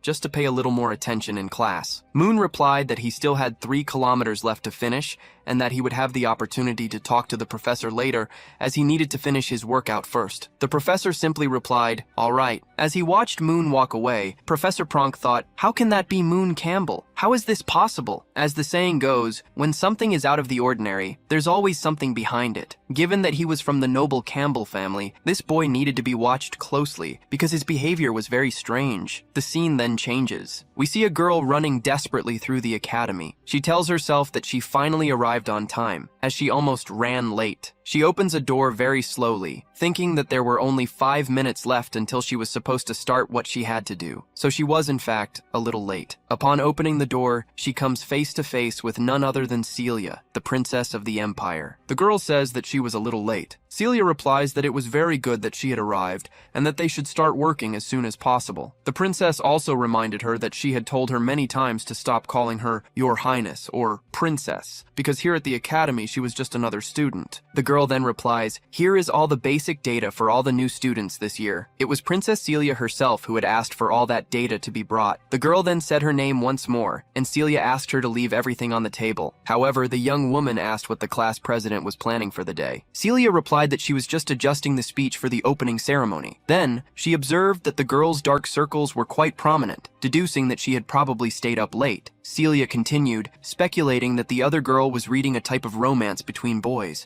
with a kind of poorly made yet powerful god, who fell in love with the reader. The girl became a little scared, as Celia had noticed all of that just by observing her. And yes, this girl is an otaku, just like Moon. She reads stories, but in this case, she herself is a character in the story. That's the point, Celia continued, saying that she couldn't understand that type of romance with men, villains, and even gods. She warned that if the girl kept reading those stories at night and didn't sleep properly, it would greatly hinder her magic studies, and, in that case, she would have no choice but to forbid her from reading the books, since they were stealing her sleep. The girl quickly replied, taking the blame and saying that she didn't want to be forbidden from reading her romances. Celia then stood up and opened a window, feeling the strong wind blowing outside. She commented that spring that year had arrived much earlier than the previous year. The other girl agreed, mentioning that when she returned to her hometown, it was already starting to snow there, which was very strange. Soon after, she began to dust the books with some kind of duster. However, she noticed that Celia had been looking out the window for a long time and asked what she was doing. The girl approached and saw that Celia was looking at none other than Moon Campbell. Yes, Moon Campbell himself. The girl's expression hardened, showing anger towards Moon. Celia noticed and asked if he had caused more trouble. The other replied, yes, a very big trouble,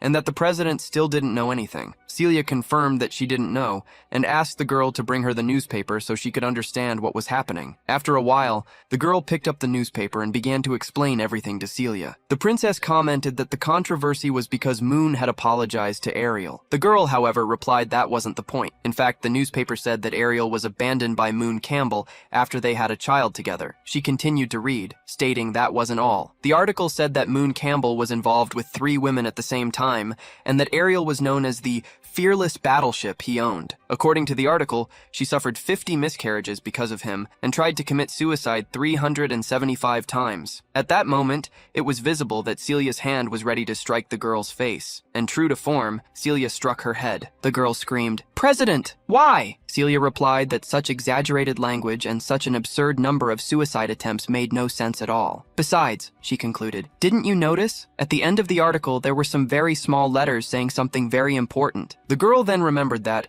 in the newspaper, there was a part written exactly like this. All the content above is mere speculation by the editorial staff, made only for entertainment. It does not reflect the real situation. Celia then told her that she hadn't read the newspaper to the end. Then, Celia took the newspaper and hit the girl on the head with it, saying that next time, she should read much more and talk much less, because if she continued like this, she would become increasingly foolish. The girl replied that she would remember that. She asked Celia if, since that was clearly a rumor, she, as class president, shouldn't apply some punishment. Celia replied that she would see to that later. Celia reflected that, as the student council president of St. Mary's Academy, she could not allow this type of information or mess in the institution. Likewise, she could not allow anyone to use another person's image to intimidate or spread false information. That was totally wrong, and Celia was against the dissemination of fake news. But that wasn't all she was thinking. She also remembered that Moon had saved her and didn't want him to be labeled as an inferior or problematic person,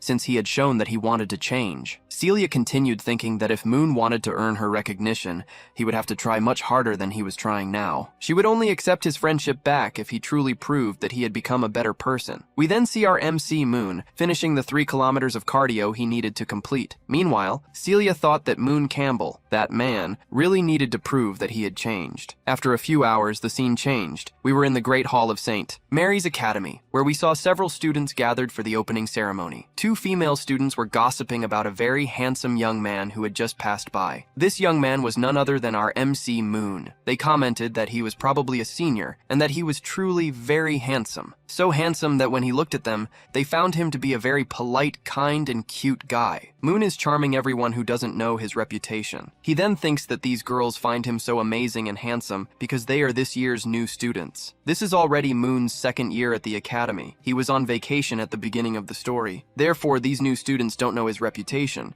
which is why they thought he was a good person. Little do they know that, according to rumors, Moon has already been involved with more than 3 women. While Moon was lost in thought, Eamon and Gru called his attention, asking him to sit there. Eamon then asked, saying Iman said he didn't expect Moon to show up at such a simple ceremony. Even Gru, who had appeared earlier in the story, commented that he arrived very early. However, Moon replied that the opening ceremony isn't that important to him. He only came because of his 2 friends. This made Gru and Iman very embarrassed and shy. They didn't expect to have such a good friend, and, moved, Eamon and Gru started crying. They know Moon is a very good person, and promise they will stay with him until the end. However, the scene ended up irritating Ariel, who told the 2 to shut up as they were making an embarrassing scene right when the ceremony was about to begin. Amon got so angry at Ariel that he started cursing her with every possible word. Moon quickly put his hand over Iman's mouth to make him stop and also apologized for his friend's behavior. Ariel just stayed quiet, accepting the apology. At that moment, someone from the student council called everyone's attention, announcing that the students and teachers were already present and that the opening ceremony was about to begin. We then saw Celia's friend on stage, who announced that everyone would receive the representatives of St. Mary's Academy and the current student council president. It was none other than Princess Celia, who would deliver the welcome speech for the new students. Celia was very beautiful. The new students immediately realized that Princess Celia was indeed very beautiful. For some of the girls, it was the first time they saw her in person, and they found the experience incredible. But it's not just the girls. The boys also noticed her beauty and agreed that she fully deserved the title of Her Highness. Meanwhile, Moon thought he didn't know Celia was the student council representative. Suddenly, he realized something was wrong. Celia was staring fixedly at him with a cold gaze. Moon confirmed that the gaze was, in fact, directed at him. Moon shifted in his seat, uncomfortable. Emon and Gru asked if he was feeling unwell, but Moon replied that he wasn't, that he was fine. Celia let out a soft sigh and finally began her speech. She introduced herself as Celia, the student council president, and welcomed everyone to the start of the new semester. On behalf of St. Mary's Academy, I welcome all new students. Meanwhile, Moon thought that Celia's speech was, in fact, quite ordinary. He expected something different since he's in a magic academy, but the speech was as generic as one from a normal college, school, or academy in the real world. As Celia spoke, Moon reflected that he didn't want to attract the attention of the student council or the teachers. The right thing to do was to train and study hard to become the strongest person he aspired to be. Celia finally finished her speech, saying that these were the student council's final guidelines for all new students. Now, they would finally call the school administration's representative, who would be this year's new director. All the students were a little terrified, as the director could either be a very good person or a complete scoundrel. However, something caught Moon's attention, the new director's voice, which ordered all students to remain seated and for no one to go to the restroom. Then, the new director was revealed. It was none other than Pink Bear. And yes, he was a bear, a pink bear, who would be this year's new director. He commented that apparently all the students were well behaved. Therefore, he said, "I won't take up any more of your time. I'll make a very quick presentation." He introduced himself, stating that his name was Pink Bear, and that he was the new director of St. Mary's Academy for this year. He explained that Director Hathaway, for certain reasons, had been temporarily transferred to other duties. Until her return, he would assume the position, almost like a substitute director. He then asked if anyone had any questions, but apparently no one spoke up, which he considered considered great. He continued, stating that he also had nothing more to say. However, before concluding his presentation, he added, "If any student has any problems in life, at school, or in classes, remember, don't come talk to me. It's your problem." He finally ended his presentation by saying goodbye to everyone and wishing the new students good luck because, according to him, they would need it. This director is completely crazy. Even now, I'm trying to understand what he just said. Moon was somewhat startled, as he hadn't expected that to be the director of St. Mary's Academy. This was because, in the original story he had read, the Academy's leader was a female director, not a male director. He remembered the director who was supposed to appear, a very beautiful, dedicated, intelligent woman, an example of perfection in education, an imposing woman with great mountains. But Moon thought, shocked, that he hadn't expected a fucking bear to appear. And just to be clear, I'm not the one saying this. It's written exactly like that in the original text. He really thought, this fucking bear. After a few moments, the scene changed, and we saw the mermaid talking with Pinkie Pie. The mermaid told the director that the Emperor, her father, had sent him to control the Academy. She questioned if they weren't afraid he would cause any problems or confusion. Pinkie Pie, a little shy, replied, "Confusion? No way. I would never make any mess. I've always been a good person who loves peace and tranquility." "Is that so?" the mermaid replied, looking at him with a cold expression. She then asked the director what important event had caused Director Hathaway herself to abandon the Academy she loved so much. Pinkie Pie suggested that perhaps she had gone to meet a secret lover or something of the sort. The mermaid responded to Pinkie Pie, "That's probably a non-disclosure agreement, right?" He confirmed that it was. He explained that he couldn't reveal what had happened to the director, only that something bad had occurred and he was forbidden from giving details. The mermaid thanked him for the information, saying she already had an idea of what had happened. The director commented that he found her attempt to solve everything on her own incredible, but insisted that all the confusion involving the director had nothing to do with him. As she walked away, the mermaid reflected, "That man, Pinkie Pie, was one of the Empire's strongest and most loyal warriors. Therefore, he probably wouldn't tell her anything." And precisely because he was so loyal, she deduced that something bad must have happened to Professor Hathaway over the years. The mermaid continued to think that something very serious must have happened to the director, something so serious that the information could not, under any circumstances, become public. She concluded that probably an evil god had done something to the director. Hours later, the scene changes. We see Moon with some papers in his hands. During the opening ceremony, the professors announced the subjects he would be taking, and the list was extensive. Moon thinks it's not worth delving deep into general studies. The most important thing for him now is to fully recover his knowledge of magic, as he learned almost nothing the previous year, with the exception of that one illumination spell. As he reflects on this, he notices that almost all the girls around him are watching him, attracted by his handsome and striking appearance. They, however, do not know his reputation. He searches his papers for the day's subjects and sees that all of them are about potions and magic. The list included potion development for beginners, classification of magical minerals, introduction to Fran's magical theory, mana mobilization and amplification, and introduction to the art of focusing, all related to magic. At 10 o'clock in the morning, he would have the introduction to magical theory class with Professor Fran. Moon thinks this is good. An introductory class on magical theory would likely cover basic content, exactly what he needs to strengthen his foundations. Meanwhile, Amon is seen scaring away the girls who were interested in Moon, oblivious to his reputation. Moon is very fearless, as this will be the first class he has at the Academy. It is a class about magic, and Moon plans to study and practice so much that in 3 years, he will show the entire world that Moon Campbell has completely changed. The scene then shifts to the classroom where the magic class will take place. We see that Moon is paying attention to his class, however, he isn't understanding anything. The professor explains, as long as the two spells have mutually reinforcing attributes, it is possible to seamlessly transition the incantation of the second immediately after the first one ends. This not only increases the casting speed, but also grants a small boost in the spell's power. Therefore, when casting magic, the professor is explaining in such a complex way that he cannot understand anything. He becomes completely desperate, as he did not expect his first class at the Academy to be like this. Moon understands the words the professor is saying, but he cannot grasp the meaning behind them, what they truly intend to convey to him. He then thinks that he will probably have to raise his hand to ask some questions, since he hasn't understood anything so far. And that is exactly what he does, catching the professor's attention to say that he has a question. Finally, we meet Professor Fran, a new character. She is an intern instructor for Introduction to Magical Theory. She addresses Moon. "So, you are Moon Campbell, right?" At the same time, she thinks that this young man, Moon Campbell, is the famous troublemaker, known throughout the school for causing many problems. And precisely in her very first class, this boy appears. What luck for her, isn't it? It must be said that the professor was impressive. However, the professor realizes that she was so focused on preparing the material for the classes that she didn't notice that none of her students were understanding the subject matter. She becomes scared and completely distressed because if Moon Campbell reports her as a bad teacher, incapable of teaching, she could literally lose her entire career. This is because Moon's family holds great power in both the academy and the empire. Moon then asks the professor if she is all right, since she simply froze. She replies that she is fine and asks what Moon would like to know. Moon then asks why they started with such an advanced topic as the multi-stage continuous incantation technique. He points out that this topic is at the end of the book, not the beginning. The initial part, which they should have learned first, contains a lot of foundational content and key concepts for them to understand the current subject, but none of that was explained to them. The professor replies that regarding the content at the beginning of the book,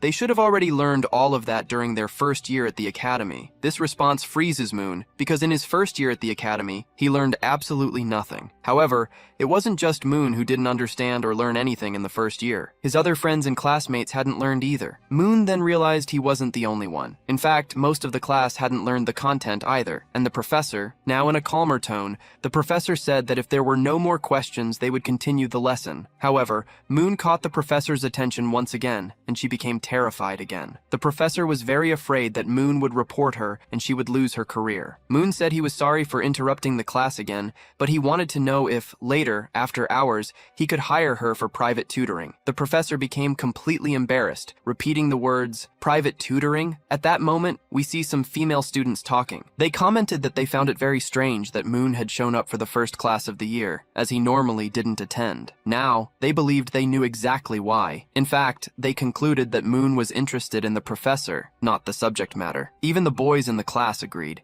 saying that he had only come to try and win over the professor, not to study. They found his attitude to be an exaggeration. Professor Fran, however, overheard the entire conversation, which made her extremely embarrassed. She then spoke up, saying that they couldn't do such a thing. Moon replied, confused, "What do you mean, can't? You can't give extra lessons? Is that abnormal?" The professor tried to explain why private lessons weren't possible, saying, "It's just that..." However, before she could finish, she fainted on the floor due to the pressure. Yes, she really did faint. Realizing she had fainted, Moon rushed to help her, asking what had happened and if the professor was all right or feeling anything strange. Still weak and very embarrassed, she murmured that they couldn't have any kind of relationship. She continued, saying that she found the idea of becoming Moon's wife very interesting, but that she couldn't marry a student, as that would be very wrong. However, ladies and gentlemen, at that exact moment, none other than Celia, the Empire's princess, who was destined to be with the MC, arrived. She arrived at the worst possible time. Celia announced that their routine patrol happened to be passing through the student area. Moon realized that Celia had appeared at the worst imaginable moment. The princess stared at him with a frosty gaze and asked, "Moon Campbell, what exactly are you doing here?" Sometime later, the scene changed. We see Professor Fran apologizing, explaining that everything had been a big misunderstanding. She admitted that it was also her fault, as she had interpreted Moon's request in a completely different way. Moon also apologized. Meanwhile, Celia warned that what had happened between them could not be repeated. She also asked Professor Fran to resume the class, as the students couldn't be without a professor for so long. The professor agreed, stating that she would resume teaching immediately. Meanwhile, we see Moon, Princess Celia, and the young woman who is her assistant. Celia's friend asked Moon if he really only wanted private tutoring with the professor and not other things. Moon replied that it was only for the tutoring, as he had practically not studied anything last year. He wanted to find a professor who could truly help him catch up on the lost content.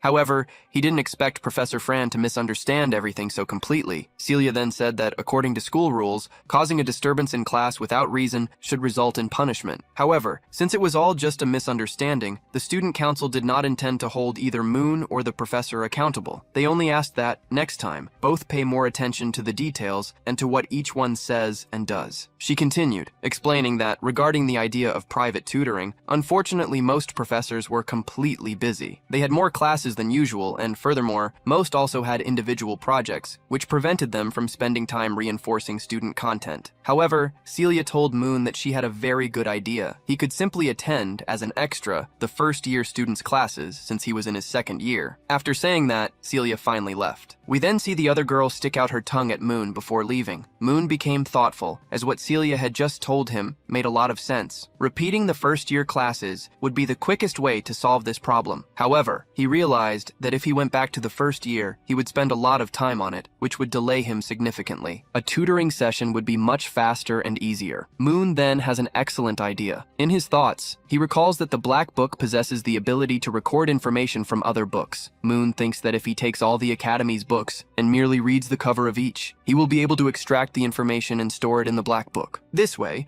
when the day ends and he returns to his room, he can enter the Black Book to practice everything within, as well as read any Academy content stored in the book's dimension. Thus, he wouldn't have to spend much time attending first-year classes. Moon realizes he is probably a genius for having thought of this on his own. If it truly works, this will help him immensely. The scene then shifts to the St. Mary Academy Library, where a girl is seen closing a book. She says that with the cold, she can no longer concentrate on her books and is also feeling sleepy. A new character is introduced into the story. Suddenly, she notices something very peculiar in the library, the presence of none other than Moon Campbell. Apparently, the girl has some interest in him. She thinks to herself, isn't that rich, blonde idiot from the Campbell family? Since she has nothing else to do, she considers it would be quite interesting to provoke him a little. From her expression, it's clear that this girl might possess a somewhat malicious nature. The scene shifts once more, still focused on the library, where Moon is seen studying. He reflects that since no teachers are available, he will have to learn on his own. His plan is to utilize the Black Book's properties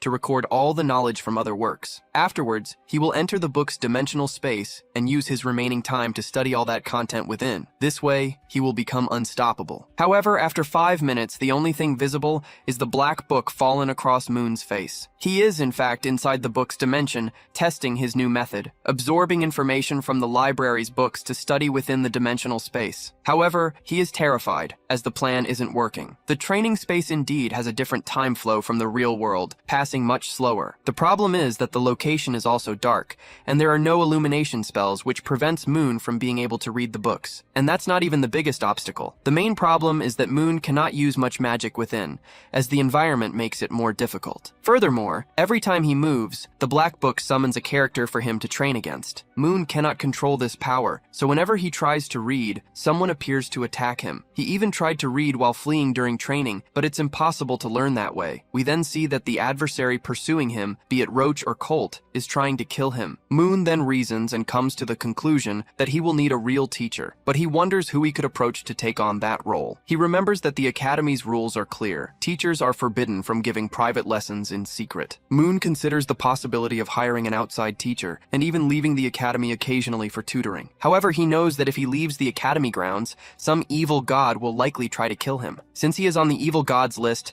Moon has an incredible, brilliant idea. His idea is merely a theory, but a very good one. He reasons that he needs someone to give him tutoring, but who said it necessarily has to be a teacher? It could very well be a very intelligent student. Analyzing this possibility, he now needs to find someone capable. Moon looks around and soon spots a girl studying. She is the perfect target. He notices that the girl wears round glasses and has her hair tied in neat braids. She is reading alone, in silence. Even from a distance, it is possible to feel the aura of an archetypal studious student emanating from her. She is the perfect example of a girl truly dedicated to her studies. Moon gets excited by the prospect and decides it will be her. This is the girl he will approach. He thinks that quiet girls are usually very studious and disciplined. Moon believes he knows the perfect way to persuade girls like her and goes straight to the point. He approaches the girl and says, "Hello, classmate." We discover that she is a second-year student named Sally. Upon realizing that the young man is none other than Moon Campbell, she immediately apologizes, saying she was already leaving so as not to bother him. However,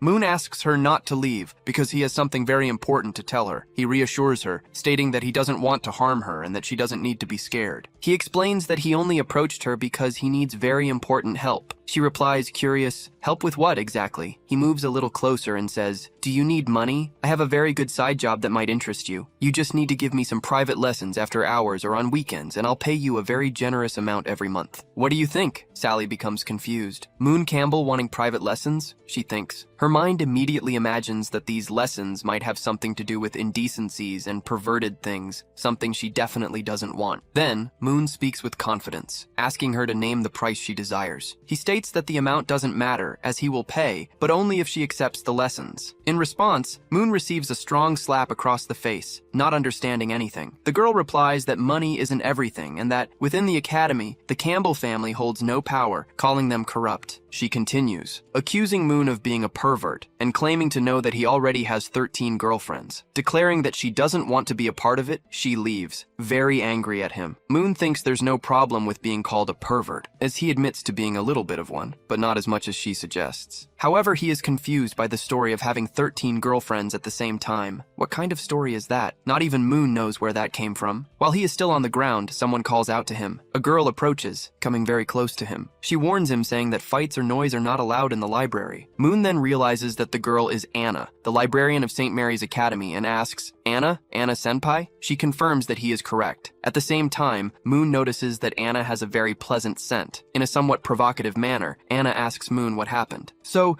can you explain what happened just now, Moon? He replies that he will explain without any problem. After a while, the scene changes, focusing on Anna's legs. She then says, so that was it. Apparently, I completely misunderstood. I thought you were harassing the girl, you know? I was in doubt whether I should call a teacher or simply deliver a swift blow of justice from behind. Terrified, Moon defends himself. He swears he is innocent and that in fact, he only wanted to ask if the girl would agree to tutor him, but she treated him like a criminal. He continues, stating that in the end, he was the victim, not her. Anna replies, I can see that it really was a misunderstanding. As she speaks, she places her hand on Moon's face, which was marked by the slap, and uses healing magic on him. She says it will be very quick, and that, in this way, he is doing very well. He's a good boy, she comments. Moon is impressed because Anna can use healing magic without uttering a single word. Normally, to use this type of magic, one needs to cast a spell, but she managed to do it in silence. He genuinely thanks her, saying she didn't need to heal him since it was just a slap. Interrupting him, she places her index finger over Moon's mouth and says, it's always important to take care of one's body, even if it's just a little tap. She continues, telling Moon that without a strong body, he will remain weak, and that he needs to be strong. Surprised, Moon asks how she knows so much about him, and Anna replies. She replies that it's obvious she knows a lot about him. After all, he's very famous at the academy. Moon, a little suspicious,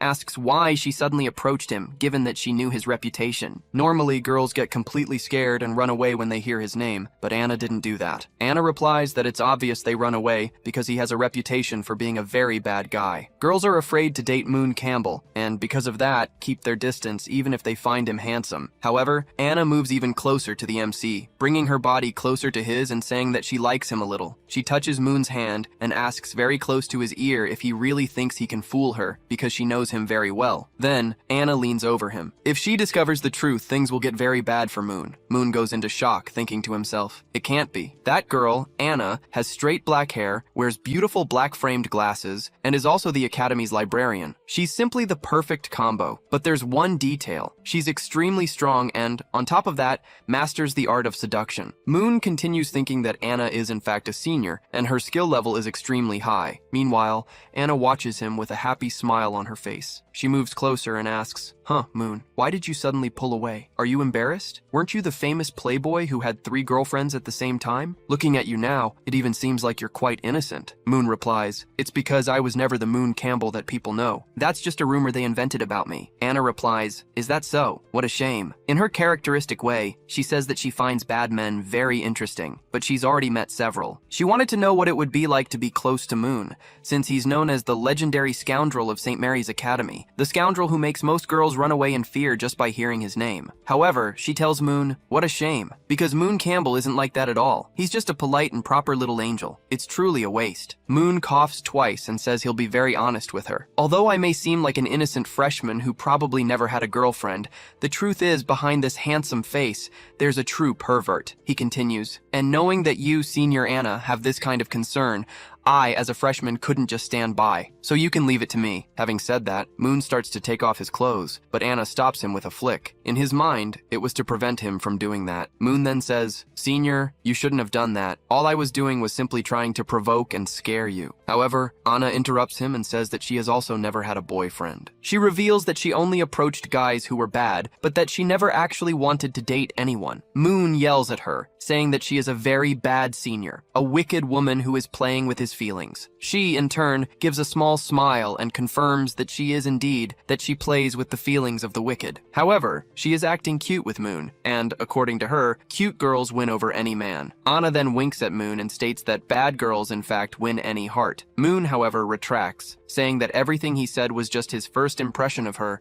and not what he truly thought. He explains that, upon observing Anna's behavior, she doesn't seem to be a bad person. Anna questions him, "Is that so? And why don't I seem like a bad person?" Moon then recounts that when he was looking for a book in the academy, he noticed that there were several small notes pasted on each shelf. He deduces that it was probably Anna, the senior, who did that because she was bored and had nothing to do. On the little papers, notes could be seen such as, "In this section, all history books are located to the right and to the left, and in this other part, all materials for basic level magical artifacts are kept," and so on. Moon then tells her that she is, in fact, very kind. Surprised, Anna asks, "Kind? Are you talking about me?" With a smile, Moon replies that yes, he is talking about her. "You took care of my injuries even though I have such a terrible reputation." He continues, "And you even left several cute little notes on the shelves to help others find the books they wanted. What's more, I also noticed that you were using the sound isolation spell all this time, simply to avoid making noise and disturbing anyone in the library." Moon concludes, "That's why I think you are truly a very kind person, Senior Anna." Somewhat shyly,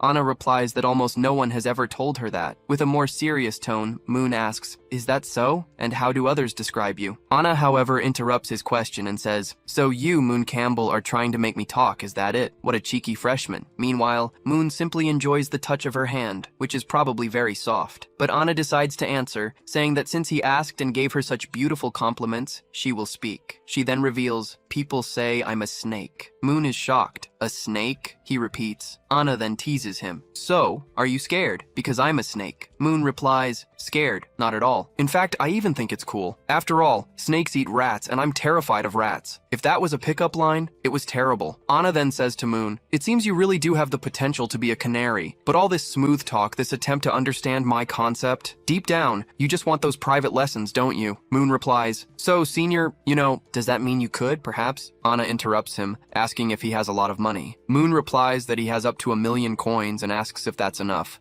adding that if it's not, he can pay much more. Anna lets out a little laugh, commenting that it's quite funny for Moon to say something so naive. She asks him if he knew that even by hiring the best private tutor in the city, the 1,000,000 he possesses could easily last 3 to 4 years. She even seems happy as she asks if he's really going to give all that money to her. Moon shouts loudly that knowledge is priceless. He thinks to himself that she might be a bad woman, but she's a librarian and a very intelligent girl. She probably possesses a lot of important information that will help him. Therefore, she is certainly the most suitable person to give him private lessons. He then asks how much she will charge for the lessons. However, she tells him to leave the matter of money and business for another time. She adds that since he calls her senior, it would be very strange for him to be paying for her services in front of others. "So, what would be the method of payment?" Moon asks. "Just put it on my tab for now. We'll sort it out another time," she replies. "On my tab?" Moon asks as Anna moves closer to him. "Uh-huh, just put it on my tab. When I decide to collect, someday, we'll sort it out," she says, very close to him. "And you, Moon, as a very confident person, won't deny me payment in the future, will you?" With Anna so close, Moon, feeling a bit shy, replies, of course, you can count on it." "Then let's go," Anna says, taking Moon's arm and pulling him along. She says that the library isn't a good place for private lessons and that she'll take him somewhere else. The scene changes, and now we see the Ancient Potions Group room. We see Moon there, who asks, "Ancient Potions Group? I didn't even know such a group existed in our academy." Anna, as she takes off her coat, replies that yes, an Ancient Potions Group does exist. She says it's normal for Moon to have never heard of it, because after all, she's the only member. The scene highlights Anna's curves as she asks Moon to wait a little longer. Inside here, she doesn't need to pretend to be the perfectly proper girl. Anna then tells Moon, "Welcome to my territory, freshman Moon." Moon observes Anna, feeling completely embarrassed and intimidated as he finds her very beautiful. Anna approaches him and says, "Look at you, Moon. Are you embarrassed again? Even your face is a little red." Moon denies it, saying that's not it at all. He then asks, "Senior, since you're the only one here, shouldn't the Ancient Potions Group just close down? A group needs more than one student to remain active." Anna replies that, although it's not allowed, the deadline for a group to be officially disbanded is 1 year. This means that even without new members, she still has time until the group is closed. With a slightly sad expression,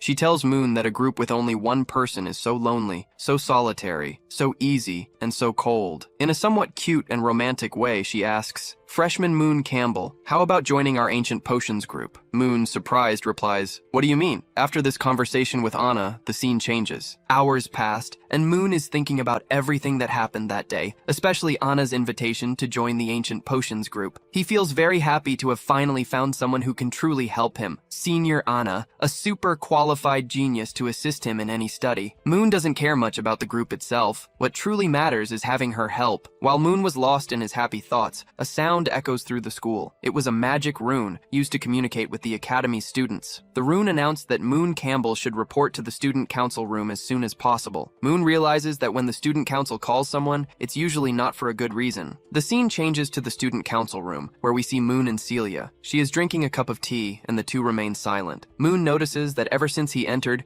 Celia hasn't said a single word. That's just her way. Very cold, even too cold. She continues to drink her tea in silence. Moon breaks the silence and asks, so Celia, why did you call me here? Celia apologizes for calling him and says she will be direct without beating around the bush. She then tells Moon that there has been a recently reported case of sexual harassment at school, and he is being named as a suspect in the incident. Moon is completely shocked. Sexual harassment, he thinks. He immediately realizes that, most likely, the girl who slapped him reported him. She must have misinterpreted his insistence on private lessons. Moon states that he hasn't heard anything about it and has no idea what's going on. He says he spent the entire night studying and knows nothing. Celia questioned him. Are you serious, Moon? You spent the entire night studying? Moon confirmed that he did. He affirmed that he had studied a lot and, with a determined air, declared that for a man to do something like that in broad daylight was an extremely criminal act. Moon guaranteed that he would help in any way he could. After all, he wanted to be a fist of justice and didn't believe that men should do such things to women. Is that so? Celia asked, touching her own hair. She continued, but at no point, Moon, did I say that the victim of the harassment was a girl. I didn't specify if it was a boy or a girl. How do you know it was a girl? Moon was left puzzled. Celia then handed him a document for him to see, which contained all the information. Upon reading it,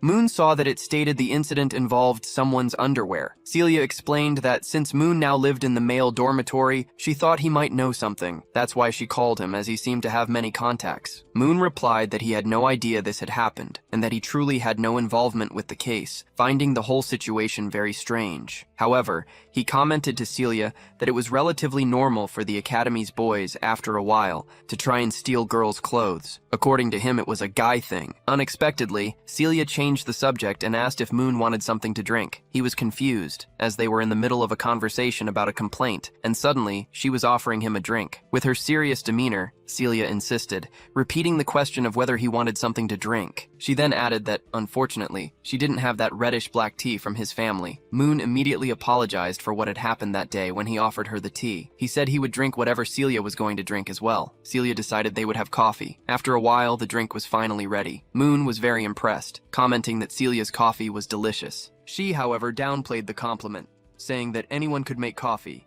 You just pour hot water over the grounds and that's it. There's no magic to it. Next, she put 3 full spoons of sugar into her cup. Moon realized that she really liked sweet coffee. Celia commented that with that amount of sugar, there was no problem at all as the coffee became very flavorful.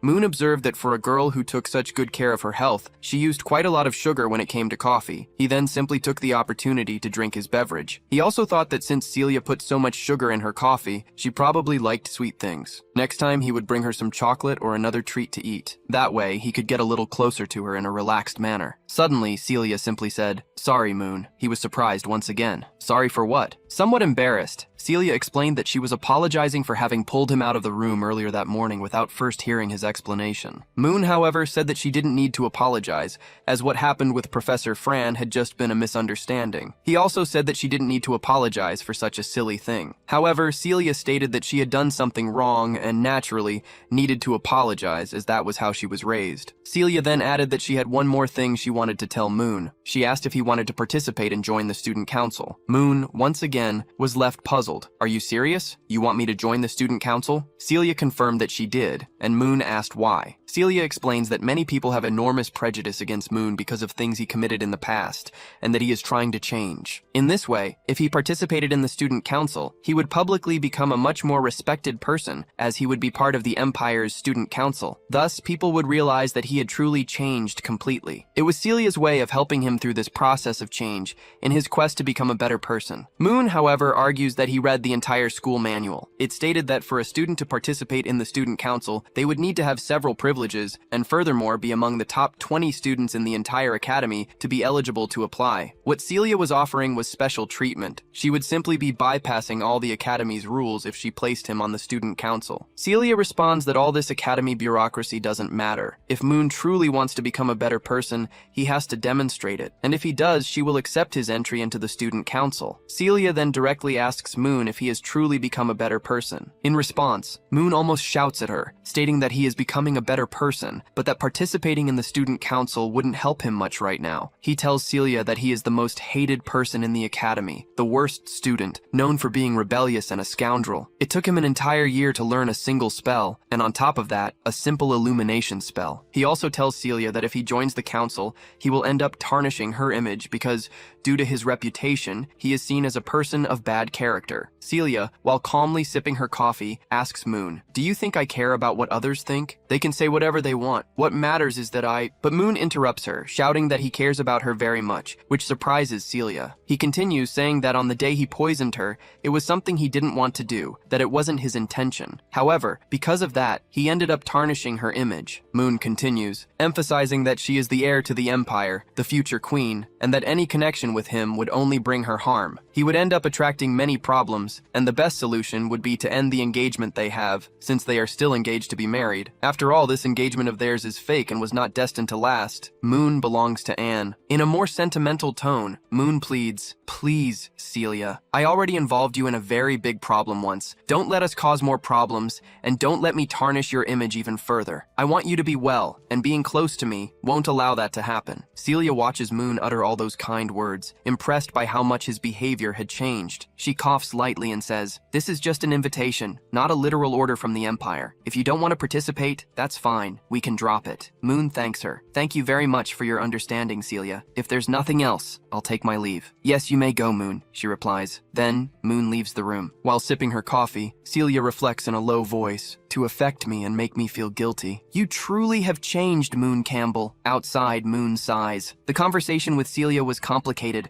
Her coldness created a suffocating feeling. And on top of that, she brought up the topic of him joining the student council. How crazy. He ponders that Celia's intention is genuinely good and that it could greatly change his reputation, but he will find other ways to achieve that. Moon also reasons that Celia and Ariel are the two main MCs of the story, possessing incredible luck that makes them unstoppable. He, on the other hand, is just the young master of the story, nothing more than a background villain, powerless and somewhat foolish. The only power Moon possesses is money, as his family is very wealthy. Little does he know he is the new Batman. While Moon was immersed in these thoughts, someone calls out to him, "Young Master Moon!" It was Crew and Iman asking if he was all right. Moon is surprised to see the two of them standing right at the student council door. Iman asks again if he is all right, since the student council members are somewhat difficult with him. Moon assures them that yes, everything is fine. He then asks, "Why did you two come all the way here?" Crew explains that at dismissal time, they heard the magical announcement summoning Moon Campbell to the student council. They were afraid something might happen to Moon, so they called everyone from Takong Tales. The plan was to go to the student council and forcibly remove Moon if necessary. However, most of the boys backed down, and only the two of them came. "Remove me from inside the student council room?" Moon asks, surprised. Amon states that the student council has already done many wrong things to Moon, and that they, as his friends, should do something. He adds that last year, the leader of the student council was someone else, the cruel second prince of the Empire, who inflicted punishments on many who had done nothing wrong. Crew continues, explaining, "This year, Celia is in power. She became the president of the student council. But last year, that prince was the leader, and the student council was never a pleasant place for anyone." Crew even comments that if Moon had fallen into the hands of that prince, what could have happened would be unimaginable. Moon is impressed that his two friends came to invade the student council and forcibly remove him, even knowing the risks. Moon reasons that even though his two friends are a bit idiotic, they are true friends. Just in case, it would be very good to train them, as they could be very useful in the future. So, Moon takes Crew and Amon to another place. Amon asks what the young master is doing. Moon replies that it's too close to the student council there, and since it's not a good place to talk, they should keep walking. He then invites them to his secret base. Crew asks what this base would be, and Moon reminds him of the place where they used to meet in Acro, asking if they don't remember the name they gave the spot. Amon finally remembers, exclaiming that it's the place the young master had mentioned, and agrees to go. The scene changes, revealing that the so-called secret base is nothing more than an abandoned academy building, which is no longer in operation. Inside, we find Moon, who is impressed to discover that Emon's father was a war comrade of his own father. Both fathers knew each other, and this surprises Moon, as he didn't know that the reason Emon followed him was the friendship between their fathers. Emon says he thought young Master Moon already knew that. He corrects himself, explaining that, to be more precise,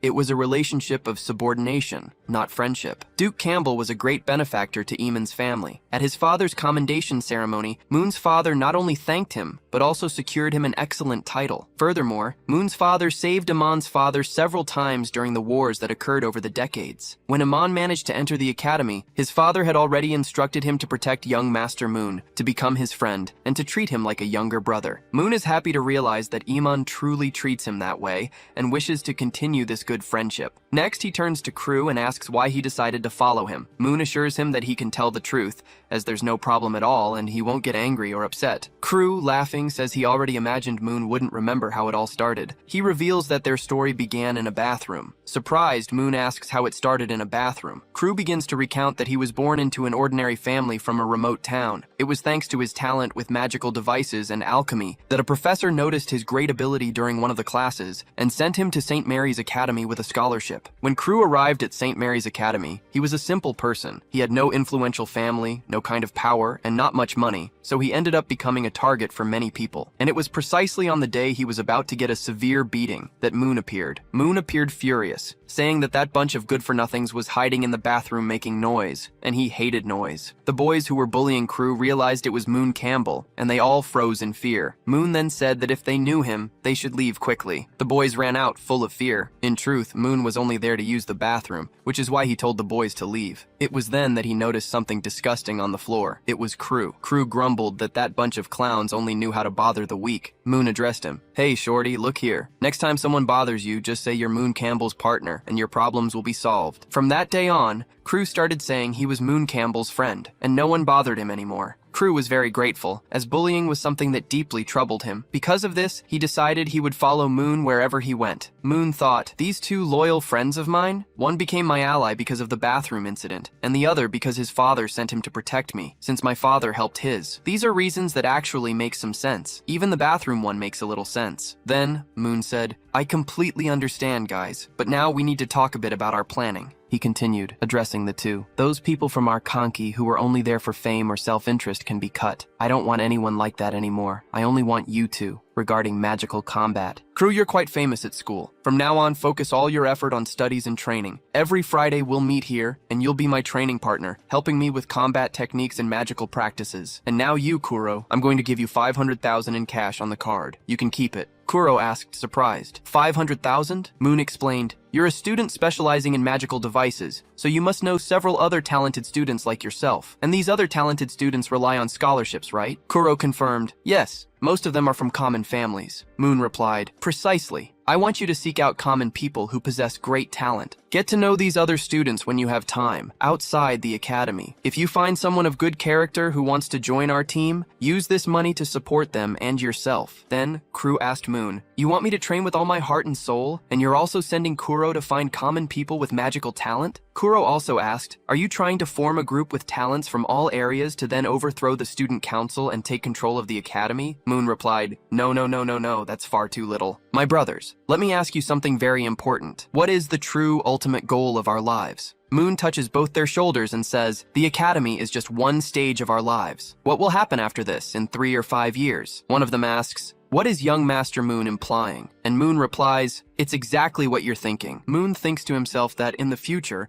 he will become Princess Karia's fiancé, and consequently, the Emperor's son-in-law. Kuro also reflects, starting to stand out here at the academy and then becoming a loyal person to Moon means that, in the future, he and Amon will be by his side. Moon is also thinking. He knows he needs to avoid the MCs, Ariel and Syria, as much as possible to live a peaceful life. However, the future might bring many problems. Befriending talented people who will become loyal to him means having new paths and more options to defend himself and secure a good life. Making few enemies and many friends is Moon's new strategy. He wants to become a great talent investor. Moon laughs, satisfied with his strategy. Kuro thinks to himself, no wonder Moon's behavior changed so much after he returned to the academy. So it was because of an ambition like this. Kuro then says, all of young Master's strange behavior makes perfect sense now. I just didn't expect that in the end, our Moon wanted to dominate the entire country, the whole empire for himself. We see Imon and Kuro completely shocked by this conclusion, while Moon remains clueless. He didn't expect the two of them to think he wanted to dominate the world. Moon asks, what are you two whispering about? Kuro replies, as Brother Moon's most trusted subordinates, this is something that can only be said between us. If this spreads, we'll go straight to the guillotine. Imon continues, young Master Moon, you don't need to say anything else. We already understand completely. Moon, confused, thinks, understood what? Did I hear that right? Or did you two mention something about a guillotine? Imon then declares, I know that, compared to Duke Campbell, my talent is ordinary. But since young Master trusts me so much, I will never disappoint your expectations. From now on, I will dedicate myself fully to my training. In the future, just as Duke Campbell does with His Majesty, I will protect you forever. Kuro also adds, me too. From now on, besides studying more about magical weapons, I will dedicate myself to economics and management to build a solid foundation capable of turning an empire upside down. Brother Moon Campbell, rest assured. Emon and I, even if it costs our own lives, will put you on that throne. We too will be Moon Campbell's most loyal right and left hands on his path to power. The scene shifts to an imaginary vision of Moon on the throne, with Kuro by his side as a wise counselor, and Imon wearing extravagant armor. Moon laughs with them, thinking, ah, the path of the Emperor. So that's it, Kuro says. Exactly. Imon adds, only an ambition like this would be on young Master Moon's level. Only then does Moon process what they are saying and thinks, alarmed, hold on, when did I say I wanted to become an emperor? Imon calls out to him, young Master, we three know and you don't need to teach us anything more. Sending me to train hard, join the army, and build merits. Isn't that precisely so I can climb step by step until I replace Tuke and take control of the armed forces? Kuro also agrees. Exactly. And what's more, young Master Moon, you finance those talented students at the school, bring them to your side, and train them as loyal men, willing to die for you. When the right time comes, overthrowing the Empire's current regime will be an easy task. This kind of ambition isn't for just anyone. I can only say it's just like you, Brother Moon. The two are thinking that Moon wants to dominate the Empire, and after that, dominate the world. Moon was a little startled. He finds it crazy that the two think he actually wants to dominate the Empire. He thinks to himself, me, who doesn't even know how to use a basic illumination spell. I don't even know how to use anything properly. How could I, a guy with a fried brain,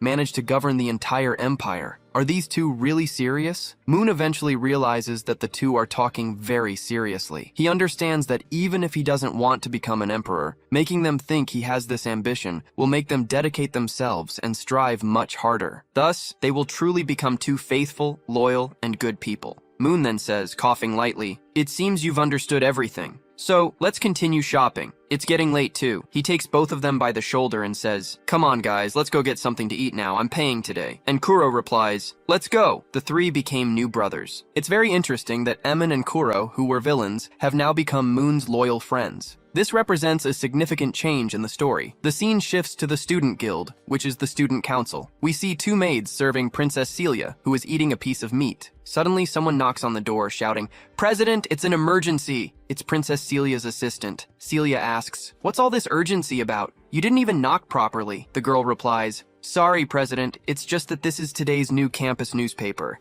The people from the news department have been writing nonsense once again. Celia asks, didn't you go talk to the editorial staff this morning? The girl replies, as soon as the opening ceremony ended, I went straight there, but no one was around. So I just slipped the letter under the door. Celia asks, and what did they write this time? The girl shows today's newspaper to Celia. They even had the nerve to invent a rumor involving a professor. These people are getting too bold. We see that the news reads as follows. The greatest charmer stirs up St. Mary's Academy. Dissatisfied, he changes his taste. During class, he shamelessly flirted with the intern teacher and invited her to a private activity after class. Celia stands up. Her assistant asks, "President, what are you going to do now?" Celia replies that she will go out for a walk and that her assistant can eat the last piece of cake that was left. She also asks the assistant to take care of today's documents that have not yet been approved. Her assistant agrees. "You can leave it to me." The scene changes once again. Ariel is shouting at the senior Min Conti about the newspaper. So, now tonight, the newspaper finally decided to open its doors, didn't it? "Don't you think you should give me an explanation about this Mung Campbell's ex-girlfriend" headline? What the hell does that mean? And on top of that, you included mentions of an abortion and everything. Is this the kind of newspaper you run? A story like this with no responsibility whatsoever. We then see a new character,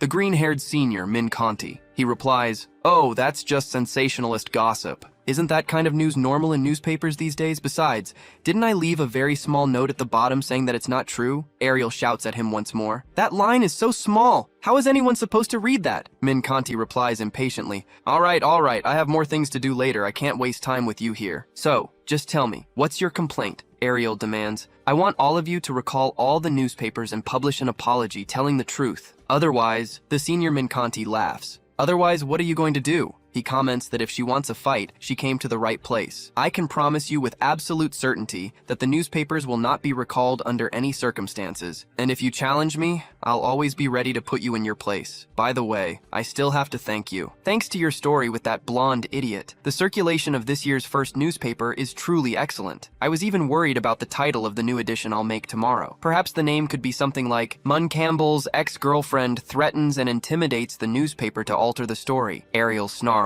You human trash." Senior Min Conti even thanks Ariel for the compliment. "If you have nothing else to do or say, you can get out of here." At that moment, someone opens the door, and both look to see who it is. It was none other than Princess Celia, the student council leader. Min Conti immediately realizes that with her arrival, he is in a terrible situation. Ariel asks, "Celia, what are you doing here?" Celia replies, "Hello, Ariel. As for why I'm here, Senior Min Conti should know very well." Min Conti realizes he is in serious trouble because Celia appeared. He then turns to Ariel and says, "Ah, I see. So this was your plan behind my back, wasn't it? Good move, Ariel. Good move." Senior Min Conti continues, trying to defend himself. "My report didn't break any school rules, nor did it infringe upon any imperial law. The press is free, even if the student council president is Princess Celia. That changes nothing." Celia simply ignores him, sits down in a chair, and gets straight to the point. "You know very well why I'm here," she says, "and I will be direct with you." As she speaks, Celia begins to use her ice magic. Ignoring the student council's warning and using the school newspaper as a means to spread unverified information, she begins to list. And,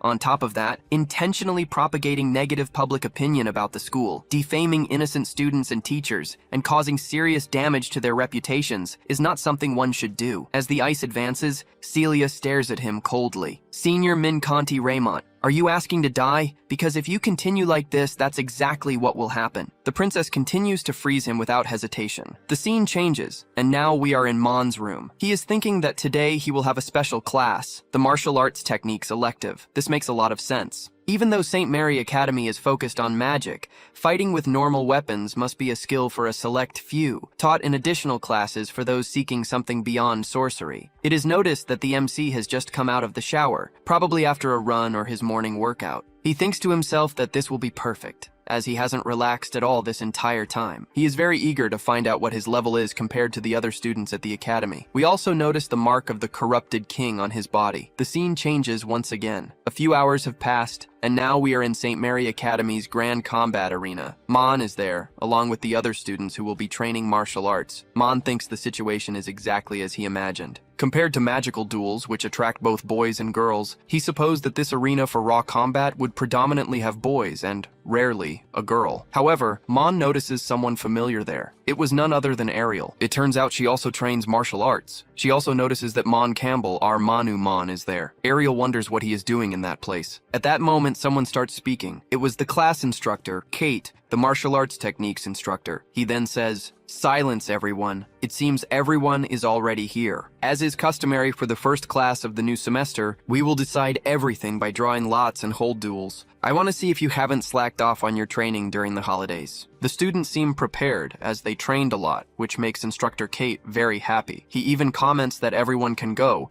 but warns that if he finds out any student backed down, things will get ugly. He continues, "All right, let's start the drawing. We have number 1 and number 9 here. Those drawn will go to the combat arena, and the rest will just watch." Our Manhwa realizes he was one of those drawn, as he is number 1. The other person who will fight him is number 9. He thinks frustrated, what bad luck. The very first one. Mon wanted to see someone fight first to gain some experience, but he didn't have that luck. At least it's not Ariel who will fight me, he reflects, trying to console himself. No matter who the opponent is, I just need to give it my all and I'll win, he thinks, determined. Exactly, Mon. However, Mon's opponent arrives at the arena. It was an immense man. Mon observes him, wondering how it was possible for a student to be that size. The young man seemed to be at least 3 times his build. That student was Ren, the strongest warrior of the Academy's 2nd year and of intermediate level. Mon remembers having seen Ren many times before. Ren, in turn, says he also knows Mon. He knows his name is Mon Campbell and is very familiar with his reputation. Mon agrees. It's good that you know me, Ren. At the same time, he thinks that in the original memories of this body's owner, someone like Ren truly existed. He was one of the strongest in the 2nd year. Last semester, he had already advanced to the 2nd stage quite early, and now he was at the intermediate level of that same stage. Ren seemed like a complicated opponent, as he was evolving and becoming stronger and stronger in a short amount of time. The instructor then shouts to the two, "Both of you shake hands. After that, bow to each other and choose your weapons." Mon comments, "Go easy on me, Ren." Ren replies, "I'll go easy on you. Don't worry, he'll go easy, all right?" He's going to grab the hammer and finish Mon off. Meanwhile, Ariel observes everything, very curious to understand why Mon is participating in that class. She doesn't understand why he is participating in this, and right from the start. Mon had the chance to fight Ren, but the one who truly wanted to face him was Ariel. Ariel considers him one of the strongest, and really wanted to fight him, but unfortunately, she won't get that chance. If she fought Mon, she would defeat him easily. However, she notices that many students are placing bets on the outcome of the fight, whether Mon will win or lose, and this catches her attention. She observes that the bets revolve around who will be victorious, Mon or Ren. Many of them comment that the battle's outcome is obvious, predicting that Mon will probably lose. Some even mock him, saying that Mon only knows how to flirt with girls and has never fought in his life, and that's why he will be easily defeated. One of the boys leading the betting comments, hold on, everyone. I know very well that the power difference between them is enormous, but I didn't say we'd bet on who will be the winner or the loser. That's not what we're betting on," he continues. "Actually, we're going to bet on time. How long will Mon Campbell last? 5 minutes? 10 minutes? You can choose any time you want. Whoever guesses correctly takes everything. The rule is very simple. So, who's in?" As the boy explains, everyone gets excited to bet, suggesting times like 5, 2, or even 1 minute. The general belief is that Mon wouldn't last even a single minute. Ariel sees a business opportunity in this. She thinks that wretched Mon Campbell will probably take a punch and fall to the ground, and with that, she can triple her money. She then asks, "Master, what do you think about this?" Her master, who resides in her magic ring, replies, "I don't understand much about the strength of warriors, but I can sense that Mon Campbell is becoming increasingly different from how he used to be." "He's becoming different?" Ariel asks. Her master replies, "Yes, it seems he has evolved." Ariel ponders. Could it be that this Mon Campbell has really evolved and become stronger? Suddenly someone shouts that they will bet 200 reais. It was none other than Ariel herself. She announces that she bets 200 reais that Mon Campbell will lose within 10 minutes. Ariel believes Mon will lose in 10 minutes and thinks to herself, no matter how much this Mon Campbell has improved, he won't be able to defeat Ren. Against him, there's probably no victory. But if he's not that weak, he should last about 10 minutes. And when that happens, I'll be the winner in the end, tripling my money. Ariel was very happy with these thoughts. She imagined she could eat even more, perhaps a whole chicken or even more cakes every day. The idea seemed wonderful to her. Meanwhile, in the arena, Mon and Ren were choosing their weapons and talking. Ren, however, was immersed in his own thoughts. Mon Campbell, that's the name Lord Sacerdote mentioned before, he reflected. He continued to ponder. For my lord to hate a human as weak as Mon Campbell, that's truly unexpected. At the same time, Mon was looking for a weapon, analyzing his opponent. With that physique and muscular strength, the longer the fight drags on, the greater my disadvantage will be. Furthermore, his condition seems extremely stable and healthy. I need to not only resolve this quickly, but also find a way to break his balance and force him to expose himself. In that case, the best thing to do is to take him down as quickly as possible. After a few minutes, the two were finally ready to start the fight. Ren wielded a giant sword, while Mon chose 2 daggers, planning to use his speed against his opponent's brute force. With a firm and confident air, Ren questioned Mon. "Are you going to use such small weapons? Why don't you pick up something a bit bigger?" Mon calmly replied, "I'll use the daggers. Swords are too heavy for me, and I don't know how to use them. I'm already quite accustomed to these." "All right," Ren said. "If you want to use such a weak weapon, go ahead, but prepare yourself for battle." Right, Mon interrupted. "But before we begin, I have a question for you. Ren, your physique truly impresses me. I imagine it's the result of many years of training, isn't it?" Ren confirmed, saying that he had been training since he was little. "I see," Mon said. "Actually, I brought this up without any special intention. I just wanted to ask." Ren thought to himself, "I remember hearing someone say that exercising just the right amount attracts people of the opposite sex, but excessive training ends up attracting people of the same sex. Looking at this guy and his well-built body, it's truly a curious situation." Then, Mon asked directly, "Ren, have you never had a girlfriend? Or any girl who liked you?" The question hit Ren hard, as in fact, no girl had ever approached him, and he had never had a girlfriend. The provocation made him determined to finish Mon for touching on such a personal matter. An aura of power, similar to that of a Super Saiyan, began to emanate from Ren as he thought, "How did he know all of this? Don't tell me he knows my true identity." His thoughts continued to race. "Wait a minute. Now I get it. He has some way of perceiving the divine grace hidden within me. Otherwise, he wouldn't have become a target of my lord. Therefore, in any case, I cannot let him leave here alive. This guy is nothing more than a noble who doesn't even know how to truly fight." In the Academy's history, accidental deaths in duels are not uncommon. They've happened before. All I need to do is crush his skull before the professor can react. Meanwhile, Mon also thought, this Ren, he took the bait. His murderous intent is evident. It seems he truly got quite furious. The professor then announced, "Prepare to fight. Fight." Immediately, Ren begins to use his magic. He declares that he needs a single blow to finish off Mon and that he will use all his strength. However, Mon attacks first. Using Shadow Step, a technique he learned from the assassin, he moves much faster. Mon advances on Ren so swiftly that his opponent cannot react in time. Ren still tries to counterattack, but it is too late. Mon's attack reaches him, about to knock him down. All that can be seen is the smoke raised by Mon's attack. Ariel and all the other students are very surprised, as they had never seen Mon truly attack someone before. The blow destroys the shirt Ren was wearing, leaving only a few light marks on his body. The professor announces, "The winner is Mon Campbell." The students begin to whisper among themselves, "What happened? It was too fast. It was over in an instant." "We were talking about Ren, one of the strongest guys in the academy. How was he defeated? This Mon Campbell, he's really a scoundrel." Ariel's master is also surprised. She comments to her apprentice that the boy is very skilled. He is not only fast, but also agile and intelligent, lacking only a bit of physical strength. The master then asks, "Hey, Ariel, don't you usually talk a lot? Why are you so quiet, not saying anything?" Ariel simply replies, "No, I can't accept this. It was 200 reais, a full 200 reais." She is completely paralyzed by having lost the bet. In her thoughts, despair grows. The money for food for the next 2 weeks, it's just gone. Ariel then starts to scream and cry, "That damned Mon Campbell, give me back my money!" And she continues crying inconsolably. Mon, however, turns to Ren and calls out, "Hey, brother Ren, take this." He throws a small bag of money to Ren and explains, "Here are 500 reais. It's to compensate for your clothes since I destroyed them. And another thing, what I said before about you not being successful with women was on purpose, to provoke you.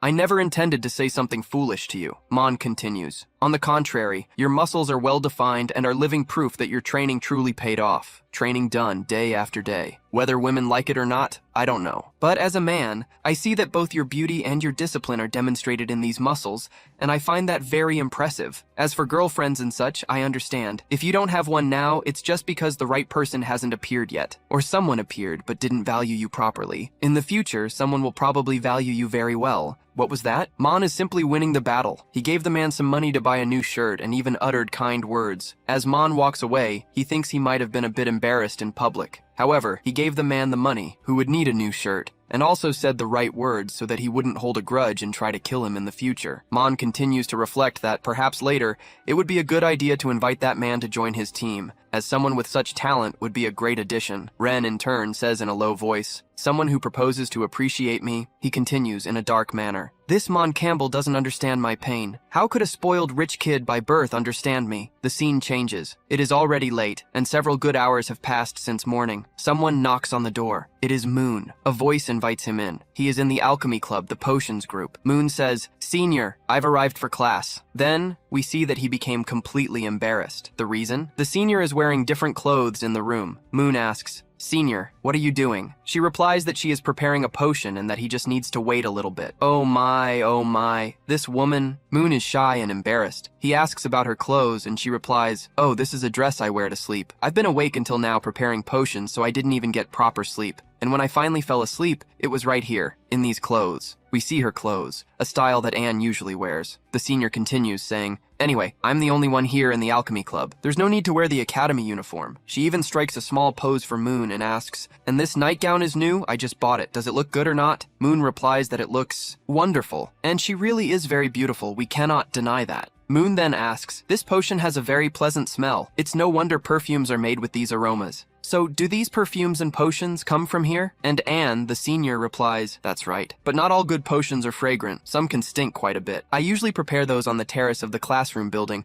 so no one smells that horrible odor. But it will still take a little while for this potion to be ready. In the meantime, we can start the class." Moon replies, "All right then," and she begins to give Moon a lesson on the chemical elements and the magics that exist in this world, such as metal magic, wood, water, fire, earth, wind, ice, thunder, sound, light, shadow, poison, soul, illusion, 5 senses, stars, primordial energy, tenebrous space. I cannot finish reading this part because there is a mountain in front, which complicates the reading. Meanwhile, our dear Moon is studying. And no, he is not having private lessons with her in that sense. It's not that kind of thing. He is truly focused on his studies. After a few hours, the class ended. "All right, thank you, Professor Anna. I'll head back to my room then." But Anna interrupts him. "Hey, wait a moment, Moon. Don't go yet," he then asks. "Why? What is it, Federana? Do you need something?" She replies that she has a small favor to ask of him. Moon, curious, asks what kind of favor it would be. At that moment, her potion is finally ready. After all that time, she comments to him, "Didn't you just say the smell was very good? So it's no problem, right? This is something I prepared just for you. Especially for you from your Federana." Surprised, Moon questions, "Huh? This was made for me? Federana, didn't you say you had a potions class?" "That's true, but it's still a good time to talk about it now. Because you've joined our ancient alchemy group, and I also need to show you exactly what we do in the group's activities." "Right, Moon," she continues, pointing to the side. "Did you see those ancient books next to my desk? Half of them are part of the Academy Library's organized collection, and the other half is my personal collection. All of them are ancient records, from a remote era, about lost potions that no longer exist. In other words, something very old." She proceeds with the explanation. "These are materials described in an ancient and unknown language. It's almost always possible to decipher them, but recreating the ancient potions described within them is much more difficult. This is my work here at the Academy, and also the research topic I'm developing as a student. It's my role to discover new potions and ancient potions." Moon finally understands. So that's why it's called the Ancient Magic Group. It makes sense now. "Senior, since these are unknown potions made from an ancient and unknown formula, isn't it a bit dangerous to take them?" "Of course not. I, as your senior, am the best alchemist in the academy, and testing potions is something I do too." As she spoke, she maintained a confident and teasing pose. "Relax. You don't need to worry. The potion you're holding, I've prepared it before and taken it myself, so it's perfectly safe. Based on the ingredients used in its preparation, this should be a transformation potion. Something like turning into a kitten, a puppy, or even an object. It shouldn't cause any harm to your body." Shocked, Moon asks, "Wait a minute, turn into a cat? A dog?" "That's right. Of course, this change is only an appearance. Deep down, a person's essence shouldn't change at all. After all, no rare or dangerous ingredients were used for this. The last time I drank something like this, it had no effect. Does this type of potion act differently on each person?" Anna continued to speak with him. "That's why, my dear and studious freshman Moon Campbell, you're going to help me, aren't you?" The girl was clearly manipulating him. Somewhat shyly, Moon replied, "Well, senior, it's not that I don't want to help you. It's just that the last time I got into a huge mess because of potions, I ended up with a certain trauma. I need some time to convince myself. After all, Moon had poisoned Princess Celia at the beginning of the story, an event that left him traumatized by potions. So it's not that my freshman doesn't want to help me. He just wants to receive a proper reward, doesn't he? There's no getting around you, you little boy full of ulterior motives. Come here, sit next to me." She told Moon to lie down beside her. He found the request strange, but she explained that she would give him the potion personally. Moon found himself lying on Senior Anna. Oh, what a well-behaved junior.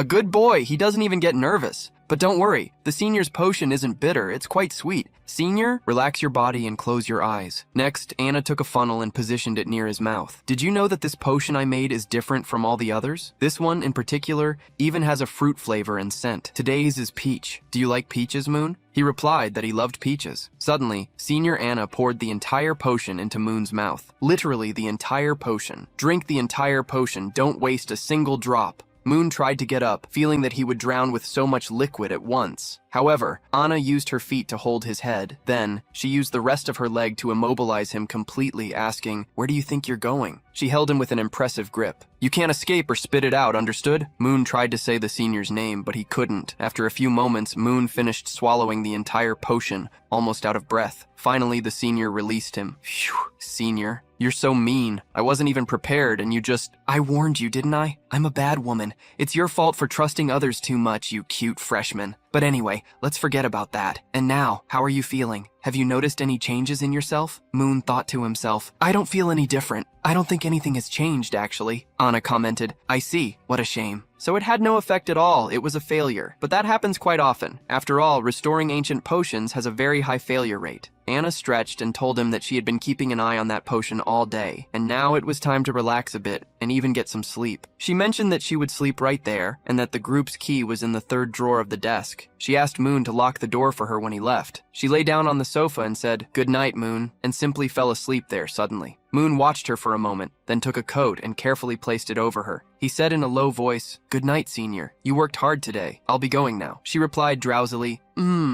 You can go." The scene changed. Still at St. Mary Academy, we were now in the administration building, in the director's office. We saw Professor Pronk, very irritated, shouting, "Why did you shut down the grand third-level ritual without warning? Don't you think you owe me an explanation, Director?" There stood the director. "Pink beer." He replied, "Of course it was because it consumes too much money. I took a look at the Academy's recent account books. Every year, just to maintain that defensive barrier, more than a fifth of the entire annual budget goes to it. Don't you think that's an absurd waste?" The professor, even more irritated, asked if that was an order from His Majesty or a personal decision by the director. Pink beer, while smoking, said, "Is there any difference? Now I am the director of the Academy, so I'm the one in charge here, Professor." The professor, full of rage, continued, "The grand third-level ritual is a fundamental structure to protect the Academy's students. If you shut it down, what will happen to their safety? And don't give me that nonsense about spending money. The annual maintenance costs for the grand ritual come from nobility donations. They have absolutely nothing to do with the Academy's official budget." Pinkbeer replied, "Talk less. Don't you understand yet? You're usually so smart. How can you be so naive right now? Have you ever stopped to think why they chose someone exactly like me to take over as the Academy director this year?" The professor pondered the question. Pinkbeer continued, "Forget it. I won't beat around the bush anymore. My arrival already makes their position, from above, quite clear. They can no longer tolerate this overly lenient teaching method. Do you understand that, Professor?" The professor, somewhat intimidated, spoke. "But the students, they are children." Pinkbeer, extinguishing his cigar, continued, "Professor, have you forgotten? I was also a student at St. Mary's Academy. In my time, despite many students dying, during that year, our generation became known as the strongest in the entire empire. And it was precisely our generation that became the foundation of the current empire. But since the great third-level ritual was constructed, how long has it been since the Academy produced students as talented as those from our era? Do you understand that, Professor? Do you really think this is a problem of talent, or is it because we started going too easy on the students?" The professor finally replied, "But isn't all of this too fast? We could start by changing the curriculum first. We don't need to resort to something so radical." Pinkbeer then said to the professor, "There's no more time." As he stood up, he continued speaking. "The original plan from above was exactly as you thought, Professor. First, to intensify the students' training for a period, and only after a month to gradually deactivate the great third-level ritual. But unfortunately, due to a certain unforeseen circumstance, all of this had to be moved up." "The unforeseen circumstance?" the professor exclaimed. "You want to know about the unforeseen circumstance, Professor?" Pinkbeer asked. "Of course, I want to know what's happening," the professor replied. The director, Pinkbeer, showed an object to the professor. "You know how this works, don't you? After all, you yourself taught it a long time ago." We then saw the Pact of Silence, a type of artifact whose function we do not yet know. Professor Pronk asked if it was truly necessary, a communication silencing artifact. Pinkbeer confirmed he would use it. The professor then used the artifact, declaring, "I, Pronk, Swear by my own life that, for the rest of my days, I will never reveal to any living being about the following conversation. If I break this oath, may I die at that very instant. Now, he asked the director Pinkbeard to do the same. All right, I know you're in a hurry, but calm down. This is much simpler than it seems, Pinkbeard says. He then comments, the evil gods have returned. And I'm not talking about those useless, strange cultists, but the true masterminds behind everything, behind all the destruction and evil. Professor Pronk, shocked, asks, the evil gods have returned? Which one? Pinkbeard says it wasn't just one. In fact, there were two gods. He begins to draw, sketching a kind of eye and a moon, which represent the two evil gods, the king of decrepitude and the moon of silence. The professor asks, are you saying these two are gradually approaching from here? Exactly, Professor, Pinkbeard confirms. How is that possible? The professor shouts. Don't the evil gods live completely separated from each other, always killing each other? Who knows? Pinkbeard comments. But given how actively that entity is moving and approaching, its intentions are certainly not good, probably not even wine for a friendly visit. In my opinion, those creatures want to destroy everything. It seems more like one of them perceives some weakness in the other, and now that other one is eager to attack and mercilessly beat whatever is in front of it. When they start fighting, things are going to get ugly. The professor then asks, so this would be a war between evil gods? Is that why you shut down the grand ritual? Pinkbeard confirms that it is, and that this also came from orders from his superiors. It is still unknown what kind of impact a war between gods of this level would have on the human world. But, compared to the students of Santa Maria, it's obvious that the priority is to ensure that thing remains sealed and well trapped beneath the academy. Apparently, yes, there is a giant creature beneath the academy. Pinkbeard continued, saying, withdrawing the strength from the third level to reinforce the grand ritual of the first and second levels is entirely logical. Furthermore, shutting down the Academy's protective barrier was also a way to conduct an internal purge. This way, only the best students will survive any adversity. This will filter the ranks, leaving only the best. The professor repeats, shocked. Eliminate? Cleanse? An internal purge? What do you mean by that? And Pinkbeard replies, in the literal sense, Professor. Furthermore, there's a traitor within the academy. Didn't you know that? The professor asks, followers of evil gods? Pinkbeard confirms, exactly. By all indications, tonight will be anything but peaceful at the academy. Something will probably happen. The professor shouts at Pinkbeard, are you saying cultists are going to invade the academy tonight? Pinkbeard calmly replies, that's right. The professor shouts once more, impossible. How do you know this? While fiddling with his cigar, Pinkbeard reveals, it was me. I personally deactivated the Academy's shield and also spread rumors in the underworld. That's why I know the attack will be today. Because, in a way, I was the one who encouraged it to start. The professor shouts again, what? You did that? He is furious with Pinkbeard, who in contrast, merely adjusts his cigar. The professor continues shouting, have you gone mad? It's already dawn and the students are all asleep, luring followers of evil gods into the academy without any warning. What do you think the lives of these students are? Pinkbeard replies disdainfully, oh, they're just a bunch of insignificants who aren't on our level. Even if this generation of students is weak, it's not possible for them to lose to a bunch of extras, is it? And if that really happens, perhaps there's no point in this academy even existing if it's training such weak students. And besides, Professor, who said I didn't warn the students? Even before coming to meet you, I had already prepared everything. An opportunity like this is rare. Aren't you curious to see how these darlings, our always protected students, will react? When they face a real life or death situation on the front lines, what will they do? To summarize the conversation, Pinkbeard deactivated the Academy's shield. There will be a horde of evil god cultists invading the Academy and killing many students. This will serve to filter the best students from the worst. The scene changes, and now we see the female dormitory of St. Mary's Academy, where a conversation is taking place. Madam, a letter has arrived for you. The woman who received the letter asks, who is it from? The answer follows, from the director. The recipient was none other than Princess Seri, who was in her room. She begins to read the letter the director sent her. The princess is startled by the information contained in the message. It read, tonight there will be an enemy attack. See? You and the little ones from the student council. Take good care of the school, okay? With love, Pinkie Pie. The eccentric signature confirmed the sender's personality. The scene changes again to a new location. We are in a secret cave in Paranti, the headquarters of the Church of True Love. We see several men, young and old, but only men, gathered to burn another man who is in the center of the group. He looks like a wizard, but he is not. The cultists shout in unison, burn this traitor! Burn the infidel! Burn him! We see the man hanging from a stake, about to be burned, while the others celebrate around him. However, one of them, who appears to be the leader, shouts for everyone to be silent, and begins to speak. First talk, man of the Church of True Love. Only love between people of the same sex is true. Relationships with the opposite sex are heresy. It is exactly as you understood. One can only love people of the same sex, not the opposite sex. The leader continued his speech, addressing the prisoner. And in this last month, you not only helped an 80-year-old lady cross the street with her groceries, but you also sharpened your own kitchen knife with your own hands. And on top of that, in less than a month, you spoke with that childhood friend of yours more than 3 times. Yes, the man was being burned for crimes considered basic by that sect. The leader continued, his voice heavy with disappointment. We were both the first to receive the good news of the God of love. I always considered you the dearest person, the one I trusted most. And now look at you. You let your hair grow long, shaved your beard. You abandoned everything we had. The man who was to be burned replied with resignation. There is nothing left to say. Just do it. The leader then asked if he had any last words,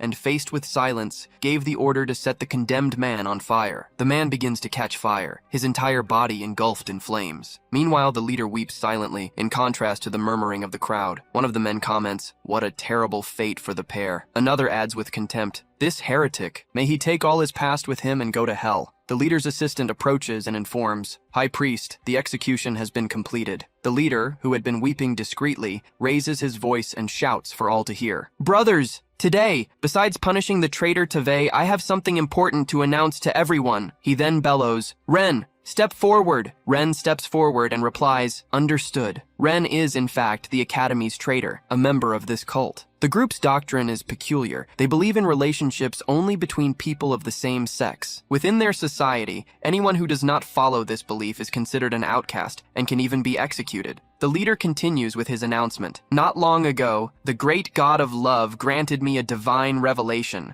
The holy war has begun. The source of all evil is hidden in that filthy academy, Santa Maria. In the past, because of the barrier that protected it, we had no chance. But now, according to reliable information, the wall that hindered us has disappeared. Ren will guide us into the academy and initiate the glorious holy war." Upon hearing this, all the men begin to shout in unison, "Death! Death! Death to those who study at Santa Maria Academy." Ready to invade the academy, they await the final order from their leader, who bellows, "Advance! Kill that wretch who dared to profane our Lord. Kill Moon Campbell." It becomes clear that this group are the cultists of the God of Love. Since Moon killed Urka, who was the god's vessel, they now hate him and seek his death. Ren, being part of this cult, is the missing piece to connect the events, revealing the nature of this sect that preaches relationships only between people of the same sex. Outside, we see 2 other people, and it is not clear whether they belong to the cult or not. One of them asks, "Are you sure this bunch of lunatics won't cause any trouble?" The other replies, "The followers of that god of corruption are all like this." But that's precisely why,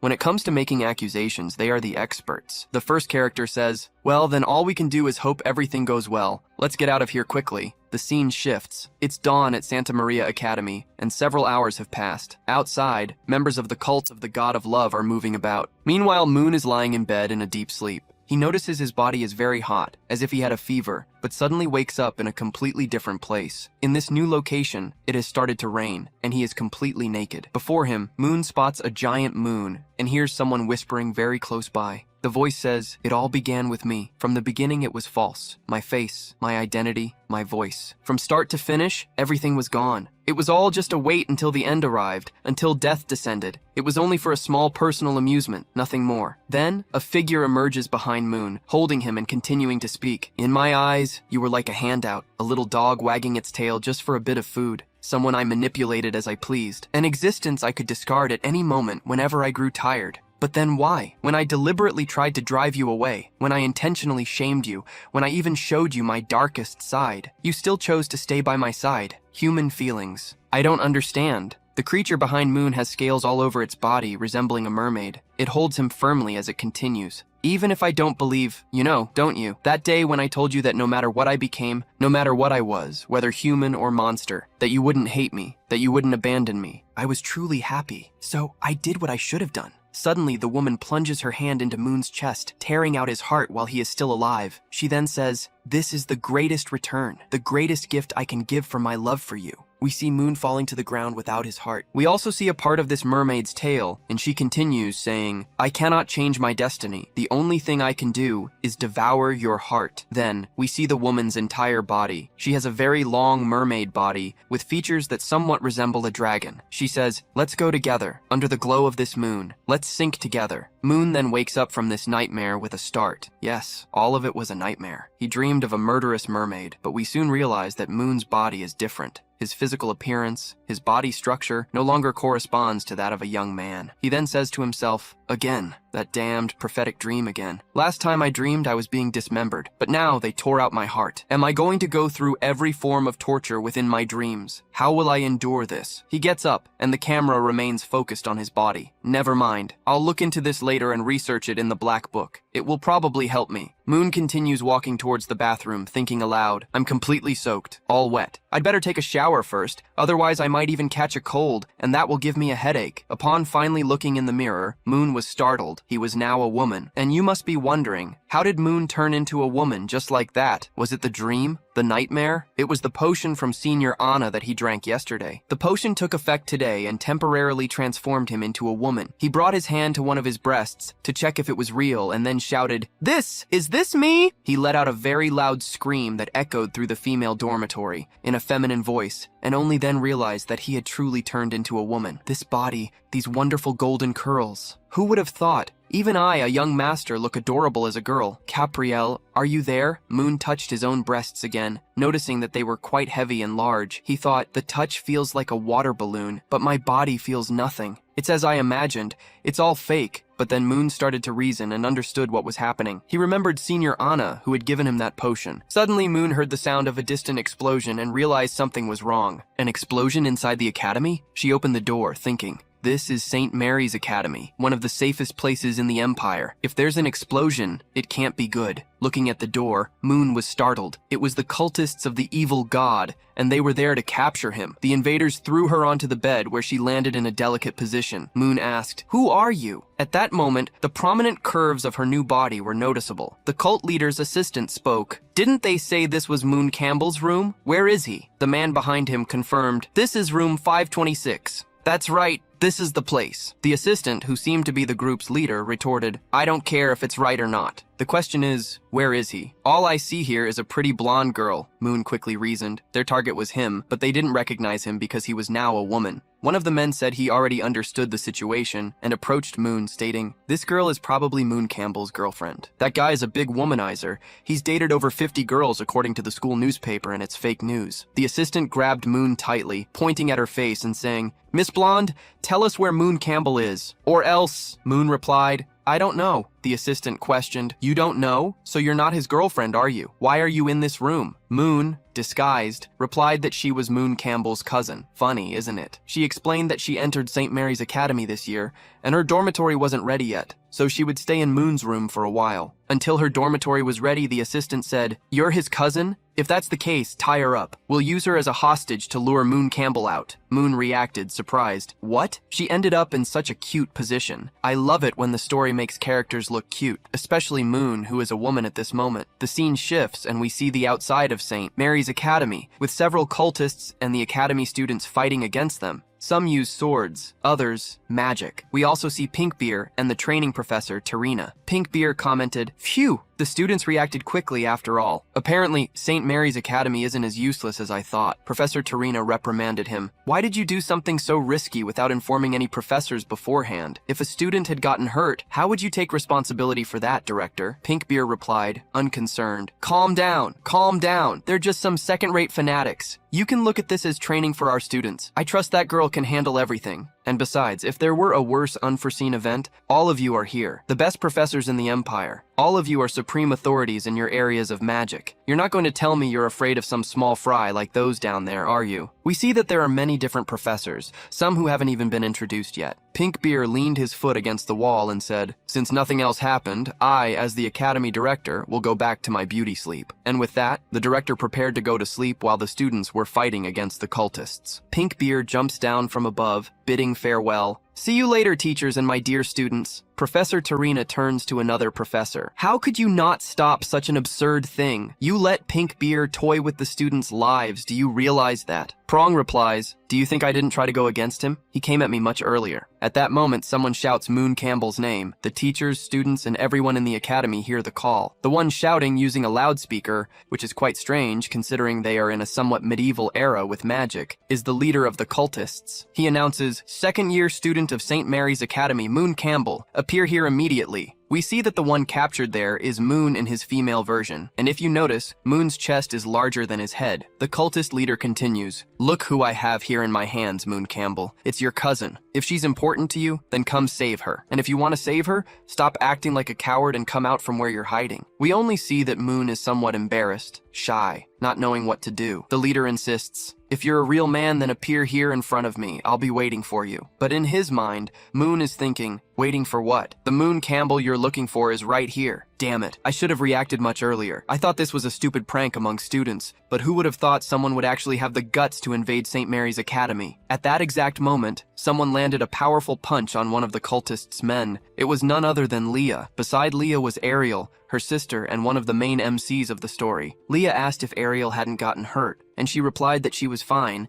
adding that she heard someone loudly calling Moon Campbell's name. Ariel then questioned, these fanatics, do they have something to do with that guy? That jerk? However, Ariel noticed something that would completely change her life forever. She ran off, while Leah shouted her name, asking her not to stray. Ignoring the warning, Ariel shouted back, Leah, fall back to the student council formation. I'm going to take care of something and I'll be right back. As she ran amidst the chaos, with magic explosions and students fighting cultists, Ariel thought to herself, who would have thought, she reflected, that soft golden hair, those deep blue eyes, and those absurd curves. I can't believe there was such a beautiful girl here in the academy. The girl Ariel was thinking of, and whom she was going to save, was none other than the MC Moon in his female version. Ariel was very determined to save the girl she found so beautiful and shouted, don't be afraid, my beauty. Ariel has arrived to save you. Will Ariel try to date Moon's female version, unaware that it's the same person she despises so much? Meanwhile, Ariel simply knocked down everyone in her path. It didn't matter if they were cultists or students. She forced her way through. The scene then shifts to the senior, Anna. She realized that the blonde girl was, in fact, the freshman Moon Campbell. The potion probably worked, but she didn't expect Moon to transform into a woman. And with that bone weapon, he, or rather she, hurt a lot of people. You truly never let anyone get bored. The scene shifts once more, now to the student council room. One of the assistants was reporting the situation. The third and fourth year council members have already secured the main entrance and the central courtyard. The second year is still engaging the enemies, and most of the invaders are concentrating near the male dormitory. As of now, there are no casualties. However, as she spoke, the assistant noticed something. There was something very strange at the center of the academy. A hostage was being held there, protected by several very strong men. Meanwhile, Seri was calmly drinking tea. However, she caught the attention of her assistant. As she drank, she said, take the elite of the Advanced Year Council and eliminate these threats at the center of the academy and in the dormitory. Remember, the priority is to safely rescue the hostages. Seri's assistant replied that she understood and would carry out the order. However, she also asked, and you, President, what will you do? Seri merely told her to go ahead, as she needed to resolve a very important matter right now. As soon as the assistant left the room, it became clear that Seri was not alone. Someone else was there. A shadow of some kind was hiding, observing. Seri then said, you infiltrated this room over half an hour ago, so that you could act without worries. I already sent my assistant away. Will you continue to hide there in the shadows? Or will you come out, intruder? Seri placed the cup back on the table. At that moment, the shadow advanced to attack her. Who would have thought? Yet another person who wanted to kill Seri. I know you are eager for the continuation, but we will have to stop here. You will have to wait 2 more months for the story's continuation. Leave a comment below rating this story from 0 to 10. It's quite different from the others because the girls are very daring.